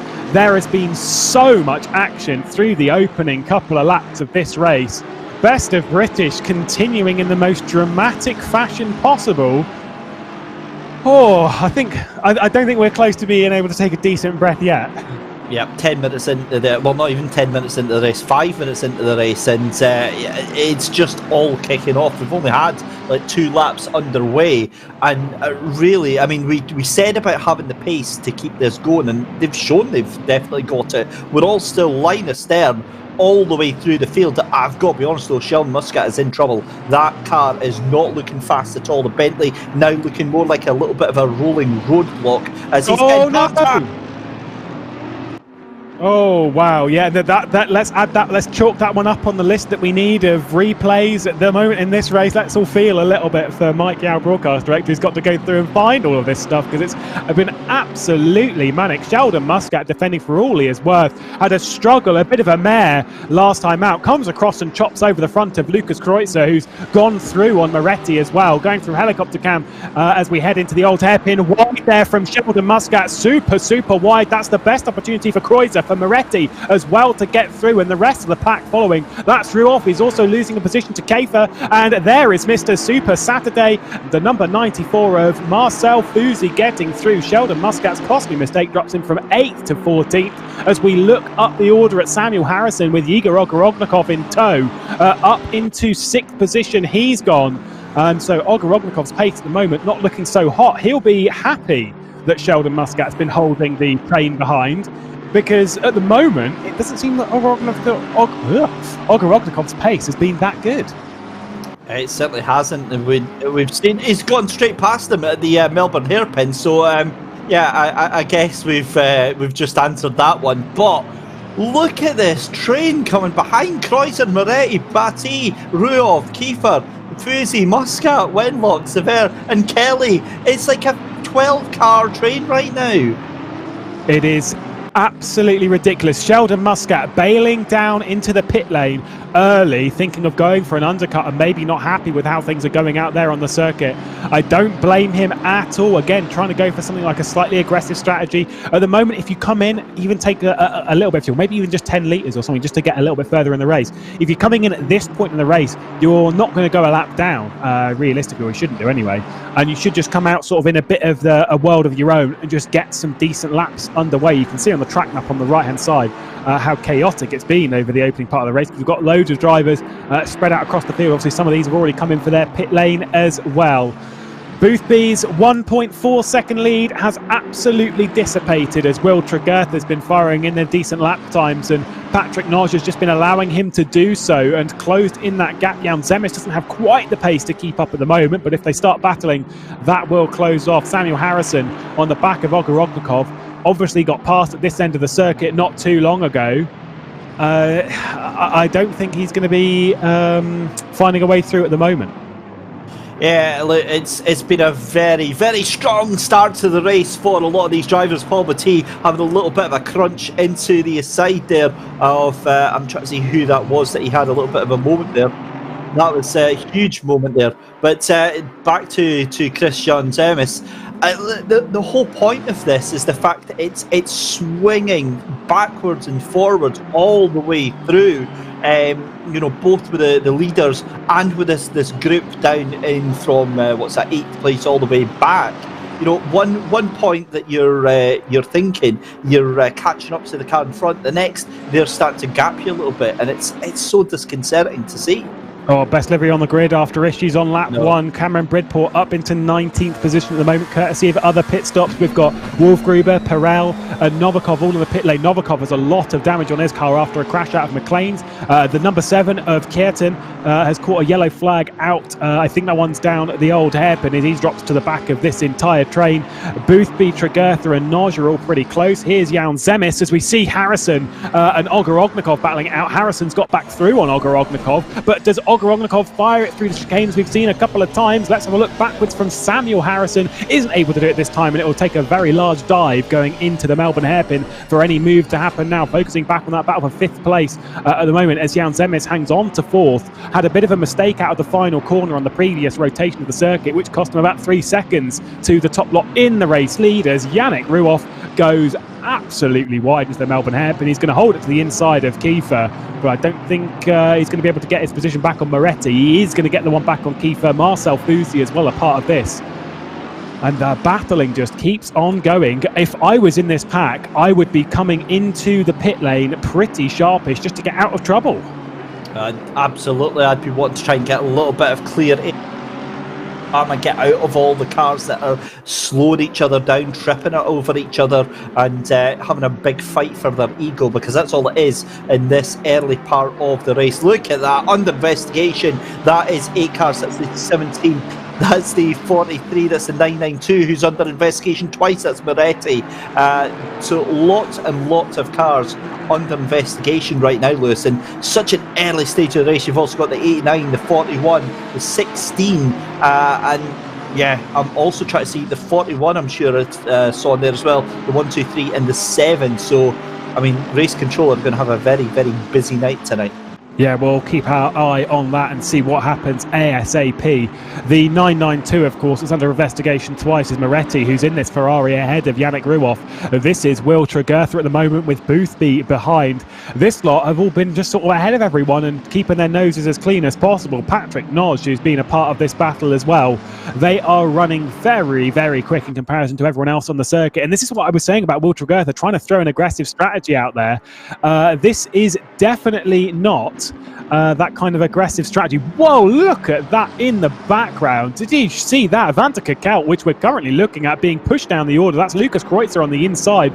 Samuel Harrison as well has dropped a couple of positions. Jan Zemis with an awful lot of damage on the front end of his car. What has happened to the Porsche of our championship leader, Christian Zemis, who's now moving down the order? Harrison, Vanta Kakelt, we've got Kreutzer as well, who's going onto the inside, and there's a bit of contact as well for further stuff, as that's Jan Zemis off the road, and he's gone big time. Championship leader, race winner and dominant, that's Yannick Ruoff as well, who's been involved in all of that. The drama keeps coming in. And I'm going to take a big sigh of breath, and wow, what do you say to that? I mean, look, let's call it how we say it. That was absolutely stupid from Niels van de Kakelt there. No need for that whatsoever. Minor touch, and that's all it takes, and he's got to be responsible for it. But here we go.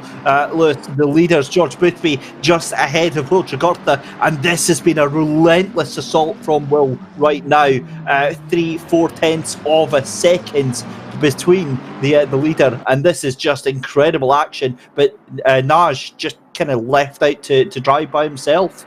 At the moment, if there's any further contact on this grid, we're not going to have too many cars outside of these lot battling for the race lead. Patrick Noj, at the moment, 8 seconds clear of Ogor Ognikov. He is just driving around by himself at the moment. I don't think he's got the pace to keep up with these two at the front, but he's just basically hit cruise mode, and we're only just over 10 minutes into this race. He could have a fairly easy run, and maybe even a little bit of a boring one. Jan Zemis and Ruoff come into the pit lane at the moment to serve their first pit stops of the day. It's been a chaotic, frantic first part of the race, and we hope that sort of some of the contact, some of the damage that's been dished out sort of calms down a little bit, because otherwise we're going to have a very spread out order here at Donington Park. Where it isn't spread out, though, is between these two. There has been no opportunity for Will Tregurtha to try and get a move on Boothby, but Boothby, who's like I said, he wasn't there at Alton Park. He's looking for 105 points today. he's under an awful lot of pressure at the moment to hang on to the first 35 points that aren't being dished out, by the way, for about another hour, so don't panic. Oh, Ogorognikov and Harrison. Oh my goodness me. More cars off the road. Harrison crossing over the inside. Ogorognikov back up into 4th place. And if I am race control, I am giving a lot of drivers a slap on the wrist today. It's just so disappointing to see because it's always the same names that you see in that trouble. We've got another yellow flag at the chicane there. That looks like it's going to be the number 33, I believe it is, or is that the 36 that's caught up in that? But I mean, Igor Ogorognikov gets to run away with it and like nothing's happened. But bear in mind, we haven't seen the replay, so we don't actually know what's happened between the two of them. But I mean, you can hazard a guess there to say that it's contact that didn't need to happen. Just saw coming out of pit lane there, Jan Zemis, I believe that was, coming out of pit lane a lap down. So obviously the damage repair he's taken for our championship leader, 35 kilos on board. He's going to rule out Donington Park. Whoa, big slide, big slide there from Lucas Kreutzer. He's under a pressure from the Frenchman of Paul Batti, who's going to go around the outside of Starkey's and going to try and leave it to the inside of McLean's. I don't think he's going to be able to do so. Backs out of it smartly. Moretti behind in the 992.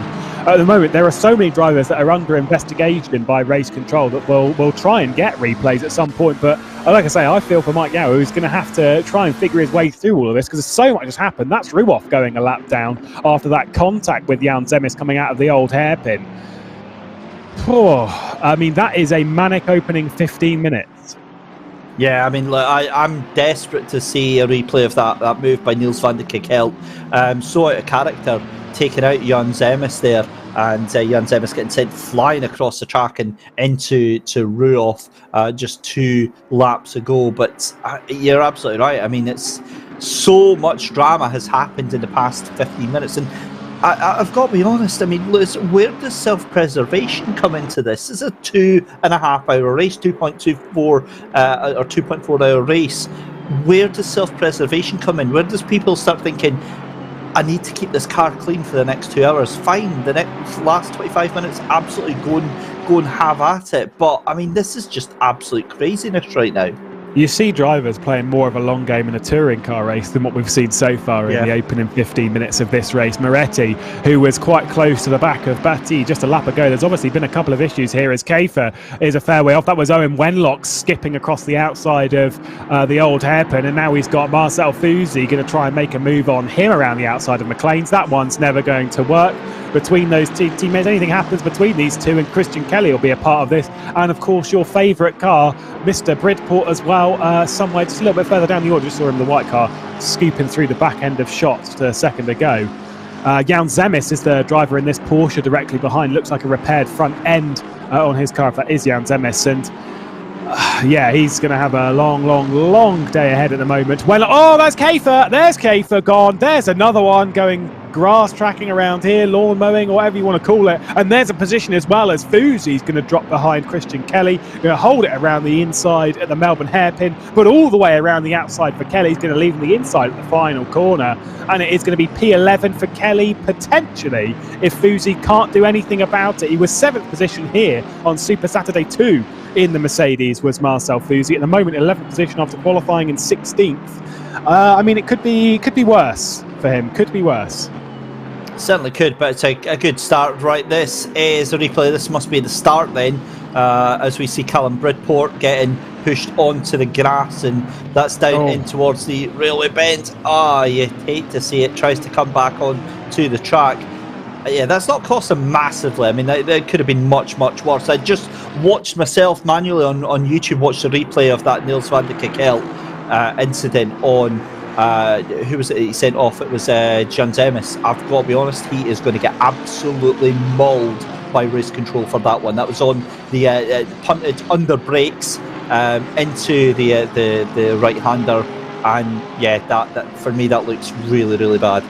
A reminder for those drivers that are under investigation at the moment: the number 17, the number 43, the number 992 twice, the 89, the 41, the 16, the 123, the 7, and the 47. 47 being kick out. And this is Jan Zemis. This is earlier than the initial incident that we saw. This is running down to the Melbourne hairpin. He's overdone it. He's smashed into the back of Jan Zemis.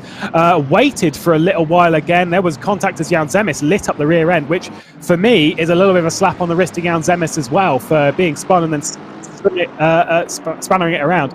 You've got Ogorognikov as well coming through here. You've got Harrison as well. This is how it went 3 wide when we jumped back to them. So there was that contact. Van der Kuyt tries to get out of this, and this just keeps on going. Harrison then is through as well in all of that, and you can see there Jan Zemis, that was the damage on the front end that we saw when we came back to it. This is that run down the hill through the Craner curves that we were just catching. So you've got Jan Zemis alongside Harrison. Harrison's got the position done. Niels van der Kuyt is on the left-hand side battling with the McLaren, and he's just going to overdo it on the brakes, smashes into the back of Jan Zemis. That is 2 incidents there from van der Kuyt, and he is in a lot of trouble from that.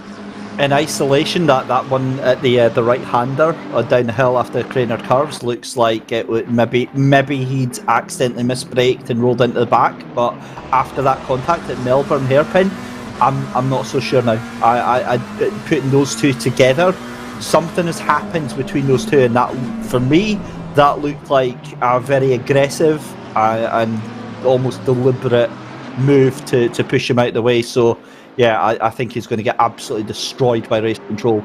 So the way I see it is that there was obviously that first incident, which the thing that catches me about that one at the Melbourne hairpin is when they start braking, you can tell very quickly that Niels van der Kuyt is braking too late. You can tell that pretty early, and he still kind of is trying to pull it right. He never sort of tries to straight line it and just miss Jan Zemis at any point.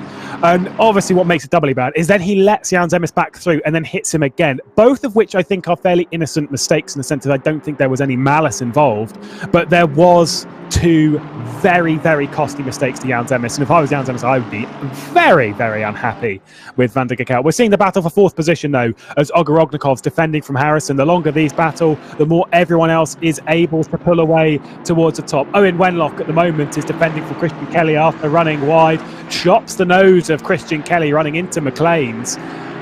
If we're going to carry on like this, I am not going to have a voice left in this race. It's only been 20 minutes and there's been so much drama and so much action that race control and our replays are going to be sat here all day. We've already got 2 hours worth of content, that's for sure. Certainly, for sure. And I'll tell you what, I don't think I've ever seen Igor Ogorognikov being made to work this hard for a place, because Harrison doing a cracking job as Samuel all over the back of that Aston right now, doing a great job. And yeah, this is awesome racing. And as you said, we're barely even 25 minutes in. It's been pretty mad. So they'll try and defend as hard as they can, is Ogorognikov. But yeah, he's got a long day ahead. Of course, a reminder that Ogorognikov is on with some ballast at the moment. It is 28 kilos on board with him. We've got a warning to car 81. I'm not sure who car 81 is, but that's Chris Sever, the 992 of course being Moretti, who was under investigation a couple of times. I'm sure there's another one coming in, but plenty going on. This driver is under investigation at least once. We've got once on our order, but I'm pretty sure it'll be twice, having looked at what we just saw. This one is still continuing. The more they battle, though, Kreutzer and Berti as well, he's not really too far behind. They'll be very much a part of it, and you get the feeling that Harrison is faster, but every time he gets through, there's either a mistake or Ogorognikov just absolutely sends it through the Fogarty S's and gets back through into Melbourne. There's a slip and slide off of Coppice from Harrison, and that'll just allow a little bit of a reprieve to Ogorognikov. It certainly will, and he's going to have to watch how he gets through that, because Ogorognikov does know how to defend that position and will do very well. We've seen that position change hands several times over the past 20 minutes or so. Niels van der Kuyt getting himself through into, I believe that was in 18th position just now. Christian Kelly tries to think about late on the brakes to take that position from Olivier Winlock. Gets a good run out of the Melbourne hairpin there. They're side by side on the run down the corner. Oh, Christian Kelly getting squeezed by Olivier Winlock there. I've got to be honest, you really can't be doing that. No, that was a little bit naughty. I think he gave enough room, so it might be okay. Harrison comes into the pit lane then in the Aston Martin. This battle then moves up a position for 8th place. We've also got another penalty. This one coming in. It's a drive-through for car 369. That is Alexander Novikov, who was banned from qualifying as our second in the championship after finishing P2 on the road. Now gets a drive-through penalty for car contact with 89. That one's Torsten Borchardt. Obviously, from that qualifying ban, had to start from the back of the grid, came up through the order, and on lap 1 had an incident, and that's what happened that way. So there is Novikov. Like my lap, well, I mean, you're not doing any at the moment, so unfortunately it is the pit lane for Novikov, and it looks like it's another driver that was high up in the championship that isn't looking to have a decent round here at Donington Park. The likes of Jan Zemmers as well, our championship leader at the moment, and I get the feeling that the fan base is going to go wild with this information, but considering that Tregurtha's ahead, Noj is ahead, Boothby's ahead, who Boothby didn't score any points last time out. There was a late incident for Tregurtha, who scored less points than he wanted. My point is that if everything was to finish as it is in 2 hours' time, unlikely of course, Olga Romanikov will be leading the championship. There you go. Have a fun fact out there for you. Well, aren't you the bastion of light-hearted news? I've got a feeling that might not be happening in the next 2 and a bit hours. But I mean, look, this is a perfect example of what this is about. It's about the championships. You have to think about all of the points that you're potentially going to be acquiring, not just from this race, but putting yourself in a good position for the next race as well. It's a championship like this. We've spoke about Alton Park. A championship like this is all about playing the long game. I know it's only 5/10 of a second. 5/10 of a second? I don't know what I'm talking about there. It's only 5 rounds in the championship. It's a very short championship, realistically. It is not a long one. Consistency is going to be key. You can't have rounds where you're throwing stuff away, because it's just being... If you finish 4th in every race in this championship, and if you're running 4th in both of the 2.4-hour races, I would be surprised if you weren't battling for the championship, even by finishing 4th. My point is, you don't have to win every single race, and those drivers that understand playing the long game, those are the drivers that are going to come out on top. You don't just win a championship by winning a single race. That is important. We did just see a little bit of a gap as well between Boothby and Tregurtha. It's got up to 1.4 seconds. Here's Sheldon Muscat, who was... qualified really, really well after a disappointing Alton Park. Ended up coming into the pit lane fairly early in the race, and I think has had various other issues after struggling for speed as well, as he battles out for 28th position further down the road. Lucas Kreutzer into the pit lane as we focus on Paul Batty and Moretti behind. A lot of these drivers coming in for a pit stop, if for my money, maybe a little bit too late. David, if you kind of get what I mean, is that a lot of these were in the battle pack. They've already lost an awful lot of time. At this point, you might as well just stay out. Yeah, exactly. It's a bit of a strange one. You have to make that call really early to get the most amount of value of it, and that's what we're on about with the fact that it's 3 pit stops that they've got to take here tonight, Lewis, instead of just the 2. That third one, you have to get that out of the way as soon as you are starting to feel the effects of other cars around you. As soon as you're not able to perform your fastest, then it's time to sort of pull out, get yourself into the pits, get your new strategy on the go, and get your new boots on. 2 hours left to go. Really, I would have thought all drivers should have pitted at least once. Yeah, it's where... So obviously the thing we're talking about here as well is that an hour and 12 minutes in this race to go, so in a good while. Thanks for that blue flag, Marshall. When we get to that point, that's where half points will be given out based on positions at that point. So being at the front towards that position will net you a good 35 points if you're leading.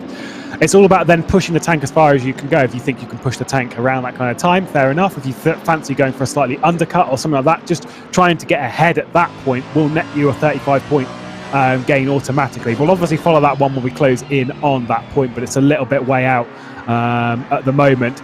Just saw as well that, of course, a lot of drivers have completed 2 pit stops. The head of the drivers that have completed a pit stop and that only have 2 left, rather, is Niels van der Kakelt, who I'm all right with saying this right now. He is not holding on to that position because he'll definitely be getting a penalty. Chris Sever going to go around the outside of Schwar, but there is no way round at the Melbourne hairpin.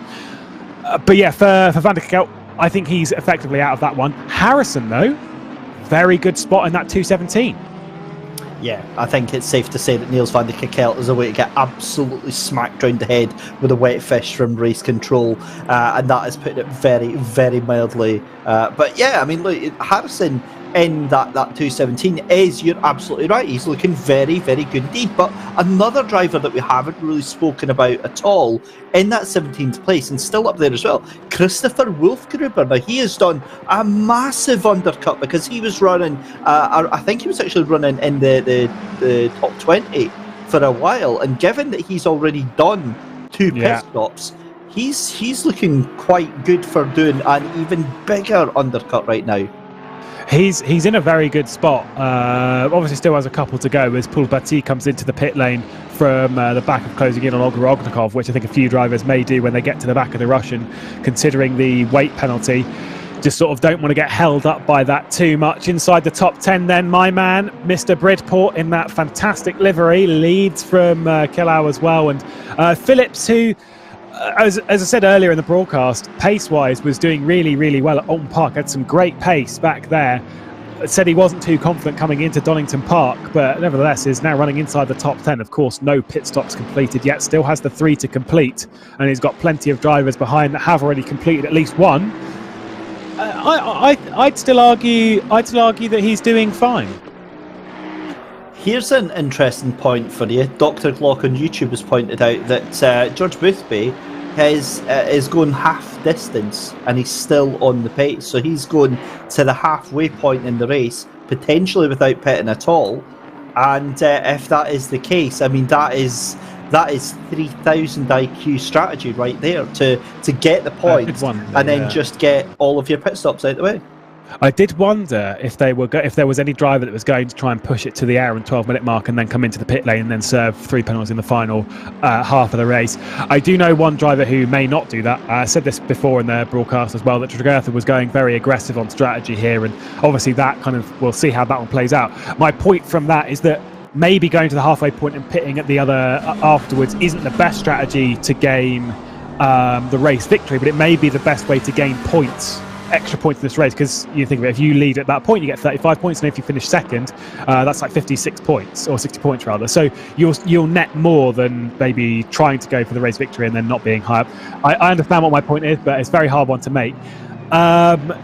It's all about playing the long game and the strategy for the points. Meanwhile, someone like Will Dragertha, who's not actually too bothered about the points at the moment, he's just looking for the race victory. He may be able to throw a strategy out there that may net him not many points the halfway distance, but later in the race. We're currently looking at Harrison, who's completed a pit stop on the back of Van der Kekelt. A couple of drivers back from this, a driver who has already completed a pit stop in the number 1, 2, 3, that one being Herbenau, who started from the back of the grid after a qualifying ban, saw really good pace from him at Alton Park, qualified 3,000ths off of the pole sitter, was running up with him over the first stint of the race. There was a mistake that was from Herbenau that he was, and we can both say this because we both saw in chat and whatnot, was extremely apologetic about it, was really like a head in hands moment, and was almost ashamed of what had happened. Obviously then holding that over him, he's just dusted that off and come in here, started from the back and marching his way up the order. Harrison not through on Van der Kekelt. But yeah, I'm going to assume that Herbenau's pitted earlier in the race to get up the order. Fantastic stuff on strategy. It's a genius move to get himself right up there. Really, really awesome stuff. But I'm watching this battle with Samuel Harrison in the Griffax Engineering Best of British car, trying to make the move on Niels van der Kekelt, and Niels was, I think, slightly robust, shall we say, going into the chicane there, at chopping the nose off of Samuel Harrison there. He just has to regroup and think better of it. But I mean, this is looking very, very curious right now. So many different strategies on the go, so many different game plans, and so many different driving styles as well. I've got no idea what is gonna come out of these next nearly 2 hours. This driver's been involved in an incident already in the race, although definitely not one of his own doing. There was a warning for car number 23, that's Jordan Soanes, who was victorious earlier in the day for an incident. It was aggressive driving between himself and Herbenau. That is a warning that's already been dished out. Just a warning, a little bit of a slap, and then right, get on with it. There it is on your screen on lap 4. So Herbenow has been involved in a little bit of an incident, although this one completely not of his doing. He's now got to the back of the Frenchman of Poulbati, which really shows how good the pace is. Like I say, I'm assuming there's been an earlier pit stop for Herbenow and just sort of getting out of the danger zone, which for me, super smart. Take it easy on the first lap, come into the pit lane, serve a pit stop, and just get out in nice clean air and then deal with it from that point. That is perfect stuff. It certainly is, and the other thing as well is what you've got to remember about the top 10 drivers that have yet, top 12 actually, that have got to pit just yet. They're going to be getting sent into this mayhem when they exit the pit lane, depending on how much fuel, how much they take on. They might get sent into to a big battle that really they don't have the ability to take part in. Absolutely. Kreutzer with Muscat at the moment. Sheldon Muscat's pace seems to almost have picked up a little bit. Lucas Kreutzer, we're expecting, has taken a tyre change of some description because he is quite a far way down the order. If you remember earlier in the race when there was that incident between Van der Kekelt and Jan Zemis, he was the McLaren that was on the inside of Jan Zemis running down the hill. So he was a part of that battle. Considering his distance at the moment between himself and Van der Kekelt, you can see how much time he's effectively lost in that pit stop, thus meaning that he must have taken tyres. That, to me, David, must be a mistake. It's certainly pointing that way, and I think we'll furiously have a look through the archives for some replay footage of that. But it's just a case of keeping things going, as we've got a yellow flag just here, just now. You see a car off there. Keith. That is, I think you're absolutely spot on. I think that was the 97 that was just coming back on. It was a blue car anyway. So yeah, Kiefer, it is. We see him falling down the order there. Yeah, we'll see. We're getting all right at this. There was a late incident for one of the Kiefers. I think, though, it was David Kiefer, last round out. It was a long time ago, anyway. It was a whole week. There was an incident between for one of them, though, that dropped him further down the order. Either way, Daniel Kiefer is the one that's paying the price here, spinning around, coming out of McLane's, a mistake that we've seen from a few, whether it was by himself or with someone else's assistance. We do not know at present. Now he drops down the order all the way to 27th, which is not where he'd want to be. Comes into the pit lane instantly to serve himself. Will Tregurtha has been into the pit lane and has come out ahead of Niels van der Kekelt, as we would expect. The top two were lapping so much faster than everyone else. But this was my point earlier, is that maybe he's going to run a strategy to try and jump Boothby that maybe might not seem like a decent strategy at first, but maybe we'll come to it later on in the race. Bussink and Bridport as well have switched positions going into Fogarty. This is just ahead of Tregurtha. And we've got Sheldon Muscat who's off the road. That's what I was hearing, that he's gone for a spin. Pace-wise, it seemed all right earlier, but the race seeming to unfold in a similar way to Alton Park. Yeah, but the problem is that I don't think he has been. I think he's been struggling from early on in the race, and he's really just not been able to get to grips with that car. The balance isn't there. He doesn't have the confidence in the car, and it's a never-ending circle. You can see just how much the back end of the car is twitching under braking. So either he's got the brake balance set wrong, or he's got the shocks, not the right height, sorry, the spring rate or the camber and caster set up wrong, because that back end is looking so nervous on the entry into corners there. And again, you just see how much he's understeering out to the edge of the corner. Yeah, not looking great at all. It does not look ideal. Tregurtha is very close to the top 10, battling it out, trying to get himself inside of it. And there was a spinner going off in the background there as well. Just caught that coming out of the final corner. Is Tregurtha on the back of the help car of Bridport, who's going defensive into the Fogarty S's. I think Tregurtha's going to back out of this one a little bit and try and go for a bit of speed and then get the run down with the hairpin. There we go. There's the chop back under the inside, and that's the position done on Bridport. Should be completed by the apex. That was nicely judged from the driver, who was putting on some fantastic moves last time out at Alton Park, was running 6th place before there was an incident ahead of him that he couldn't avoid, coming through the very fast kink before Shell Oil's hairpin. But Tregurtha did a great move into Old Hall, etc., and was really committed on the brakes. Very much understands the braking limit of this car. You also see Harry Phillips in the pit lane as well to come in for his first stop as well with Bridport. Yeah, a great move there from Tregurtha, and it means that we have to see that livery on that car even less now as Bridport goes into pit lane. Samuel Harrison, though, doing a cracking job, still trying to hold on to the back of Niels van der Kekelt. He's got Wolf Gruber and Herbeneu behind him. But there we go, that's a drive-through for Ogorodnikov, and that is just track limits. That is not the investigation. Wow. That is pretty big for Ogorodnikov. Picking up a drive-through who was 3rd in the championship. Oh, well, I mean, he desperately wants 4 pit stops then. Why not make it harder for yourself? Was doing so well on 28 kilos, but got a lot to answer for at the moment for that one. Yeah, that is not good. If you want to be battling for the championship, that is not what you need. And considering those drivers that were high up in the championship, leaving the first round, obviously Jan Zemis, issues. It's not been good as well, of course. For Novikov there was issues as well. There's been a lot going on here, and now the 3rd driver in our championship chase after the first round receiving a drive-through as well.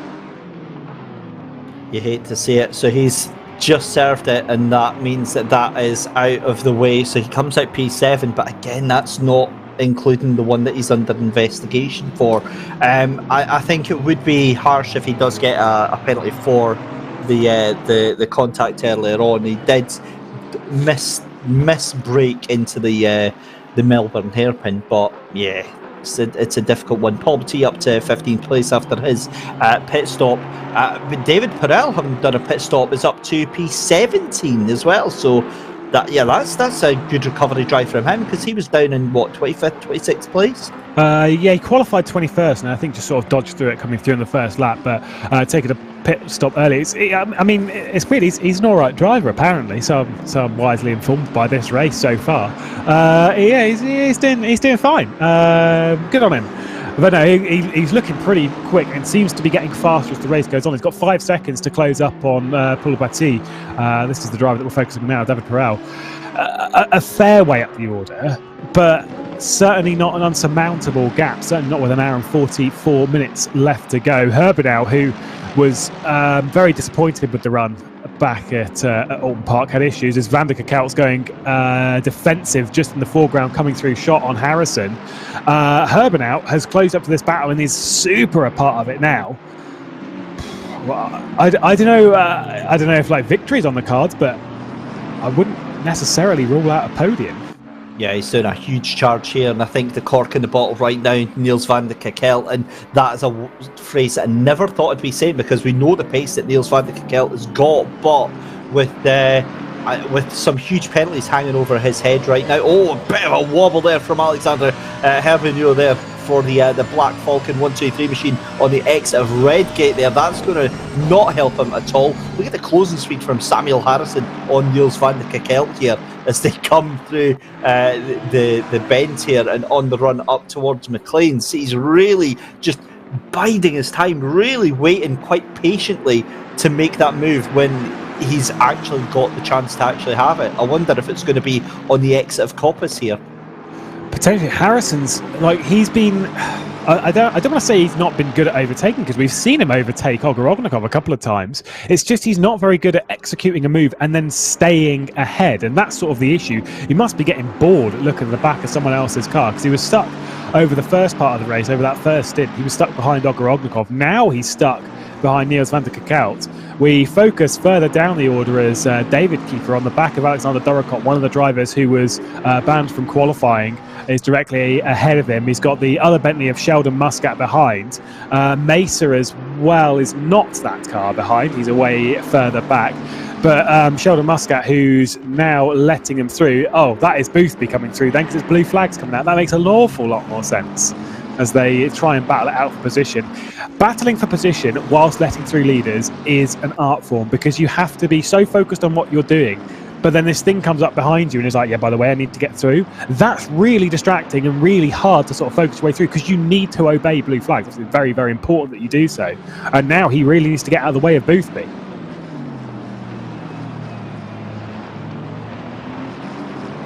There isn't a way through, though, at the moment. And so I don't think there is any way through at present. And so won't find his way at the moment. Bussink, who's in 8th position at the moment, who's been passed by Will Tregurtha. That position sorted as Tregurtha is marching his way back up the order and trying to find what pace he's got in the tank. I wonder if these positions that he sort of passes, I wonder if it's just costing him time bit by bit here and there. I wonder if it's just sort of putting him on the back foot a little bit in that battle with Boothby, because anytime he loses a second, anytime he loses a bit here and there, I mean, he was already 2 seconds back when he came into the pit lane with Tregurtha. I wonder if maybe the undercut on pit stop's not going to work here. It's still early days, to be fair. I mean, that gap is now 46 seconds to the leader after the pit stop. It completely depends on how much fuel is going to be taken on that pit stop. But I mean, look, it's so difficult now to look past George Boothby for that first batch of points. We're coming up to we must be about 20 minutes away from the halfway point and the points given stage of that. He's looking really good, and that could be a genius strategy to stay out for that amount of time, because everyone's going to have thought, right, I'm just going to divvy it up quite equally, three stops. You know, there's no point in holding on. Whereas Boothby's amassed such a gap right now, although Nash is a little bit faster in second place, taking about maybe 2-3 tenths of a second every single lap. So I wonder if that's Boothby just maintaining the gap, so to speak, or if starting to see an upper hand from Nash in second place.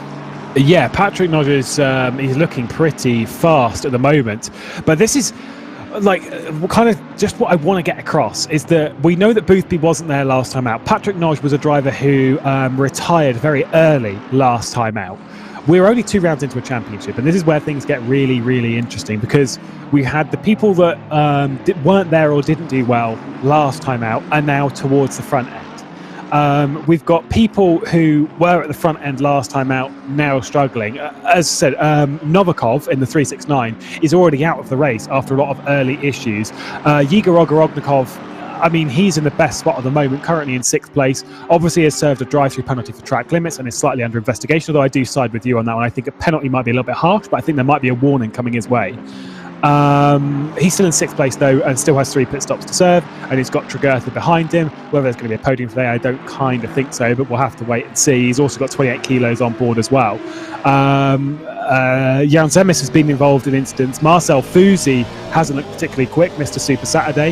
Hasn't looked super duper fast. Alexander Doricott, who is a little bit further down the order, is in 22nd position, had that qualification ban, so he couldn't take part. So there's been so much that's happened to those that were at the front at Oulton Park that this is why I say consistency is so very important in a championship like this. Finishing 4th, finishing 5th, a couple of races in a row, that's enough to push you at the front. What it does mean, though, is for the likes of Boothby, they're right back in this fight, realistically. If they can get 105 points today, 35 from the halfway point and 70 for the victory, right back involved with that championship fight as Paul Baptiste trying to get a move on Owen Wenlock. Backs out of it, though. Yeah, he thinks better of it, and Wenlock will hold on to that position. But you're absolutely right. I mean, Boothby is laughing his way to the bank right now with the fact that he's in a commanding lead of the race. And Niels van de Kekelt, that's a 15-second time penalty there. I'm going to have a quick look at what that is for. I'm going to imagine that is for the one of the incidents, although that could be there we go, incident lap 7 involving car 47 and car 6. 15-second time penalty to car 47 for avoidable contact. Now, was that the incident on the Melbourne hairpin? And there we go, another one. Yeah. It's a drive-through. So has that been upgraded to a drive-through? No, that's 2 separate incidents. So I think the first one, that 15-second time penalty, that's on lap 7. That's for the first incident. The drive-through is one that he'll have to serve basically straight away. That one being for the contact down at the old hairpin. So receiving 2 penalties, as we kind of expected. I thought they were going to throw the rule book a little bit at him. So that's kind of, I guess you can say that's fair. And I don't think he'll be too surprised in that either.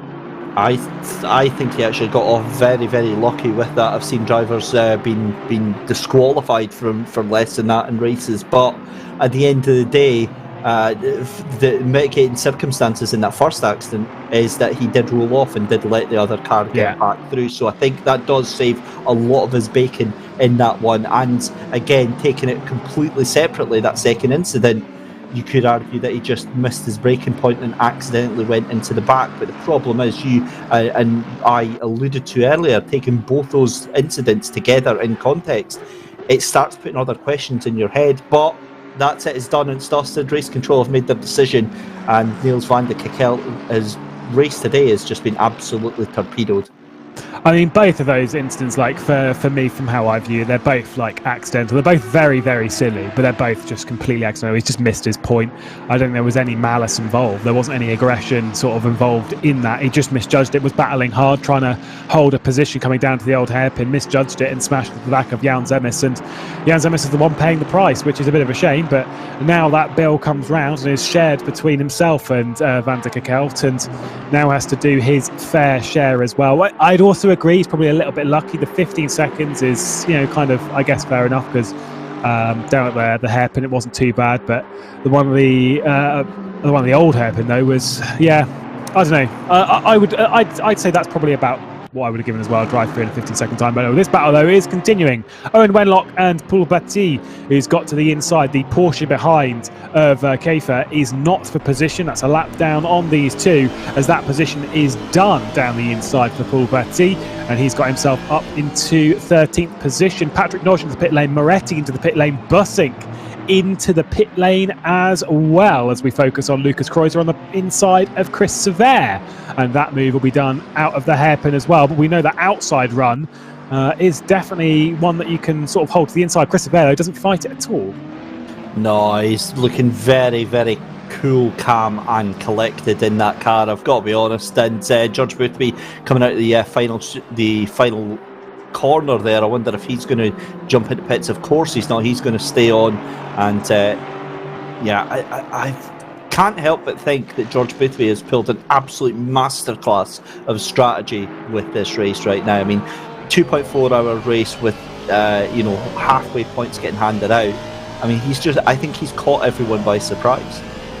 Absolutely. To be fair, I think quite a lot of drivers may run the all the way to the halfway point in the race just to gain themselves a bit of points. Certainly if you're a little bit further down in the championship, these points could be really, really crucial. The points will be dished out in about 21 minutes and 50 seconds, because it'll be with an hour and 12 minutes left in the race. We're on board with David Kiefer and Alexander Doricott, who have already made a pit stop, the pair of them. Patrick Schwab has made 2 pit stops. Wolf Gruber has made 2 pit stops as well, so just a single pit stop to go in the final hour and a half of the race, so already completing their first lot. We're approaching in what would be the start of the race back in Alton Park, and everything's already spread out fairly far for some of these drivers after a fairly dramatic start to the race. You wonder how much it would have been spread out if this wasn't the case. Tregurtha, who doesn't care one bit about halfway points as Van de Kekelt comes in to serve his drive-through penalty.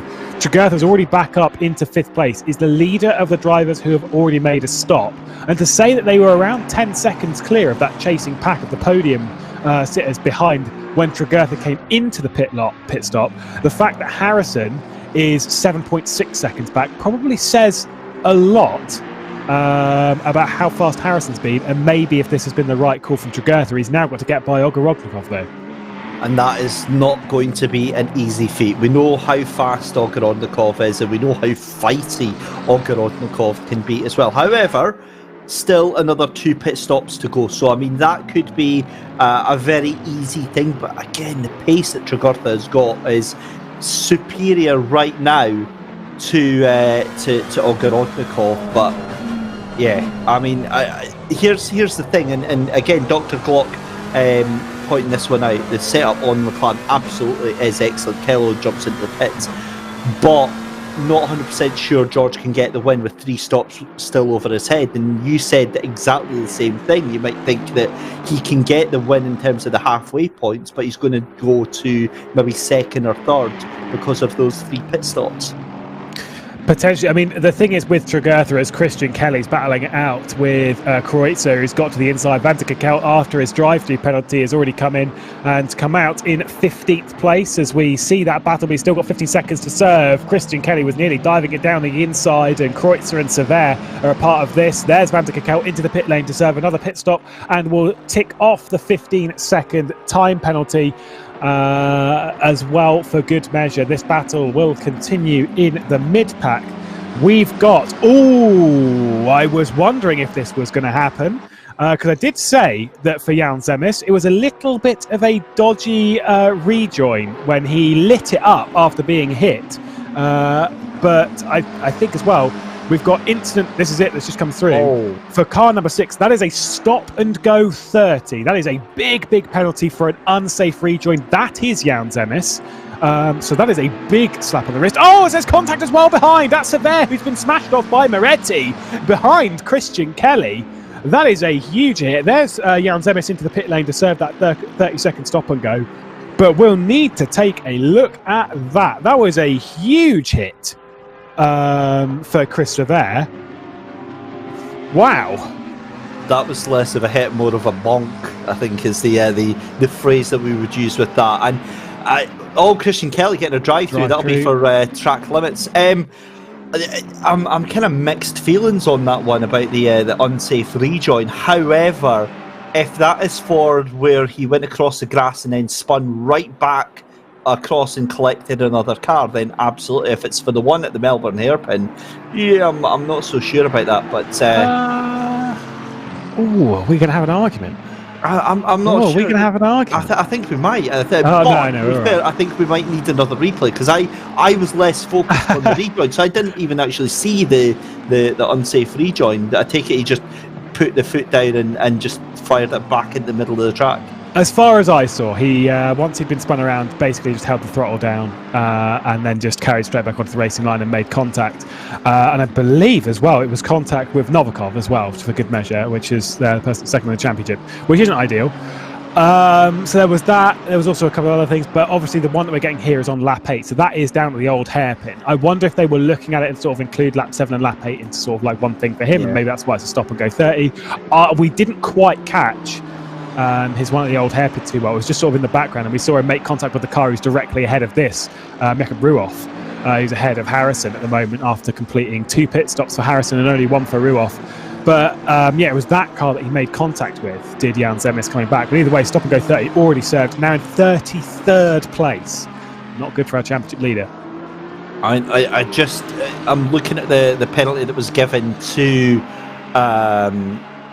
Niels van der Kekelt, and the fact that Niels van der Kekelt hit him twice, but yet Jan Zemis is now behind him in pits, and Van der Kekelt has done 1 more pit stop.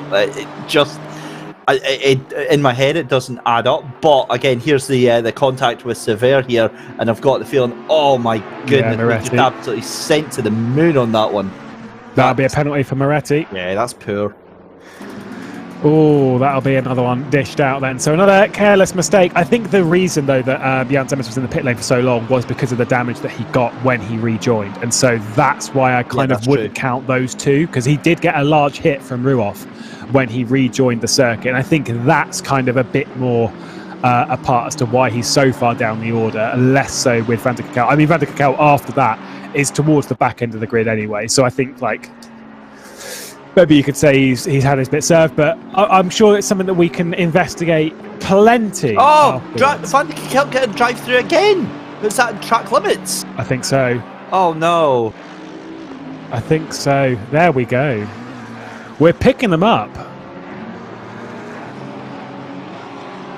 Oh, this is the rejoin, yeah. Oh, yeah, that's pretty bad. No, that's not pretty bad. That is horrendous stuff there. That is... Now, see, we saw a little bit of that, and the problem with that, right, that's as bad as not holding your brakes when you're spinning out. That's foot on the gas, just trying desperately. However, I mean, in his defence, I mean, he's raging at that point. He's absolutely furious that he's been hit twice, but you can't do that. You've now just potentially ruined Ruoff's race just because of your own frustration, and yeah, absolutely deserved that stop-go 30 for that. Yeah, I think as well it might have been a little bit what happened before as well, the hairpin involved in all of that, as Bussink's got Moretti down the inside. Moretti is probably awaiting a penalty as well. Niels van der Kekelt has apparently exited the race after that drive-through penalty as well.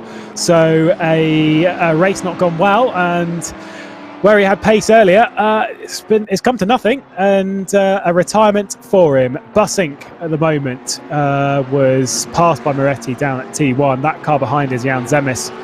So not actually one for position. We won a couple of laps down at this point. So we've had high drama here in the opening half of the race, but as we're approaching the halfway point, ready to dish out some points, Marcel Fusi, Mr. Super Saturday, is up in second position ahead of Ogoroknikov. Where's he come from? Yeah, that is an awesome performance so far.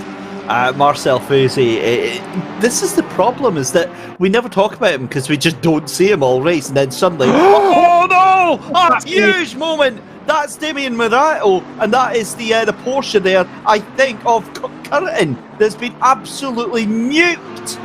That was Curtin. That is an unbelievable mistake on the brakes. I mean, I don't know what has been going on with some of the drivers, but a lot of them have been eating something very interesting for breakfast this morning. That is clear, because it hasn't been cereal, because there's been some crazy stuff going on today, and I feel so. The thing is races like this, we've seen them happen a few times in sim racing and stuff. I don't really want to bash on too harsh about it, because there have been some good drives out there, and that's the thing, is that's where the issue comes, is that a lot of good drives, for example, like Boothby, like Fusi, like Tregurtha, Herbenau, who've been putting together really good drives throughout the day, almost there's a taint to it, because some of the bad driving that we've had, we see, obviously, our focus on the broadcast heads more towards that, because if Tregurtha's just driving around by himself or whatever, or Boothby as well, we don't see too much of them. We're focused on the action and where the crazy stuff's happening. Unfortunately, it just makes the whole race just look a little bit not so good. And the other part of that as well, Lewis, is the fact that these drivers are so fast. So unfortunately, we have certain preconceived expectations with that speed, is that they can all race perfectly fine in a group, and sometimes that just doesn't happen. They might be really fast, but the racecraft maybe isn't there. But thankfully, for the most part, it usually is. And mistakes like that, and that's exactly what that is. That was just a complete, oh my god, I'm going off to the sky kind of moment there. It's oh no, I've just seen, look at number 3, Igor Ogoroknikov gets a drive-through penalty. That's going to be for track limits. I think we should brace ourselves. Oh, it was not for track limits. Oh! It was for contact with car 217. 217 is Samuel Harrison. So, been adjudicated that he's going to get a drive-through penalty for that. Can't remember the contact myself. It was down on lap 9. That shows how far back the stewarding is at the moment, because they're having to go through so much. They've only got up to lap 9 because things just keep piling in. But yeah, drive-through penalty for Ogoroknikov. He comes in and serves it straight away. Maybe he was expecting that one to come. This is a look at that incident with the Ferrari of Moretti. That is terrible. The fact, though, that the Porsche is still going, of Curtin, is pretty incredible. But yeah, Moretti quit from the race after that point, which, I mean, if you can view it how you want, I don't view that quite well. That's pretty bad, in my opinion. The only thing I can say in that incident is medic! They definitely need one. I mean, like I say, for anyone who watched V8 Supercars back in the day, I think it was 2013 at Phillip Island, and there was an incident. I think it was Alex Premer and James Courtney coming down to the hairpin at Phillip Island. Quite similar in a sense of a car coming straight across the inside. Now, I hope that this is one thing that we need to avoid these days in future. Of course, for one, it looks stupid. For two, if you have a direct drive wheel, no joke, if you've got it turned up quite high, maybe a little bit too high, If you get a hit like that, if it hits you just right on the front wheel, it can legitimately break your thumb, which isn't good. I don't think that's happened to Curtin, because he's still driving around. If he's driving around with a broken thumb, then power to him. But yeah, you've got to be careful with that kind of stuff, and that is a very, very careless mistake from Moretti. Yeah, you really hate to see it. Right, this is Yeager's moment. Oh, that's a little bit of a... Oh, that's not it. Oh, this is not good. Oh, no. Oh, is he just going to leave it there? Oh, yeah, no, that's fair. That is a fair drive-through, because he's just constantly squeezing. He's not giving a car width. I remember we came back to that one just after. That was just the second lap as well. He did exactly the same and put him straight on at the chicane there. You can't squeeze that, especially for a driver who's been under investigation quite a bit in the sim grid. We've spoken about him and how he had a new approach back at Alton Park, and how he was going to take it a little bit more patiently. It was patiently. He drove so well at Alton Park. Coming here, it's as if that didn't happen, as if he hasn't had the conversations, if he's done one round that's clean, that, do you know what, in future, I'll just drive like normal. Curtin comes into the pit lane. Sever gained the position on David Kiefer as well through all that, and a massive snap from Andre Mesa. As a bit of a shout out as well to Chapman coming in the pit lane there. Love a good Honda. Come on, more in that, please. Yeah, the one of the sole Hondas actually out there just now, as well as Ruoff in that Lamborghini. But here's a point, right? Perel in the 38 in 7th place. He's getting quicker. He's getting quicker as the race unfolds. We are told that the 38 is under investigation. Certainly is on our list. We've got the 47, the 97, the 91, the 297, the 22, the 38, and the 992. We are not playing bingo. Those are the drivers that are currently under investigation. Kiefer under pressure from Kellau as well, with Harry Phillips. Whoa, that was a bit of a swoop there from the Mercedes. Has got to the inside going through the fog. TS is committed on the brakes and well overdone it. And Harry Phillips coming through thinks I'll grab both of those positions. Thank you very much, and gets both of those indeed. A little bit overdone from Kellau to the inside of David Kiefer, who's now throwing it to the inside of Harry Phillips and nearly overdoing it, but doesn't get that move back done. That was just a little bit too aggressive into the fog TSs. I think the race stewards might take a look at that one. We'll add it to the list that is ever growing, and Harry Phillips judged that perfectly, to be honest. Yeah, he certainly did. The other thing from my experience as well that could explain that is that when the driver in front brakes way earlier than you're prepared for, or that you're away to do, you have to take that emergency action. So you fire out to the left-hand side to go into the brakes, and you just can't get it, slowed down fast enough. So maybe that's what happened there, but I'm not too sure. Meanwhile, Samuel Harrison doing his best to have a proper little go here with Mesa for that 16th place right now. He's got the run on the McLaren, going to try and do him around the outside of the corner, but this is looking a bit dicey. It certainly is. He's going to get it done. There's a little bit of contact from Mesa, and Bridport as well is going to get through in all of this, and Herbenau's not too far behind in that blue Mercedes as well. Bridport doesn't need help there. He's got up to 18th position, and here comes Herbenau as well around the outside of Mesa. Mesa did get involved in that incident in lap 1, was one of the drivers that was a part of the crash down at the old hairpin in that McLaren, so potentially nursing a little bit of damage on Mesa, but we'll see. Herbenau's doing so well at the moment. After starting from the back of the grid, he's got to get by Bridport here, because they've only got a pit stop to go. And with Harrison not too far behind, I mean, this could be a fantastic drive. He's on the inside of Bridport, but as the track sort of falls away, Bridport's going to try and hang it around the outside. He's going to have the inside for Redgate as Mesa comes into the pit lane.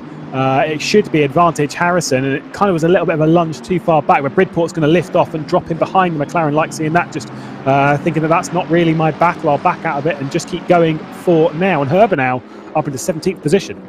Yeah, this is awesome stuff. And what I loved about that as well is the cheeky little, almost like a hip barge from Herbenau in that Mercedes on the exit of Goddard's.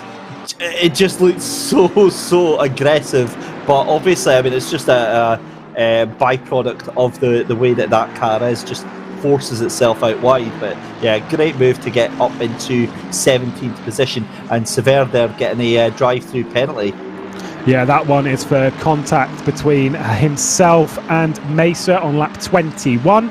Car 81, avoidable contact, drive-through penalty. Stewarding's being quite harsh as we went through at Alton Park. The stewards this season are going to be a little bit tougher on drivers, especially with it being a championship stuff, trying to clean up some of the driving. Of course, they've got their work cut out for them today, and I'm sure the briefing next week will be one being pretty harsh on some of these drivers, and rightfully so. We've got 5 minutes until we're halfway through the race, and then we can start awarding some points for some of the drivers a little bit further up, and we'll work out where the order's at the moment. Of course, Sever was also hit by Moretti in that 992, who's under investigation twice, but out of the race. We'll see what happens with that one. I think a bit of a bit more than a slap on the wrist for next round.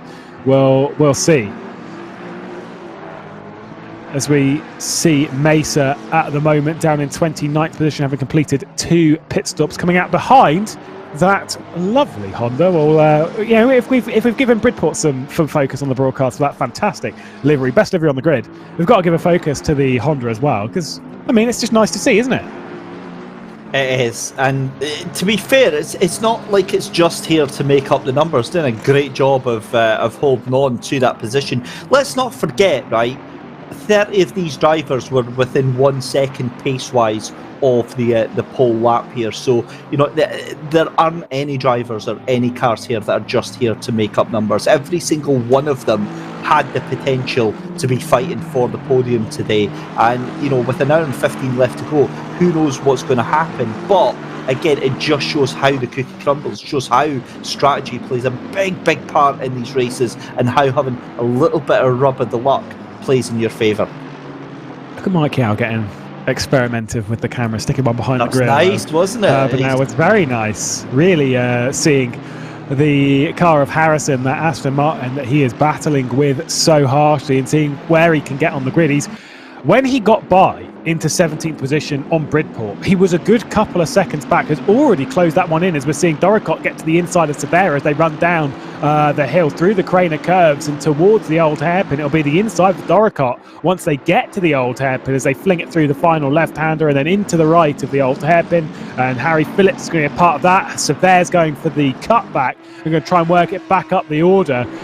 If Harry Phillips, who's having a fantastic drive at the moment, he may be able to get 2 positions in one, as he did just a couple of laps ago. Maybe overdoes it though and makes contact with Doricott. That is the commentator's curse if ever I have seen it. Oh, and there's big contact as well. Who was that who made contact with him?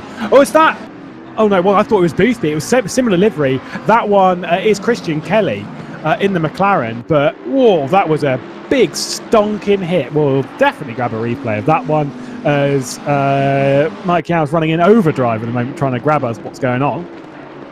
Well, that was the worst time I could ever have looked away from the screen, I think, in my history of commentating. All hell kicking off, and I think what we'll do is we'll offer your services out at £20 a pop, Lewis, to anyone that doesn't like the rivals, to put a little bit of a curse on them. But yeah, that was a very, very unfortunate series of events there. Cars being left on track, and again, it annoys me when you hear your race control or your race engineer shouting yellow flag as the car stopped, and cars still compiling in. It just annoys me. It really, really does. For I mean, anyone who's driven in sim racing and stuff, when you see smoke, weird thing is that smoke is if you see any smoke in the distance, slow down. Whereas for me, it's almost as if, like in sim racing, when you see smoke, that's the sign to like go full fast and furious and find 18th gear and absolutely send it into it and hope for the best. It always happens. People like aren't patient enough when it comes to traffic. Car 123 receiving a drive-through penalty. That's Herbert now. We were talking about how good... Here we go. There's another bit of the commentator's curse. Talking about how well he was doing. Battling up to the back of Harrison. Now receiving a drive-through penalty. Let's take a look at this then. This is Doricott around the outside. There's a little bit of contact with Harry Phillips. A little bit extra contact. Spinning him round just as everything was slowing down. Christian Kelly comes round the corner and makes contact. There's Herbert now as well coming through. And Christian Kelly, for my money, could have seen that a little bit better because you're leaving a corner where you're accelerating. I think he could have avoided that a touch better for my money, but Harry Phillips will be getting himself something for that. Point now to talk about. Hour and 12 minutes left in the race. We are passing the halfway point in 10 seconds. You can count it down if you fancy, but this is where Herbenau's going to come in and serve his drive-through penalty. He's not going to get any points from this side of the race, or he might actually get a couple. But what that means is that our race leader, George Boothby, is going to be picking up 35 points. Remember how the points work for these races is that the position that you're in is half points once we pass the halfway point of the race, weirdly enough. So it's 70 points for a standard victory, which means we halve that. It's 35 points. For Tregurtha, who just comes into the pit lane past the halfway point, he gets himself 30 points, and he comes in for his second pit stop. Well, it's just been another boring, dull day at the races here. The sound grid, I think, said nobody ever, but yeah, look, those points are hugely important, but now we have to think of how the strategy is going to play out, because Boothby and Ogorodnikov, they're the only guys left with 3 pit stops still to do right now. I mean, how the heck do they get all those pit stops in? And yeah, it's I'm not 100% sure who's on the right strategy here, and I don't think anyone does. George Boothby does come into the pit lane just past the halfway point. So yeah, we were saying that he was looking to try and get himself. He's not bothered about 70 points. He's bothered about 105 and trying to get that and trying to make the most of that scenario. I mean, if you can get 95 points, that's enough to put him back on the map, considering how things have gone for him at the moment. And I think all is well and good for him as he is pitting from the lead. We're looking at Patrick Nodge, who's currently second on the road, but already having completed his pit stop. Remember that when we looked over the start of the race, Boothby was leading from Will Tregurtha. Patrick Nodge was fairly close, all things considered. He was sat just off the back of him around about 3-4 seconds. Wasn't quite as fast. Where's he coming out in comparison to Boothby, though? Boothby's leaving the pit lane now. Obviously, I think it's been a longer stop from Boothby, but for my money, that's been a pretty impressive stint from David Nodge. Does Ogorodnikov come into the pit lane as well? It's not the position being battled for behind him. I think that's David Perel behind him. Indeed, it is a lap down. Ogorodnikov does come into the pit lane. Well, there we go, into the pits with just over an hour left to go, and so many different strategies, so many different rolls of the dice still to be decided. Marcel Fouzi, though, third place right now. And already made a pit stop as well, for good measure. Started 17th on the road from memory, maybe 16th. Did Marcel Fouzi. Of course, we've spoken about how he's missed a Super Saturday. Has been very, very impressive. Has taken part in every race in Super Saturday since its inception, having picked up various podiums, a couple of wins in that, only in the first part of the race. Last time out, he was 4th position at Alton Park. But he did qualify in 8th place, worked his way up the order from 17th here, or 16th where it was. He's had a little bit more work, but you never count him out, can you? You never can count him out. He's such a consistent driver as Cameron Bridport comes into the pit lane. And again, it's the one word we've been mentioning all through this broadcast, Lewis: consistency. It's all about keeping the points up. And there you go, drive-through penalty for David Perel, despite having done his two of his 3 pit stops. So that pretty much destroys any chances of a great finish for him in the race. But again, I mean, consistency is so important in this championship, not just for tonight's race, but for the whole championship, to be able to consistently score points, be able to drive safely, be able to make sure you get through all of the carnage and chaos that's going through. It's just unbelievably important. Big shout out to this driver as well, Jordan Soanes, who really struggled back at Alton Park, had mistakes galore. We were seeing yellow flags coming out fairly consistently from Soanes as well as Sheldon Muscat, and there was just constant issues, etc. Comes into Donington Park, takes victory earlier in the day in the Ginettas. To say that was quite a strong field is, understandable in this kind of scenario. It was a very strong field. Marcel Fouzi ended up 3rd in that race, so you know how strong that one is. Yeah, took victory there. Looking a lot stronger here, having completed a couple of his pit stops already. I think things are looking a little bit better for Jordan Soanes, at least here at Donington Park, and seems a lot more comfortable at this circuit than he did at the very tricky, treacherous Alton Park.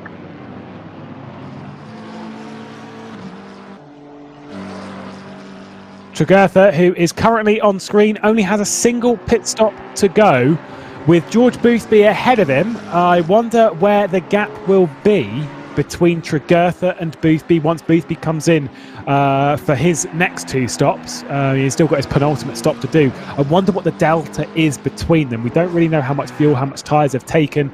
I think it was a fairly longer stop from Tregurtha on the previous stop, just to sort of get a little bit of fuel, maybe some tyres in the tank as well. But he's in really, really good position at the moment. The drive-through, by the way, for car number 8, I believe, is for track limits and not anything from race control. Yeah, I mean, Will Tregurtha in a really strong position now. At the moment, the gap is 55 seconds between Tregurtha and Boothby. And remember that Boothby still has 2 pit stops still to do. I mean, this is such a good position for Will Tregurtha to be in because he's so consistently fast. He's about 1/10 of a second off of the pace of the leader. I mean, he's looking like he could easily jump into the lead of this race right now. Indeed. Bussink already completed 2 of his pit stops as well. I mean, potentially there could be a top 10 for the Rookie Monsters man at the moment, as he's on the back of Herbenau after serving that drive-through penalty. Did Herbenau, Kello's come in for his drive-through penalty. So seeing a few issues later in this race, seeing a couple come through that just throwing people down the order. A couple of cars back in the queue, the black and red McLaren. That there is our race leader Boothby, who's been so impressive on pace and form today. He's only 4.3 seconds ahead of Patrick Noj, though. I think he's had a longer pit stop, but Noj's pace has been very, very impressive indeed. It has, and Noj, I hope that he gets a result that repays that, but Lucas Kreuzer as well, to be so far up, given the race that he's had. We've really not spoken about Lucas all that much, apart from all the incidents going on around him.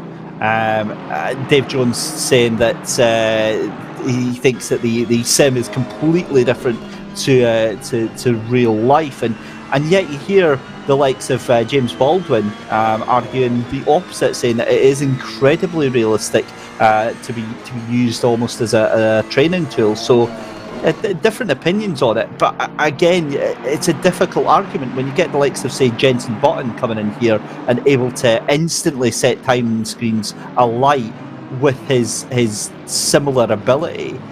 There's got to be, a bit of an argument now, Lewis, that the crossover is almost negligible between the two. I think a lot of it comes from the setup that you've got, i.e. wheel, making sure that you've got the right wheel, the right pedals, screens, everything that kind of just makes it as close as possible. Getting yourself a direct drive wheel that's set up correctly. I mean, I've spoke to a couple of drivers that have driven these cars legitimately in real life, the likes of Dennis Lind and stuff, who there are some drivers like that don't like how ACC feels. Maybe it's just the way it's basically set up. But then you get people, like you say, like Jenson Button, who have come on and, just going to throw him out there, maybe in the right team that sort of helped him with setup. Sanchez Simsport hype, right? And of course, Mike Yow's been up at God knows what time in the morning helping him out. Bit of a shout out to Mike Yow and Simply Race as well. But all of that help has maybe given him the position where he's got the game and sim set up perfectly, that it does feel right. I think that's kind of a thing that people forget when it comes to these simulators, is that a lot of them drive them out of the box and think, oh, this just isn't very realistic. And you kind of have to set it up right, and then it is, right? You just have to put in a little bit of time to put it in that right place. And some of these drivers really have done, as Herbenau's diving to the inside of the number 8 of Kellau. Kellau was a little bit aggressive on the brakes himself and opens the door for Herbenau to get through. Wasn't able to do so. He's going to try and go around the outside of the final corner, as it's Mercedes against Mercedes, AMG on AMG, and they're still side by side off the corner though to complete the lap. That was a little bit wide there from Herbenau. He's going to have the inside for Redgate. We know outside of Redgate works in real life. Not so sure here. The rubbered line pushing all of those marbles to the exit just makes it a little bit tougher to stick it around the outside. But Kellau was giving it a good go. Herbenau holds firm, and the position goes the way of them. That was a good tussle between the two. Would like to see more of that. Yeah, certainly, and it shows with just an hour to go, the respect between Herbenau and Kellau is just immense. It really, really is immense. And great to see that action still with about just under half of the race still to go. It's awesome to see that. Going back to your conversation about the setups and the different sims, it's absolutely the point. It's there's none of the sims that are a case of you just plug in your wheel and you jump in and that's it done.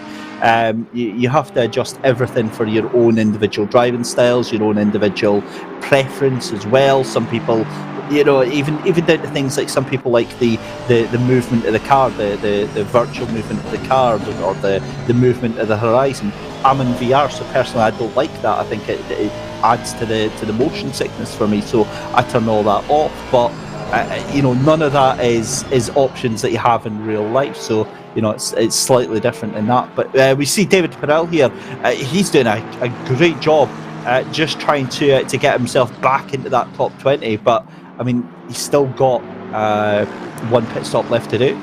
Yeah, he's just past Mesa going up into McLean, so a position gained for the number 38 of Perel, and it looked like a pretty decent one for him. He's got a car behind, he's closing. That is not for position, that is a lap up. There's a little bit slow though through the Fogarty S's, and Perel's going to drop the position straight back through. You saw a little bit of a jab on the brakes to sort of not fight it going into the hairpin, but Mesa's a little bit too slow going in there himself. He's now going for the cutback on the exit, but there is no way through. Perel worked hard to get that move done on Mesa.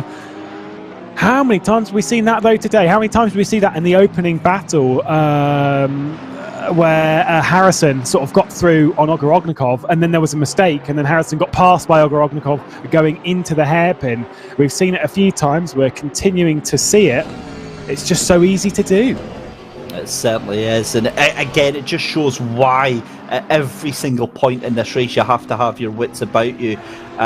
You have to be in control of the car and thinking about what your opponent is going to do, not only how you are with the car as well. Because I mean, look, we're an hour left to go in the race, and anything literally could still happen. As we see Zones trying to move down the inside, gets it done. Owen Wenlock.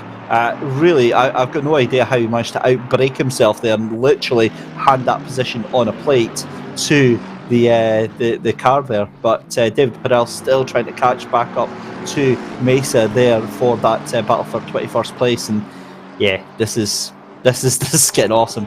Oh, yellow flag came out for Bridport just behind this. He's been off the road at McLean's, another one to add to the list. So a couple of issues coming thick and fast down the order. Doricott on the back of Borchard, on the back of Kelly as well, all for position. You see there, they were separated by not very much over the previous sector split. All battling very close. Oh, and Perel and Mesa have come to blows. Perel waits for Mesa to get back on with it. That was not ideal. It's cost them a fair few positions. I think the Honda is for position, though, as it's not on the leaderboard there. But we cut away, we come back, and there's an incident. How many times has that happened today? It's happened quite a few times. It's been a calamitous affair at Donington Park, and it's just opened up a couple of issues and incidents. Yeah, that's not the best, and to be honest, it's not the sort of thing that we expect to see from those drivers. So I'm pretty sure it'll be a case of it's a genuine mistake and outbreaking one another into the corner. Late into the race here, brakes are an issue. We've got tyres are likely they're being double stinted through these rounds as well, and it's just a difficult race all round. As you see Doricott having a fight with that wheel on the exit of Redgate there. I mean, he is really having to fight this Bentley to keep it in a straight line here. I've had people ask me about that. Was that race clean? I'm like, no. And they're like, oh, but I was out front. I didn't see any of it. Let's take a look then. Perel to the inside of Mesa, and there's a little bit of contact. Such a light tap, but just at the wrong point in the braking zone. And it just spins Mesa around. I think David Perel will be looking to book himself a coaching session with Coach Dave Academy. Oh, wait. I don't think we'll be doing that, but still. I've heard he gets mixed rates on that. Yeah, right. Definitely needs a bit of assistance with that one. Just overdoing it into the hairpin there, and just makes a bit of contact. Here's the battle for 28th position between Borchard and Doricott as they battle it out. But yeah, no, I had a message once after a race on a different day, different sim, different everything. But a driver was like, yeah, no, it was a good race. What did you think? And I was like, probably one of the worst races I've commentated on. It was just really, really dirty. And I'm like, was it? And I'm like, Well, it wasn't great, and it's just like when you're out front. My point from this is for the likes of Boothby and like Tregurtha and that lot, even Fuzi and that, like they'll be sat there thinking, yeah, it's been a good race, it's been alright, it's probably been one of the better ones that I've done. And then you look at the replay, and you're just like, oh right, fair enough. Just watching it like, oh God, oh, and so glad that you're also not part of it with that right. going on. I don't know how many races you've had that where you just sort of you avoid all of the chaos. I've seen enough where I've seen all the chaos unfolding in my mirrors and thinking, oh, I am a lucky boy. It's even worse for myself because I do VR sim racing, so most of the time when you're piling your way through that carnage and all hell's kicking off, it's like it's even more intense because you're just watching bits of car going flying left, right and centre. So yeah, it is exhilarating to make your way through it. And for a while when I started my sim racing career, I weirdly found that I was like a magnet for that sort of stuff. So not so much that I would cause it or be any part of it, but like folk would be spun off the track and rejoin straight into me and things like that. And now that I've just sort of like we were talking about earlier, when you see a yellow flag, take your foot off the gas, slow down, considerably slow down and through that area. Now that I've done that, I just don't find myself in the same sort of incidents. But back to that Christian Kelly incident, I mean, yeah, how can you not see that? How can you not like look in front and see that's happened? It's and thankfully, I mean, it's obviously not deliberate, and he's not really cost anything other than himself. But it's just like, you know, a little bit of forward thinking in that sort of bit. I find that most of the good drivers, most of like the drivers that are winning championships left, right, and centre, you know, elsewhere in sim racing, you've got the likes of Jene Simičić and Hanijovski, etc., Josh Rogers, Sebastian Jabe, etc. All of this stuff. If you actually look at them, most of the reason they're good is not only because they're fast, but it's because they're masters at predicting what is going to happen next. They're very, very good at it, and so they're looking at the road, they're seeing people battling into turn one, and they're thinking, that's not a good idea. And so they're already ready for the crash, even if it doesn't happen. But they're ready for something to happen, and they avoid it based on that sort of knowledge and that experience and that sort of prediction. Getting a bit of note that our race leader, Mr. Boothby, got a little bit of contact when he was lapping the number 8 of Kellau. Not 100% sure, certainly didn't catch it on the broadcast, but certainly something being said that when he was lapping there was an incident which hasn't cost him too much, maybe only a few seconds, but definitely not what he needs at the moment. Well, I mean, Naj is now 4 seconds behind him, so yeah, that's it's certainly not been on that last lap there because he did a 1:27.8. Unless it looked worse than it actually is, but yeah, it's not what you want because obviously the number 8 is considerably down the order in terms of what's that? Yeah, 1 lap down from Kello and make that 2 laps down. But yeah, you don't want to see that happening. Oh, Harry Phillips drive-through penalty. I think that's for track excursions. Currently running in 5th place, but still with a couple of pit stops to go. He's going to be jumping in for a drive-through. There's Kafer leaving the pit lane. Ilko Bussink coming in for what is his final stop on the road at the moment before we run towards that checkered flag. Still 53 minutes to go in this race. So still plenty of time for them to gain positions back. He's just been passed by Lucas Kreutzer, who just saw departing the pit lane on the previous lap. So he's come in fairly recently for his penultimate pit stop. Some of the drivers still waiting. Look at the amount of 1s and 2s on the grid for those of you just joining us, etc. And don't fully understand. Any driver with a green mark, as you see there at the bottom from Kiefer, that one is Daniel Kiefer. The green mark denotes that he's completed all 3 of his required pit stops through the race. Bussink's now just gone green as he's completed his pit stop there. Any driver with a 1 means they have to complete another pit stop. Any driver with 2 means they need to complete 2 pit stops. So the likes of Boothby and Noj both need to complete 2 pit stops, whereas Will Tregurtha, who is currently in 3rd position, only needs to complete 1 more pit stop before the checkered flag. And that gap is 58 seconds, 58.4 seconds. So here's an interesting point. The gap between Boothby and Tregurtha, when both of them had 2 stops to make, was 55 seconds. Now that it's 1 stop for Tregurtha and 2 stops for Boothby, it's 58 seconds. So that is quite scary, how much pace that he's got. Just saw this is the incident that we were talking about with Boothby. There's the number 8 of Kellau. There's the contact going into the final corner. So quite right that there was an incident between the two of them. When you're letting through the leader, you really don't want to be making contact with them, because not only is that frowned upon in the world of driving, it's also very much frowned upon from race control. I don't know about you, David, but if there is contact between drivers that are on different laps, I tend to view the incident very differently, because with something like that, if it was in the race, I'd be like, warning, slap on the wrist. Whereas if they were racing position, but the fact there's a lap between them, that's the race leader coming through, you should be a lot more careful when the race leader's coming through. Yeah, look, accidents happen, but for me, that wasn't so much of an accident. And I'm not saying it was deliberate, but, an accident is something that is out with your control. That wasn't out with his control. Oh, there we go. There's another one. There's another one, and that is definitely now going to be a massive talking to. That was Kello again in the 8, and come on. Once it's accident, that is just nonsense. Absolute nonsense.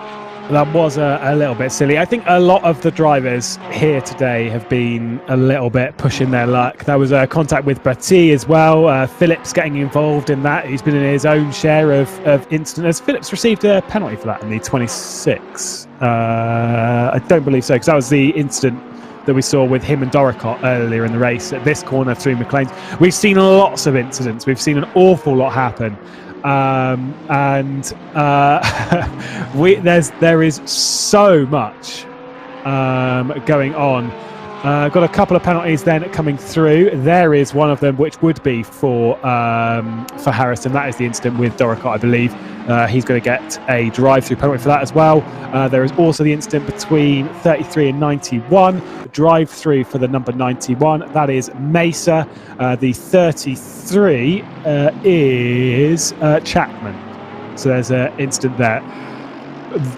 I mean, I feel bad for race control. That has been a long day. It certainly has, and it's still going. I mean, 50 minutes left to go. It's really getting quite difficult.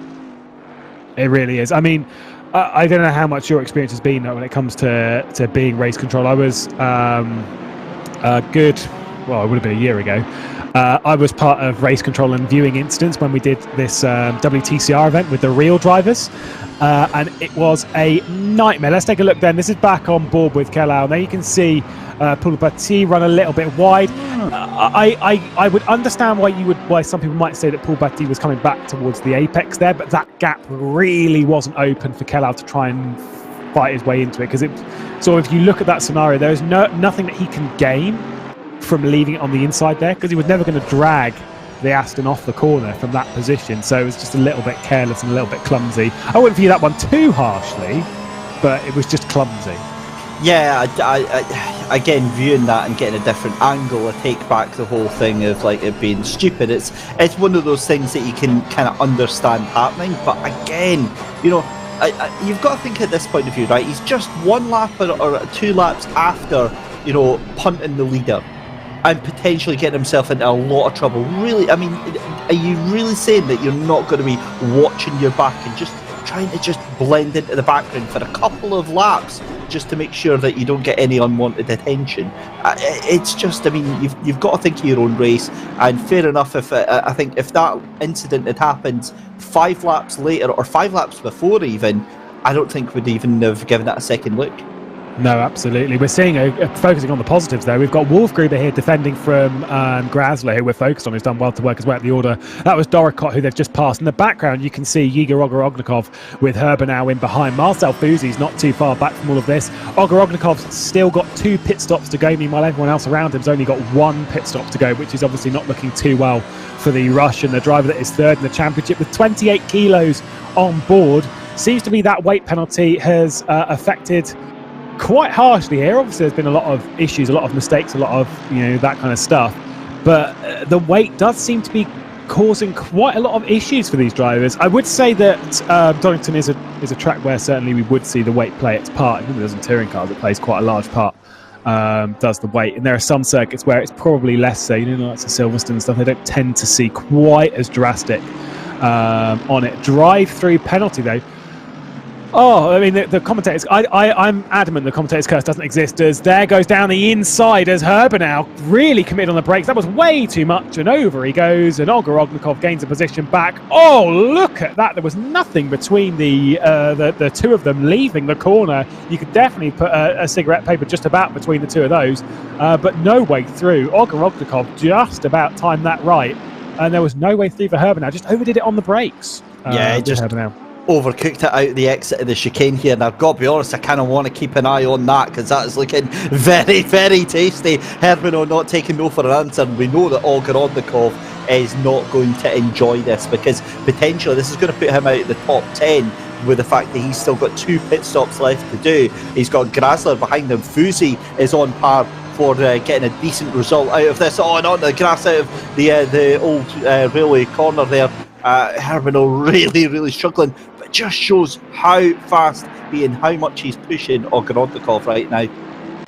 Absolutely. Grasler's come in to serve his drive-through penalty. I think that one was for track excursions, not anything that's being dished out by race controllers. We're seeing Kreutzer battling out with teammate Wenlock as well. Was these two, I think they might switch positions fairly recently. They're battling out either way, very, very hard for 11th position. And now with Grasler directly ahead, Kalau with 2 pit stops to go is just slightly ahead of this as they flip their way through Coppice.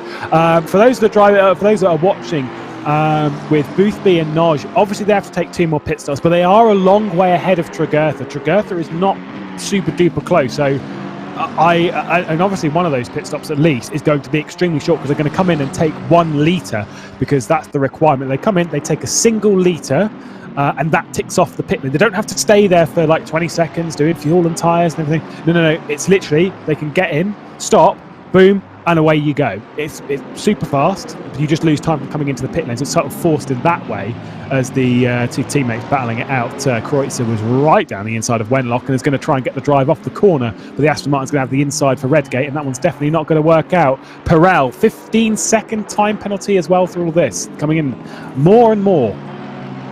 Ouch, ouch, ouch. Right, Boothby and Naj, I've got to be honest with you, I think they've done it. I think they've done enough to do the undercut, and given that they've got two pit stops to do, and the fact that Tregurtha has got a pit stop to do, I think it's done. I think that Boothby is going to come out the winner of this race, and I think Naj is in second place, and I'm gutted that Tregurtha hasn't been able to hold on to it. These are the new ones coming in. Car 297 and car 27. Drive-through penalty for car 27. Who is in the 27? That is a great question. That was between Ruoff and the car number 27 is Patrick Grasler. That was a drive-through that we saw. Also, it wasn't for track limits. There we go. And then 38 and 91, 15-second time penalty. The 91 being hit there. That was 38 of Perel. The 91 is Andre Mesa. That's what we saw down at the Melbourne hairpin. So we're not too far back. We've closed up on time when it comes to what we're investigating. So that's going well. Well, it's every little helps, isn't it? We're getting closer and closer, but yeah, I mean, I'm liking Wolfgruber's chances here, given that he has done all of his pit stops. But this is a cracking little battle going on between Käfer trying to catch up to the back of that number 14. Who, I mean, being honest, he's really struggling to hold on to these two that are behind him. That Porsche looking very, very fast indeed. But I mean, back to your race leader. I mean, that gap now. I don't know what happened to Naj that last lap round there, 1:31.498, and that's brought the gap up to 11.2 seconds between him and first place. But the gap, more importantly, the Will Tregurtha, that's 62 seconds. I mean, that's over a minute, and the leaders have lapped up to 7th place. Indeed, Noj coming into the pit lane to serve his penultimate stop. Going to give a shout out as well to that Porsche that we saw in shot as we're seeing this battle between Olga Ognikov and Herbenau. It's Doricott who also, yeah, I'll give a shout out to Doricott as well. in this sense. But that was Jan Zemis in that Porsche.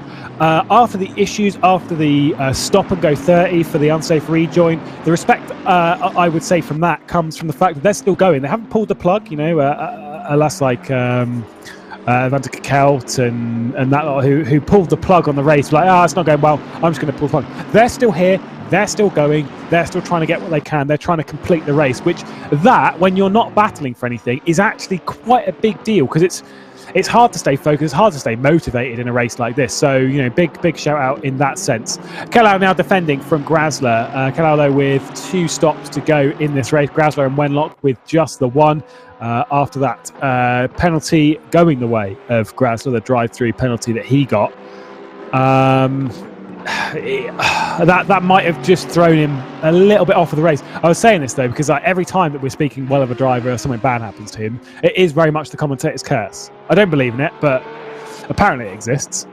I believe in it because I've seen it several times, but I mean, look, it is what it is. It's just a case of, it's sod's law that when something happens, that we get to watch them. So if anything, it's not so much the commentator's curse, it's the awesome ability of Mike Yao to read our minds. Yeah, the reason why I don't believe in the commentator's curse is because I don't believe there is a curse for what is bad driving. As there goes to the inside Herber now, nearly committed. That was aggressively covered off from Ogor Ognikov. Now to the inside of Kellau, though, goes Patrick Grasler, trying to get that position done. If he doesn't get his way through here, Owen Wenlock is going to be a part of this battle as well. Kellau defending at the moment and squeezing across in the Mercedes. The camera angle making it look a lot worse than it is. As Grasler, there we go, literally as I was saying, just opens the door for Wenlock to try and get through. He's going to be around the outside of Redgate. I think the momentum goes the way of the Porsche off the corner, and Wenlock drops in behind, maybe to the inside of Redgate. He's looking, he's committing, and there is no way through there, and backs out of it just before the apex. Nice, calm, consistent racing from Owen Wenlock there. That was a really mature decision to back out of that at the last possible moment there. So really, really good to see that. And the thing is that, again, it's just self-preservation, Lewis. It's just a case of, I want to keep all 4 wheels on the car. I want to keep it pointing in a straight line for as much of the race as I possibly can, and then I'll pick the things up and try and see if I can go for it again. So he's done a really, really good job at that. I mean, at the end of the day, he's still looking good for a 10th position. Kellau getting a drive-through penalty in the number 8. I'm going to presume that is for one of the many contacts that he had in the past 5-10 laps there. But back to the battle for second place, and Naj is actually taking that gap out of Will Tregurtha, so that's now 4.1 seconds. So I think Naj has got this second place in the bag. Yeah, very, very impressive, all things considered. The car 22 there.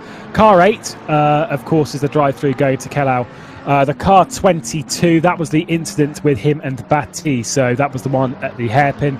I don't think it's been investigated, the one with him and the leader of Boothby. But yeah, it was a little bit silly, so kind of the drive-through was sort of expected it was going to come. So there you go, drive-through penalty for him. That one's that sorted. And we focus on the rear wheel of Ogor Ognikov, and you can see further back there, I think that is Mr. Boothby coming to a lap. It certainly is. 5th place, Yiga Ogor Ognikov, going to be going a lap down. That shows how impressive, I would say Boothby, but I'm actually just going to say the top 3. That is how impressive the top 3 have been when it comes to their pace, because Patrick Noj and Will Tregurtha have been right up there pace-wise, cleanly and consistently as well. Yeah, and I think that by the time this is all done and dusted, there's only going to be about 5-10 seconds between the top 3. I think maybe even 4th place could go a lap down as well. Top 3, as we see Sever into the pits there. This is going to be an eye-opening moment when George Boothby puts Yiga Ogor a lap down. The thing is to one of these two, both on screen, have got to make 2 pit stops. So when does Boothby serve his penultimate stop? Is it now? Does he feel it soon? Yiga Ogor Ognikov definitely does. The 666 car of George Boothby stays out. I'm trying to remember back to when Niels van der Kelt got a podium back in Donington in Snetterton, in the 90 minutes of Snetterton. This was like a month or 2 ago. And it was because he saved all of his pit stops and basically did them all late from memory. And we've seen this a few times where we've seen these come in late as Kreutzer is battling out really, really hard here with Herbenau. Herbenau defending to the inside into the hairpin, and Kreutzer's not able to do anything about it. But the McLaren's certainly looking faster at the moment now to the inside of the penultimate corner and very much committed on the brakes. Herbenau's going to run the long way round and maybe go for the cut back down the inside. Isn't done. Nice block pass from Lucas Kreutzer and up into 10th place. But yeah, maybe serving their penalty pit stops late. Maybe that's the advantageous strategy, and that Boothby's following at the moment. Yeah, I just heard it on YouTube chat saying that he's going to do 2 splash and dashes at the end. I mean, that is, what's that about? Maybe say 25 seconds of a pit stop for each one. And given that he's lapping, get this, a second a lap faster than Will Tregurtha in 3rd place. I mean, that's absurd. Given that he's probably, heavily into his first stint. That is incredible pace that he's got right now. It is very, very impressive. We're seeing this battle for 21st place. Sheldon Muscat trying to find his way through on Sever. Has got through on the 23 of Soanes, who, like I said, has had a better race here than he did at Alton Park. I know 23rd doesn't sound ideal, but at least pace-wise, he's been there or thereabouts. Is battling with people quite consistently, quite well. The Mercedes ahead, that is Marcel Fusi, who's a lap above all of this lot. So they're all battling for position a good lap or 2 down. Considering the quality of driver, it really is impressive when you consider the likes of Boothby and that lot. They were both running wide, though, with Sever and Soanes. It wasn't really particularly quick on the apex, though, from Sheldon Muscat, who's not had a great day. Look at how close Soanes is to the back of that Bentley. Not too often do you see drivers bullying the big Bentley, but an Audi R8 in the hands of Jordan Soanes certainly is giving it a go. And he's having a proper little scrappy-do moment there, is he? Trying to pick on the Bentley. The thing's about a quarter of its size. It's, awesome stuff. Tries to go around the outside at the chicane. That's never going to happen. Compromises his exit through there, and that is going to mean Soanes is going to be licking his lips and trying to make this work as the Bentley tries to outbrake him around the Melbourne hairpin. And yeah, to be fair, from Sheldon Muscat, that was a good recovery there from that corner. But a lot of drivers now having completed their final pit stop. Yeah, I think there you go. I was about to say Marcel Fusi, who's on older tyres, who was the lap ahead. They were closing in on Marcel Fusi quite a lot, and I was wondering if, in a sense, it wouldn't be blue flags, because he's the lap up. As coming out of the pit lane, Will Tregurtha right in the middle of this. That is exactly what he didn't want. So the blue flag's going to be dished out to those drivers, to Sheldon Muscat. But yeah, I was going to say for Marcel Fusi, it wasn't going to be blue flags to him, but there'd almost be a bit of a, do you mind just getting out of the way? I know that we're a lap apart, and it's the wrong way for a blue flag. Will Tregurtha's not going to be happy with this, though. Coming out in this pack, he was determined to try and close back up to the time that he'd lost, taking his pit stop slightly earlier. But coming out in this, he's just going to lose more and more time. The blue flag's going out to Sheldon Muscat. Well, he's not going to be a happy boy. Yep, that is the worst possible outcome. Will Tregurtha was doing 1:27.8 that last lap round. Sheldon Muscat 1:29 flat. That is an absolute bombshell for the battle for the lead right now. And I've got to be honest, I think this is it. We're watching the battle for the lead being fought right here and right now. And yeah, Will Tregurtha is in a very, very bad position right now.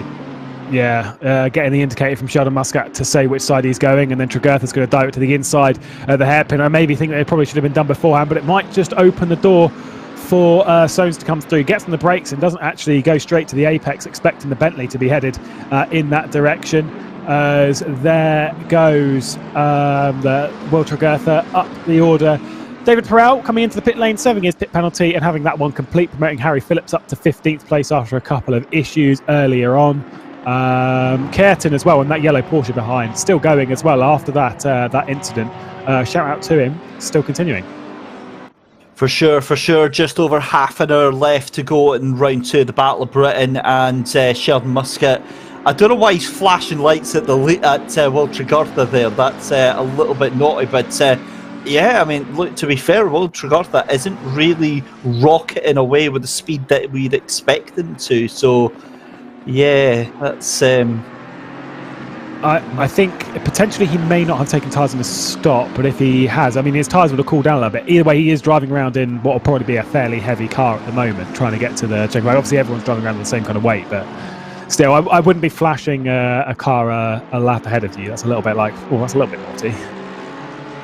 Yeah, you don't really want to see it, but Tregurtha didn't take tyres. We're just hearing from our production team. Oh, Harrison and Fuzi.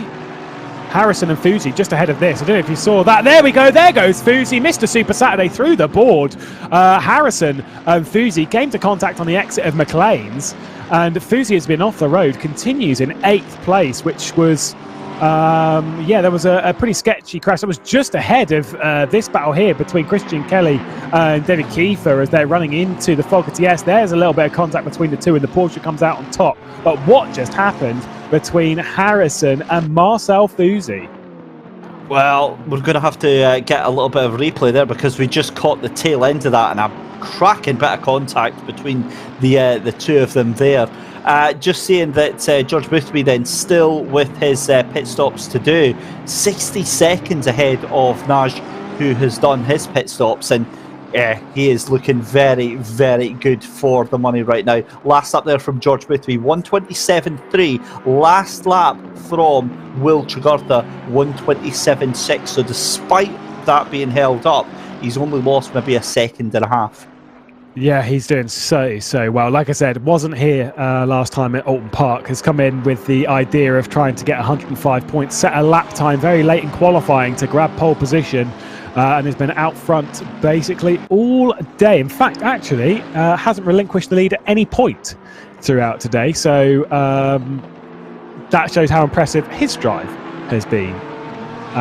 Christian Kelly, this battle between Kiefer as well, a little bit lower down than Christian Kelly would have wanted. But obviously, after that incident between him and Doricott, I think it was, when Philip spun him round coming out of McLean's, I think it just put a lot of damage on the front end of his car and has cost him all of that time. You could say I say rightfully so, but kind of through Christian Kelly's own doing, effectively, by coming through that corner and making contact. But had issues prior to it. Anyway, we've got Soames ahead of this. Yellow flag out. Yeah, he's got going again, thankfully. Into the pits goes the number 23. The number... Was that Bridport? No, it was the 23 going into the pit lane.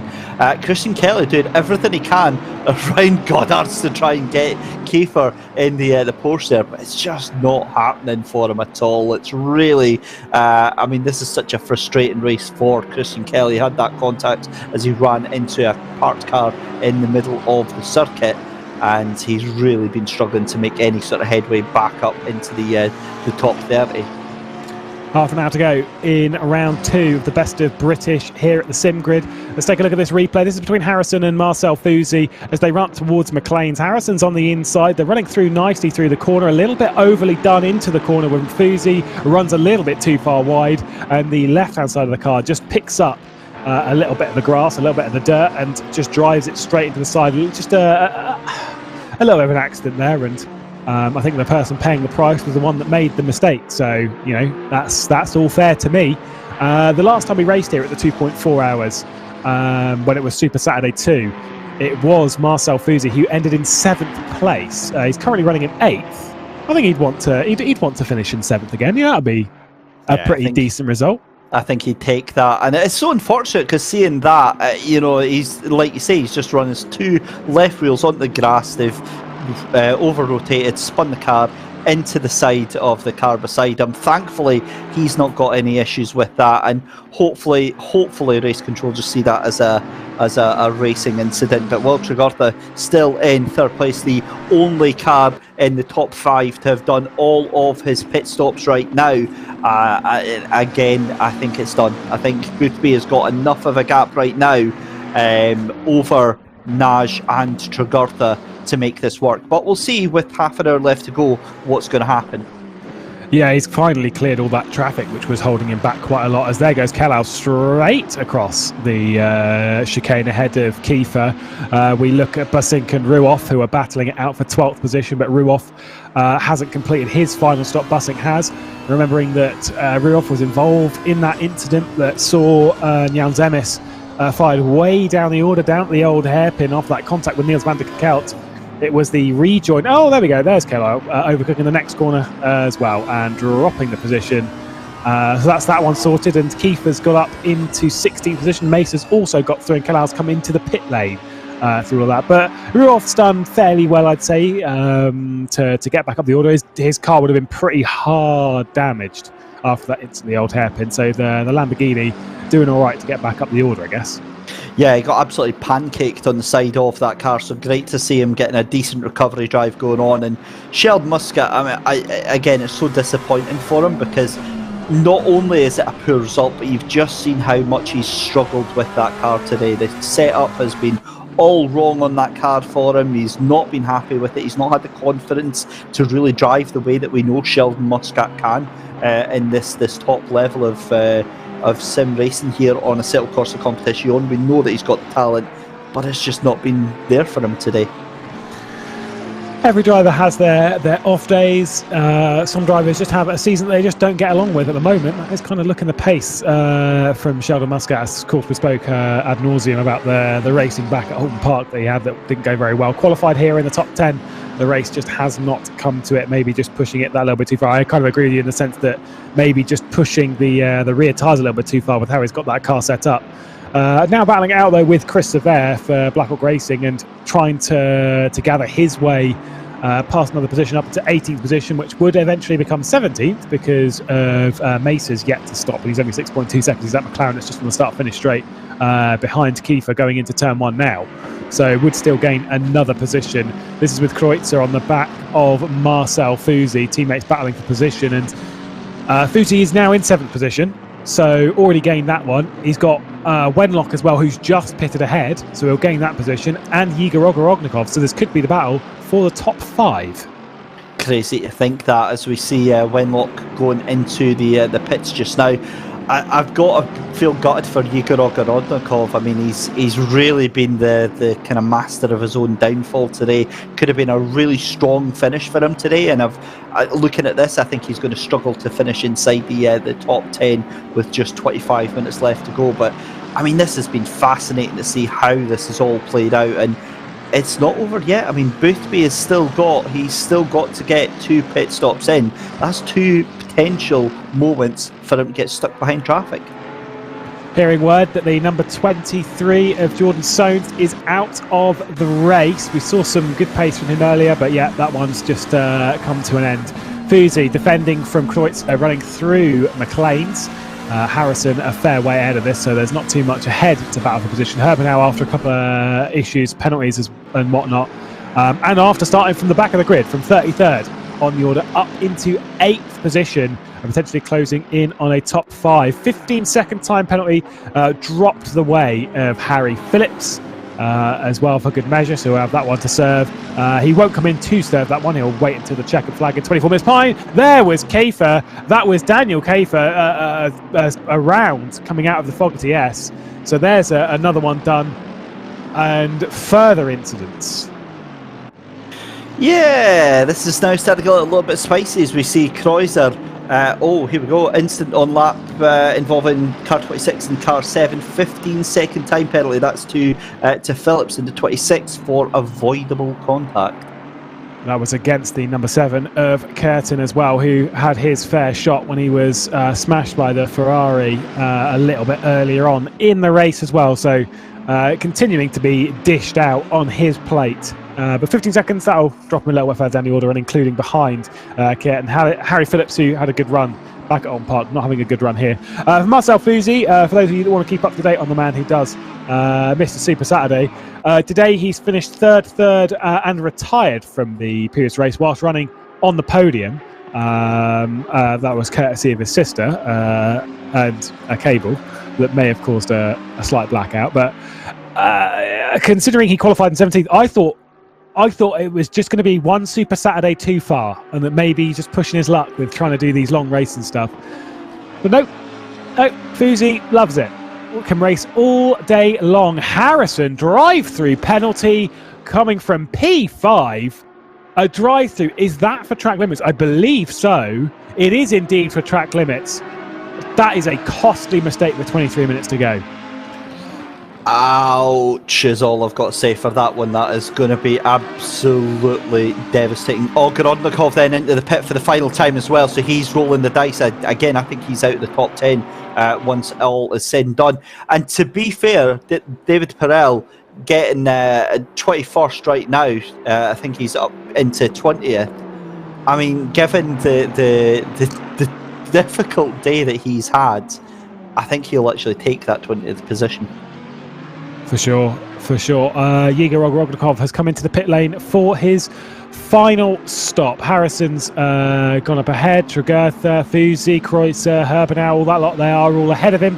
At the moment, we look at the battle for 12th place, more focused on the 13th side of things, with Bussink and Schwaber, who's those two are battling legitimately for position. We know that Ruoff has got to come in for his final stop, but the Audi and the Ferrari are legitimately for position. We're seeing a battle on screen. There's Yiga Ogorodnikov. There's Fusi, Kreuzer as well, battling for 4th position. Herbenau as well, a part of that. Difficult to believe that we've already done over 2 hours of this race, but Fusi under huge pressure right now. Lucas Kreuzer side by side, and look at that, there's Herbenau trying to fire it up the inside as well. What a move by Herbenau. Oh, he's squeezing a little bit on the exit as well, with Kreuzer. Did fire that one in and then just pushed his way past the McLaren as well for good measure, defending into Goddard's and holding it back. Kellau, that's the driver that's off, that Mercedes AMG that's off in the background. So where it was running in a decent spot not too long ago, obviously everything's fallen apart courtesy of various incidents. But that was a very, very nice move from Herbenau, just to sort of get down the inside whilst the two teammates were battling it out, and gathered himself a position courtesy of it. Yiga Ogorodnikov gaining a position on Wolfgruber, up into 8th place on 28 kilos. I think he's still going to be in good position to take the championship lead, would be Yiga Ogorodnikov, considering his position. He had 3rd position back at Alton Park, and now with Wolfgruber behind him and gaining up to 8th place.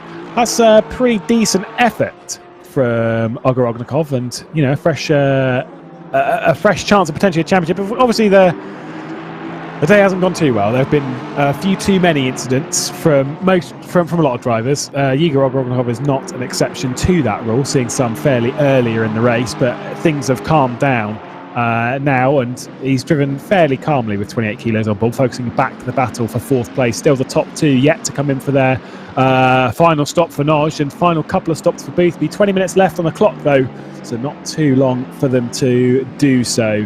Herbenau, 5th place at the moment, and with that dive on Kreuzer, I wonder if he's got the confidence on the brakes to potentially throw one down quite late, because from 33rd on the grid to go plus 28 at the moment into 5th, what could be plus 29 to get 4th place as well. He'll be a position short of the podium unless something happens to the top 3, because Boothby, Noj and Tregurtha should be well clear of this battle. But obviously he's got to keep his eye on his mirrors as well. The McLaren of Lucas Kreuzer going around the outside, coming out of the old hairpin, no way through there. He's going to pick the outside of McLean's, but there's not going to be a way around the outside there on Herbenau, going for the cutback to try and pull it back down the inside on the run to Coppice, but no way through at the moment. AMG just dropping off now from Fusi, actually, with that defence, and so just not ideal for Herbenau. That defence just pulling him time, just costing him bit by bit here and there.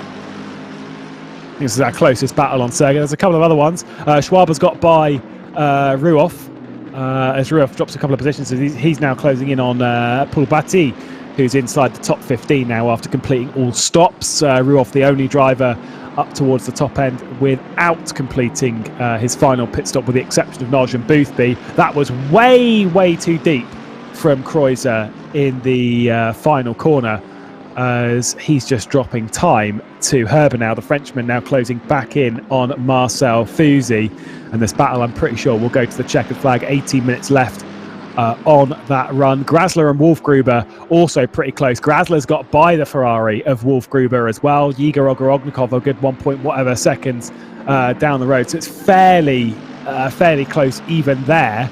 And for me, considering some of the issues, I reckon the Porsche of Grasler will be closing in on Yiga Ogorodnikov as we focus on that battle. The Ferrari is the one that's been dropping down. I don't think he'll be too much under pressure from Harrison, who had that late drive-through for track excursions.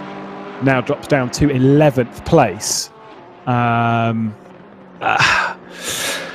The thing is, with drive-throughs and stuff for track limits, you always kind of get those, if you're going to get one, you want to get one earlier in the race. If you get one later, if you get one towards the checkered flag, that's where the problems arise. If you get one, in the first 20 minutes of the race, you've got 2 hours to come back from it. If you get one with only 20 minutes to go, you just don't have long enough to fight any way back from that drive-through. So that's why you'll, if you want to get a drive-through at any point, get it early and then recover from it. Marcel Fusi looking in his mirrors, bit of a dive from the inside to Herbenau, as there was the potential for a move, but no way through for the Frenchman, feeling very good in the brakes, having pulled away from Lucas Kreuzer.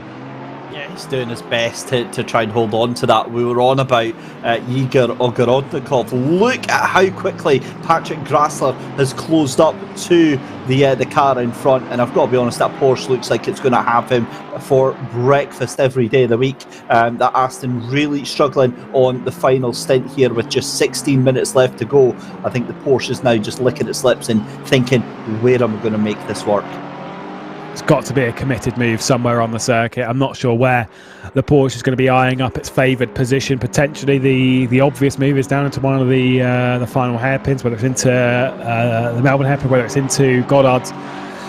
Those kind of positions are kind of where I would say more the first of the hairpins, because the run for the Porsche through the Fogarty S's realistically should be a little bit better than the Aston. But we know that Yiga Ogorodnikov, based on the early parts of the race, really does send it through that chicane and is very comfortable with the track limits through there. Maybe pushing the boundaries a little bit too far. It was how he defended, or really attacked again, with Harrison, wasn't it, earlier in the race with Ogorodnikov. So he's very confident in this part of the circuit, which just makes it really, really difficult for Grasler. The thing with Ogorodnikov, though, is that he knows exactly how to make that car as wide as possible, maybe wider than he should be able to. Oh, and there's a car facing backwards at the exit of the chicane there. Mesa. That is the 91. Mesa is facing the wrong way there. So, yeah, that is a bit of a horrible, horrible moment for them. And they're already down in 27th place, but it's not exactly something you want to see on the exit of the chicane, is it? No, it's just, we've seen a few drivers there making that mistake, and it's just kind of another one to add to the very long list. I wouldn't be too embarrassed if I'd made that mistake, because I'd look at it and be like, oh, well, everyone else did it, fair enough. As we're on board with Herbenau, looking forward from the very front end of his Mercedes AMG towards the other one of Fusi. Kreuzer's a good second behind, so there's no pressure from behind, and it is eyes forward for the Frenchman of Herbenau. And I'm pretty sure he'll be desperate to get himself a good plus 29, especially considering he's already had issues today, in a penalty earlier. Such an impressive drive.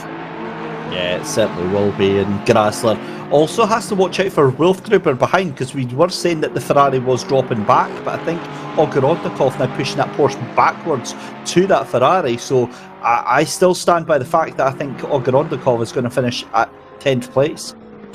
I reckon he is gonna struggle here to hang on, at least from Grasler. I wonder if he's got the pace on Wolfgruber, but yeah, the 28 kilos. Obviously, 28 kilos in your car, extra ballast, counts for so many things. It's not just one lap pace. It does affect your tyres slightly more. A bit more weight through the tyres, cause a bit more, abrasion on the tyres, a bit more heat, a bit more this, a bit more that. Just cost you a little bit more time. You end up pushing a little bit harder, which that causes a little bit too much heat, and then you end up wearing your tyres out a little bit faster. So the 28 kilos on board that Aston Martin has just dropped it back that bit again. I'd say he's done very well to hang on to 8th place, at least until now. If he comes out of it with 10th, I think that's still a solid drive, and should theoretically, by my calculations, still net him at least somewhere up in the championship lead or in the championship battle. Maybe not the lead, but certainly up there. Herbert now to the inside of Fuzi. Whoa, I thought he was committed to that from that angle. That was terrifying. That was a little bit confusing.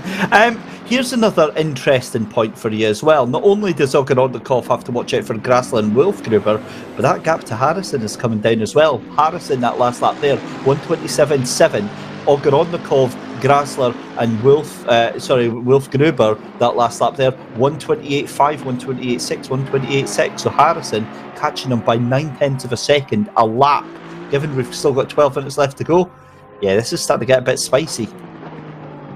That Aston Martin just coming through the top of shot, we just saw it come through Coppice as we were focusing on this battle. You probably see it just come over the crest when we're focusing on this slot as he just comes through. Is he going to do it? No. There he is anyway. So you can see there's not too far between the two of them. We'll see this gap come down more and more and more. I worry if it was a little bit too far at 10 seconds, but yeah, you point out the lap times. That is definitely a closable gap. In the time before the end of the race. The thing is, the thing we always say when it comes to this is catching is one thing, passing is a very, very different thing. And getting through, you kind of think he's got to get through on Wolfgruber, he's got to get through on Grasler, he'd have to get through on Ogorodnikov. We know that Ogorodnikov is very good at defence. He's been holding Grasler back for God knows how long. He'd have his work cut out for him to make any position, but I think he'd feel satisfied with a top 10 considering the position he's currently in. Absolutely, it'd be a masterclass in defensive driving if he's able to do any of that right now. But there we go, there's the run from Grasler on the outside of Ogorodnikov. They're side by side coming in towards that's going to be McLean. There was a mistake from Ogorodnikov when we came back to Grasler, just riding on board with him. Mistake through McLean's, but no way through when they get to Coppice. That outside line really doesn't work because the track's really falling away from you. It's almost like it's an off-camber corner. It's not an off-camber corner. I think it's flat, to be honest. But it's just the way the profile of the corner, the way you come up over the crest, the front is unsettled when you sort of effectively land the front, even though it's not a jump. It just sort of just doesn't ever grip, no matter what kind of car you're in. Grasler, though, is desperate to get through, and he's feeling that now is his best opportunity. But Wolfgruber absolutely sending it on the brakes in that Ferrari. There's a little bit of a touch just as Grasler was coming back towards the apex. Wolfgruber, though, I think might be the one feeling a little bit cautious of it, because you see there he lifted the throttle and backed out of it, hearing that Marcel Fuzi has been off the road. Herbenau is through, and that's down at the old hairpin. A couple of replays to queue up in the final 10 minutes of the race, because we definitely need to see what happened for Fuzi, and as well a little bit as to what happened with Ogorodnikov. Well, this is starting to get a little bit fighty on the final 10 minutes. Who would have saw this coming? Marcel Fuzi now having to fight off Lucas Kreuzer in the background there. Kreuzer looking very, very good indeed. But yeah, this is starting to get a little bit scary for some of these drivers. And with 10 minutes left to go, who would have thought that we'd be down to this little time and still so close between so many of the drivers? Yeah, there's a lot of battles up and down the order. We focus on this one, of course. The P8 battle with Ogorodnikov, Grasler, Wolfgruber. Harrison is now very much a part of this as well. Just behind that as well, you've got Bussink and Schwaber, who are both very, very close. Harry Phillips and David Perel for 19th and 20th position are also very close. For Herbenau to get from 33rd to 4th is a truly incredible drive, and big congratulations to getting up to that position. Whether he even reaches there, even if something were to happen, that's still a very, very impressive drive. To have got that far up the order. We're focusing on the Sidemax Motorworks teammates of Fuzi and Kreuzer battling it out, and I'm pretty sure the gap between Harrison and Wolfgruber is down to effectively naught. This is what happened to Fuzi. A little bit too much speed in. I think he went too far over to the left-hand side before the turn-in point of the old hairpin, and the rear end just didn't fancy any sort of grip and drops the position to Herbenau. Oh, big slide there from Kreuzer. We've seen that a couple of times going through the old hairpin from him. Yeah, this is, like I say, I mean, you'd think that the drivers were trying to settle down or maybe just get themselves through, but honestly, they're throwing everything that they possibly can into these final 8.5 minutes. This is just mental. I mean, obviously, you've got Fuzi and Kreuzer duking it out right now, but then you've also got Grasler, who is desperately trying to get back onto the tail of Ogorodnikov. He got a little bit of a breath of a sigh of relief from Wolfgruber, but again, oh my god, look at Harrison, 1.1 seconds now behind these guys. He is very much there. Still a couple of pit stops to go in the final 8 minutes of the race from Boothby and one from Noj. That is wide from Ogorodnikov, but he'll have the inside coming down into the Goddard's hairpin and should be able to hang on. Here is Harrison a part of that battle. You see there the Aston Martin behind, as there's the defence from Ogorodnikov. The Ferrari of Wolfgruber is not fancying to slot that gap. Also, my inner photographer is screaming at me because the idea that Fuzi and Kreuzer are also being catched by Wenlock as well. You know, that's a photograph opportunity for the team. All three of them driving from the same outfit in different cars as well. So that'd be a good photograph for them. Fuzi leading that battle between the teammates. Grasler with Wolfgruber behind. You're absolutely right. Wolfgruber's focus on Grasler has now just done a full 180 and is looking at those mirrors. Oh no! Speaking, that's more of a 360 than a 180. But there goes Grasler. There's another one. There's the 720, and around he goes. That is very much a shame. He's dropped down to 14th position behind Paul Batty. A huge mistake there from Grasler, and that'll just give Ogorodnikov a bit of a sigh of relief, to be honest. Well, just as I was saying, it was a quiet end to the race, really. Yeah, that's a shame because all of them were fighting so hard to hold on to that position. But, I mean, let's not take away from the focus of George Boothby. 93 laps in, and he's only done one pit stop. How on earth is that? Igor Ogorodnikov's brakes have to be done by this point. I mean, the way he has been driving right now, he is just crippled right now, bringing his way through. So, yeah, it's difficult to watch. But yeah, for Boothby, for Noj, obviously they've still got their pit stops to do. There's no pit window. They can do it whenever they want. Chris Sever receives a drive-through penalty. That one will be for track limits. And so he's in 17th position, will drop down. To be honest, with that kind of penalty, that kind of late, he's dropping down probably outside of the top 20 with that mistake. We'll keep our eyes focused on that. 6 minutes to go, and we're still waiting for those final stops to come from Boothby. The 666 car, I say, he's done 94 laps. He's led 94 laps. It's been absolutely incredible as a drive from Boothby. And to be honest, we got the warning signs in qualifying with that pole position because it was a massive time. Harrison now right a part of this battle, defensive from Ogorodnikov. He's already got by Wolfgruber. We didn't even catch that one. I would have been out of the old hairpin, to be honest, avoiding that incident. Harrison, though, is really a part of this. He's on the inside going into the Falcon TS. That was never going to work. They were battling very, very early in the race. Remember that how many times they switched position down here. Very late move there from Ogorodnikov. Samuel Harrison now going to go around the outside. He's not going to have the grip to do so, but potentially as Ogorodnikov is running too deep, that's it done for Harrison. He's going to have to go around the outside into the Goddard's hairpin at the final part of the lap. But he's drawn further alongside. How much is Ogorodnikov going to commit on the brakes? And in typical Ogorodnikov fashion, overdoes it, opens the door for Harrison, and through he goes. That was not well thought out from Ogorodnikov and did not play his cards very well there at all. Boothby into the pit lane in the background, and he is going to come in for his penultimate stop. Still got one more to do, as does Noj.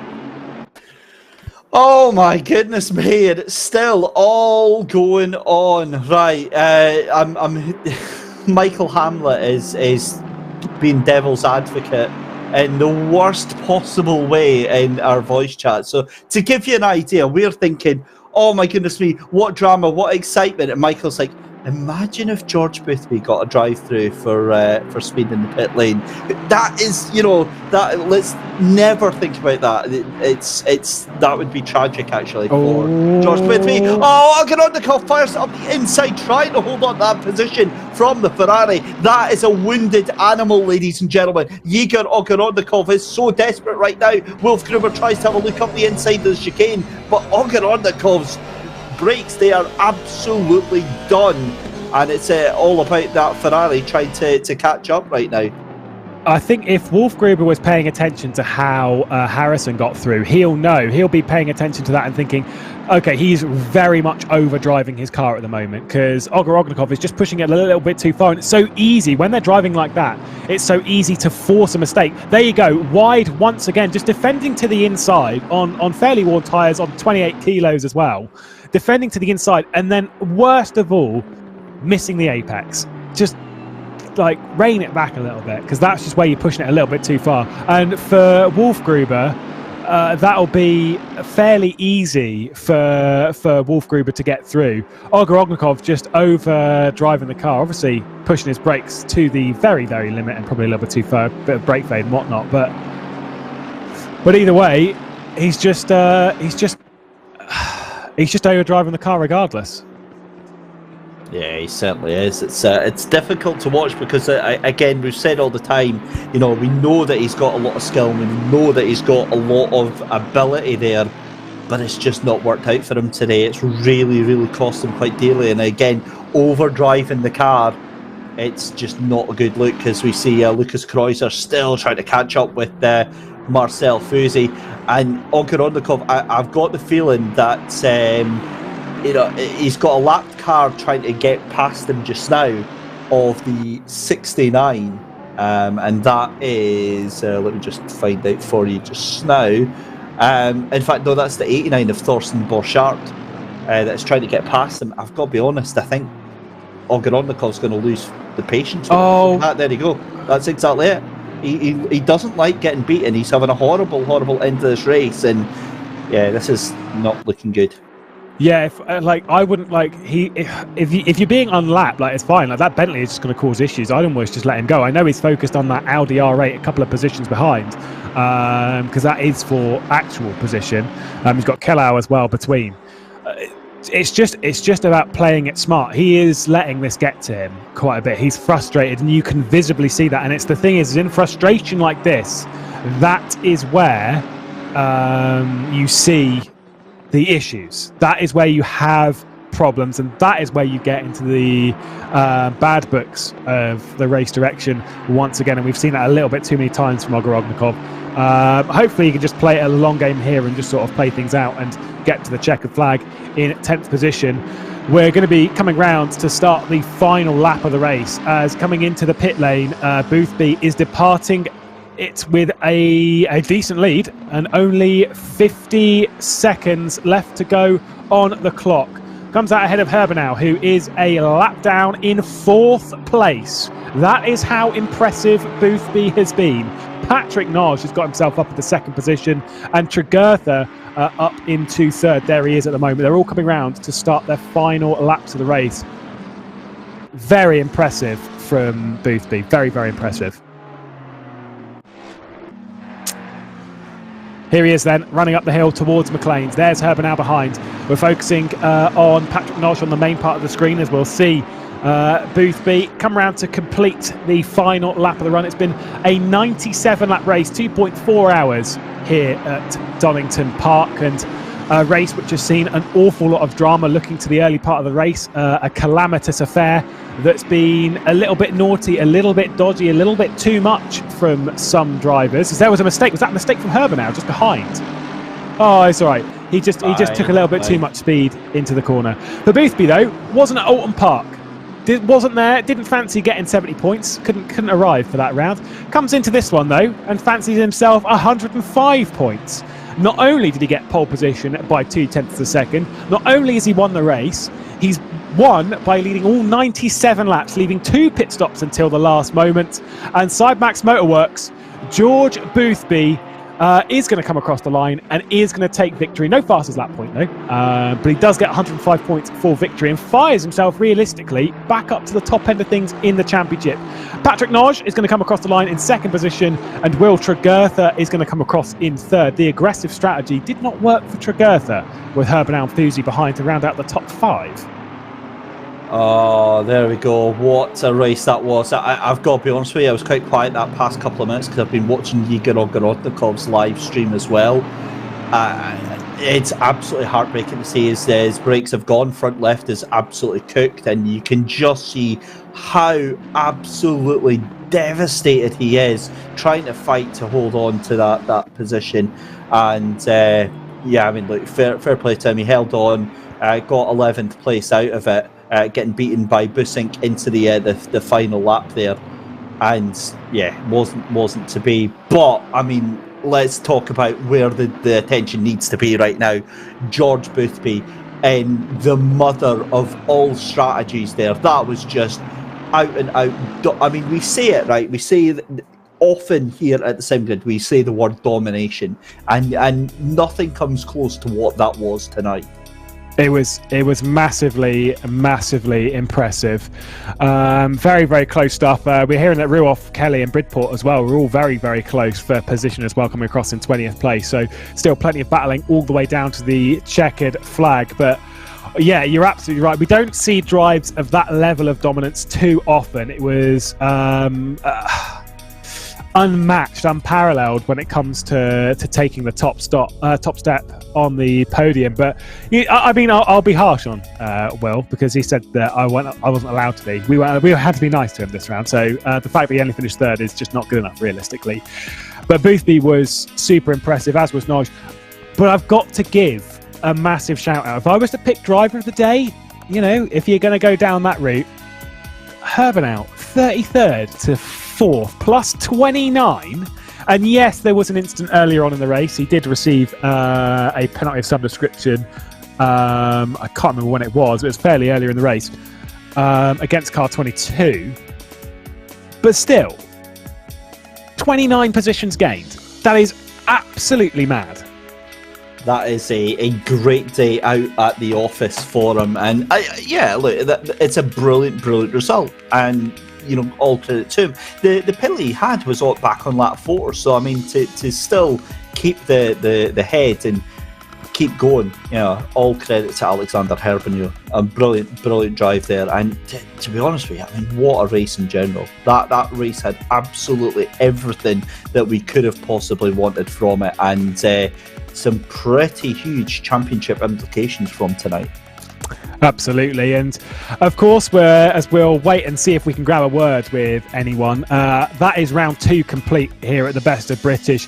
Of course, the calendar still rolls on. We've got the 90 minutes of Silverstone coming up next weekend before we head to Brands Hatch and Snetterton to round out the season, a short 5-round season. And there is, of course, plenty more racing coming up in the SimGrid. So go and get yourself over onto the website. Go and get yourself signed up. Also, it's Super Saturday, isn't it? So get yourself signed up to some of these support races. Sprint Cup as well on as part of this. We've got the VCO World Cup as well coming round to begin very, very shortly indeed, beginning at Bathurst in, oh god, it's less than 2 weeks. It's going around very quickly. The excitement is real. It's building up very, very nicely indeed. So much racing, of course, here on the SimGrid. And, of course, to our sponsors as well, Coach Dave Academy and Thrustmaster. We really couldn't do this without a bit of a shout-out as well to Coach Dave Academy, David Perel, driving around today, doing very, very well. Sort of. Not really. But that's been a bit harsh, isn't it? Just a bit. I don't know. I kind of wonder, though, when we come to the next tracks, when we go to the likes of Silverstone, the difference between Alton Park and Donington when it comes to which cars towards the front was vastly different. Are we going to see the same thing at Silverstone? Without a doubt. I think that given it's another race where drivers know they've got drivers that they can race against, or there's maybe some scores that have been settled tonight, and maybe some brand new rivalries that have been freshly opened up. I mean, yeah, it is going to be one hell of a race at Silverstone, and yeah, Really, really looking forward to it. So, without further ado, Lewis, we do actually have some folk to have a chat with. So, how about having a chat with Patrick Nage? I think we certainly should. The Hungarian who was struggling to keep up with the top two over the early parts of the race. Patrick Nage comes across the line in second position after some great mid-race form. How was your race out there? Talk us through it a little bit. Yeah, thanks, mate. Yeah, it was fine. Actually, a bit boring the first half, but yeah, I just couldn't keep up with the two McLarens at the beginning. But after the pit stop, my tires were pretty good, and yeah, so my race pace was pretty good. So I'm happy with it. We saw, of course, Boothby make basically all of his pit stops very, very late in the race. He pitted halfway through and then waited until that final moment. Looking back on it, obviously hindsight 2020. So, you look back on it and you think, wow, yeah, okay, maybe. Do you kind of think that he was picking the right strategy call, or was it just his pace that really put him out there? Both. Because if he pit stopping 3 times, he's still winning, so yeah, but it was the right strategy, and he had this pace who nobody has it, so yeah, as you can see, he finished 42 seconds ahead of me, so congrats to him. Well, congrats to you on a well-deserved P2. So thank you, it was a great drive. Thanks.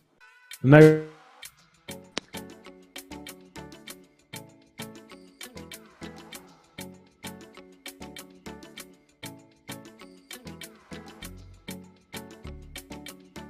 So, while we get Lewis back very, very quickly, that was Patrick Nage in there. So, we did have Busink as well, who just managed to make a place up over Igor Ogorodnikov. Ilko Busink will grab him in for a very quick chat. Ilko, a brilliant race there, and you must have been quite happy to sneak that top 10 in on the final lap there. Yeah, it was an awesome race, and to get P10 from where I started, it's glorious.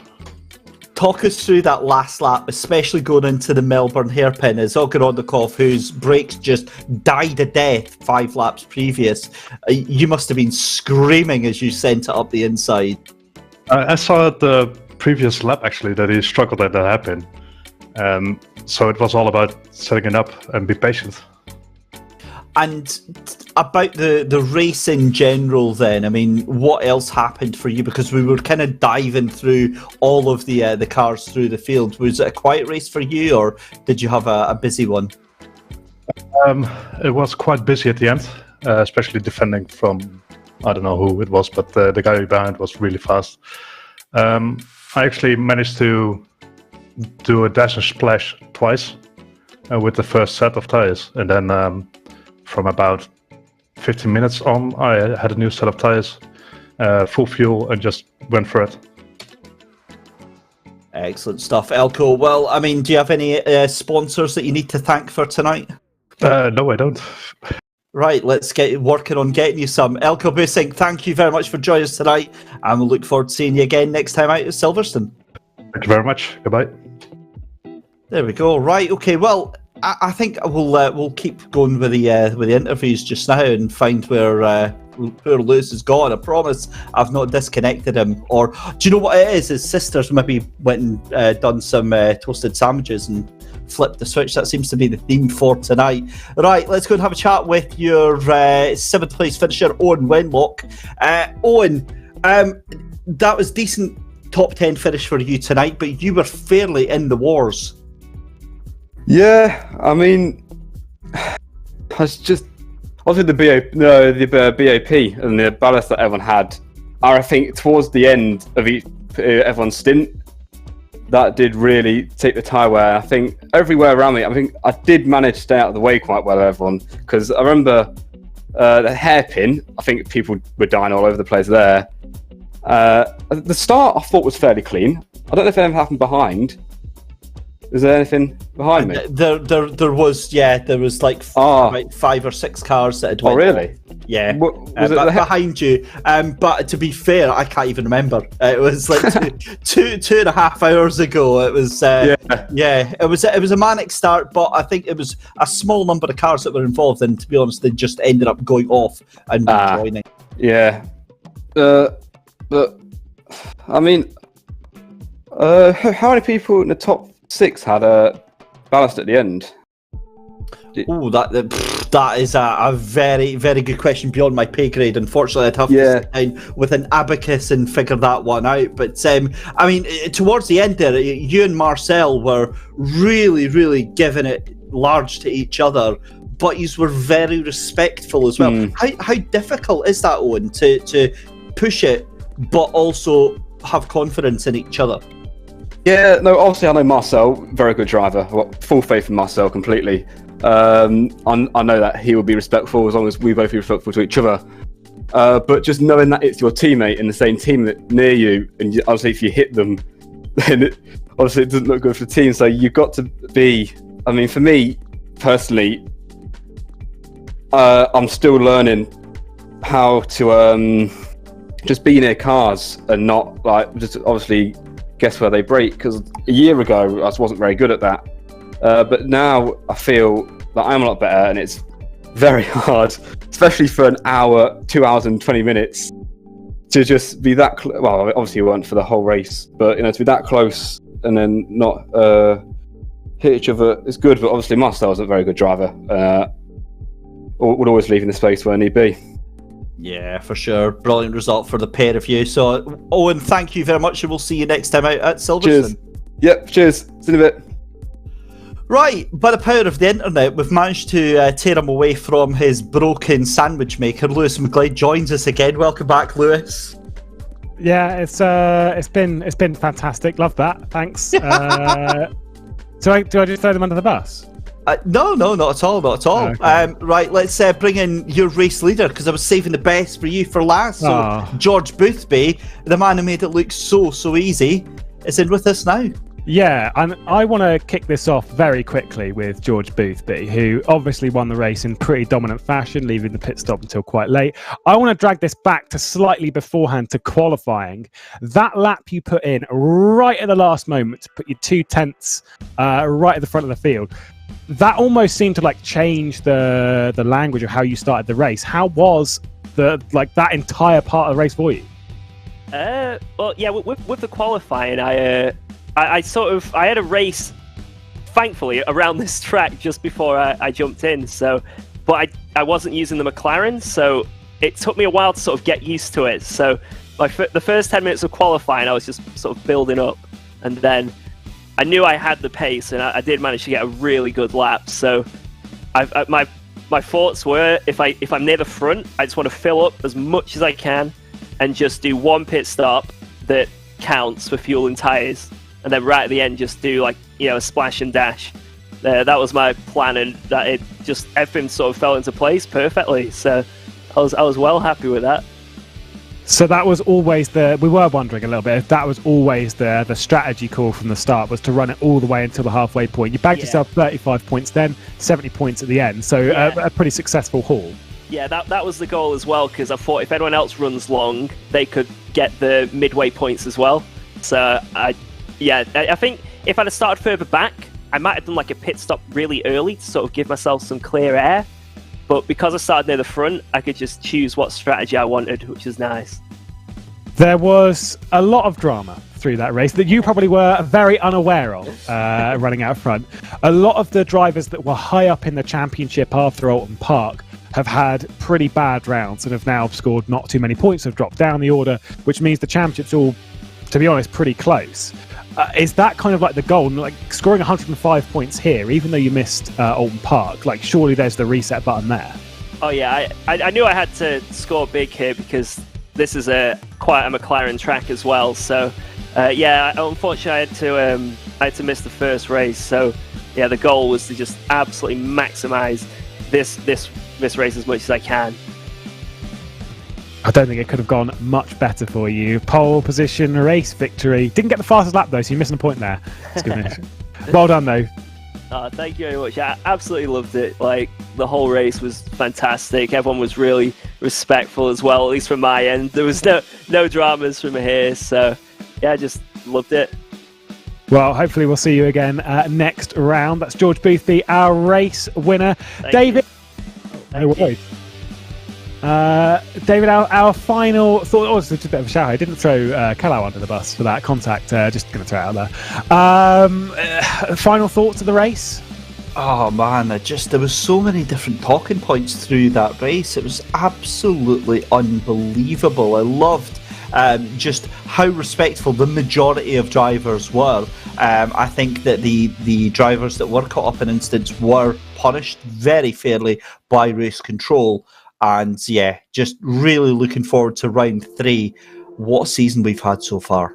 Yeah, the opening 2 rounds of the season complete then. We head to the 90 minutes of Silverstone next. I'm sure the briefing beforehand will involve a bit of a slap on the wrist anyway to basically say we need to clean some of that up because it was a little bit too much today. Of course, you're right. They went through it. They dealt with it as quick as possible. And for that, we do commend them here at the Sim Grid. Thank you very much, everyone, for joining us through yet another Super Saturday. It's been fantastic. And this stuff continues next week when we do another Super Saturday. There's loads of support races. Get yourself involved. Get yourself signed up, get yourself to Coach Dave Academy and to Thrustmaster as well. Until next time, though, it is time to bid you farewell. Thank you very much.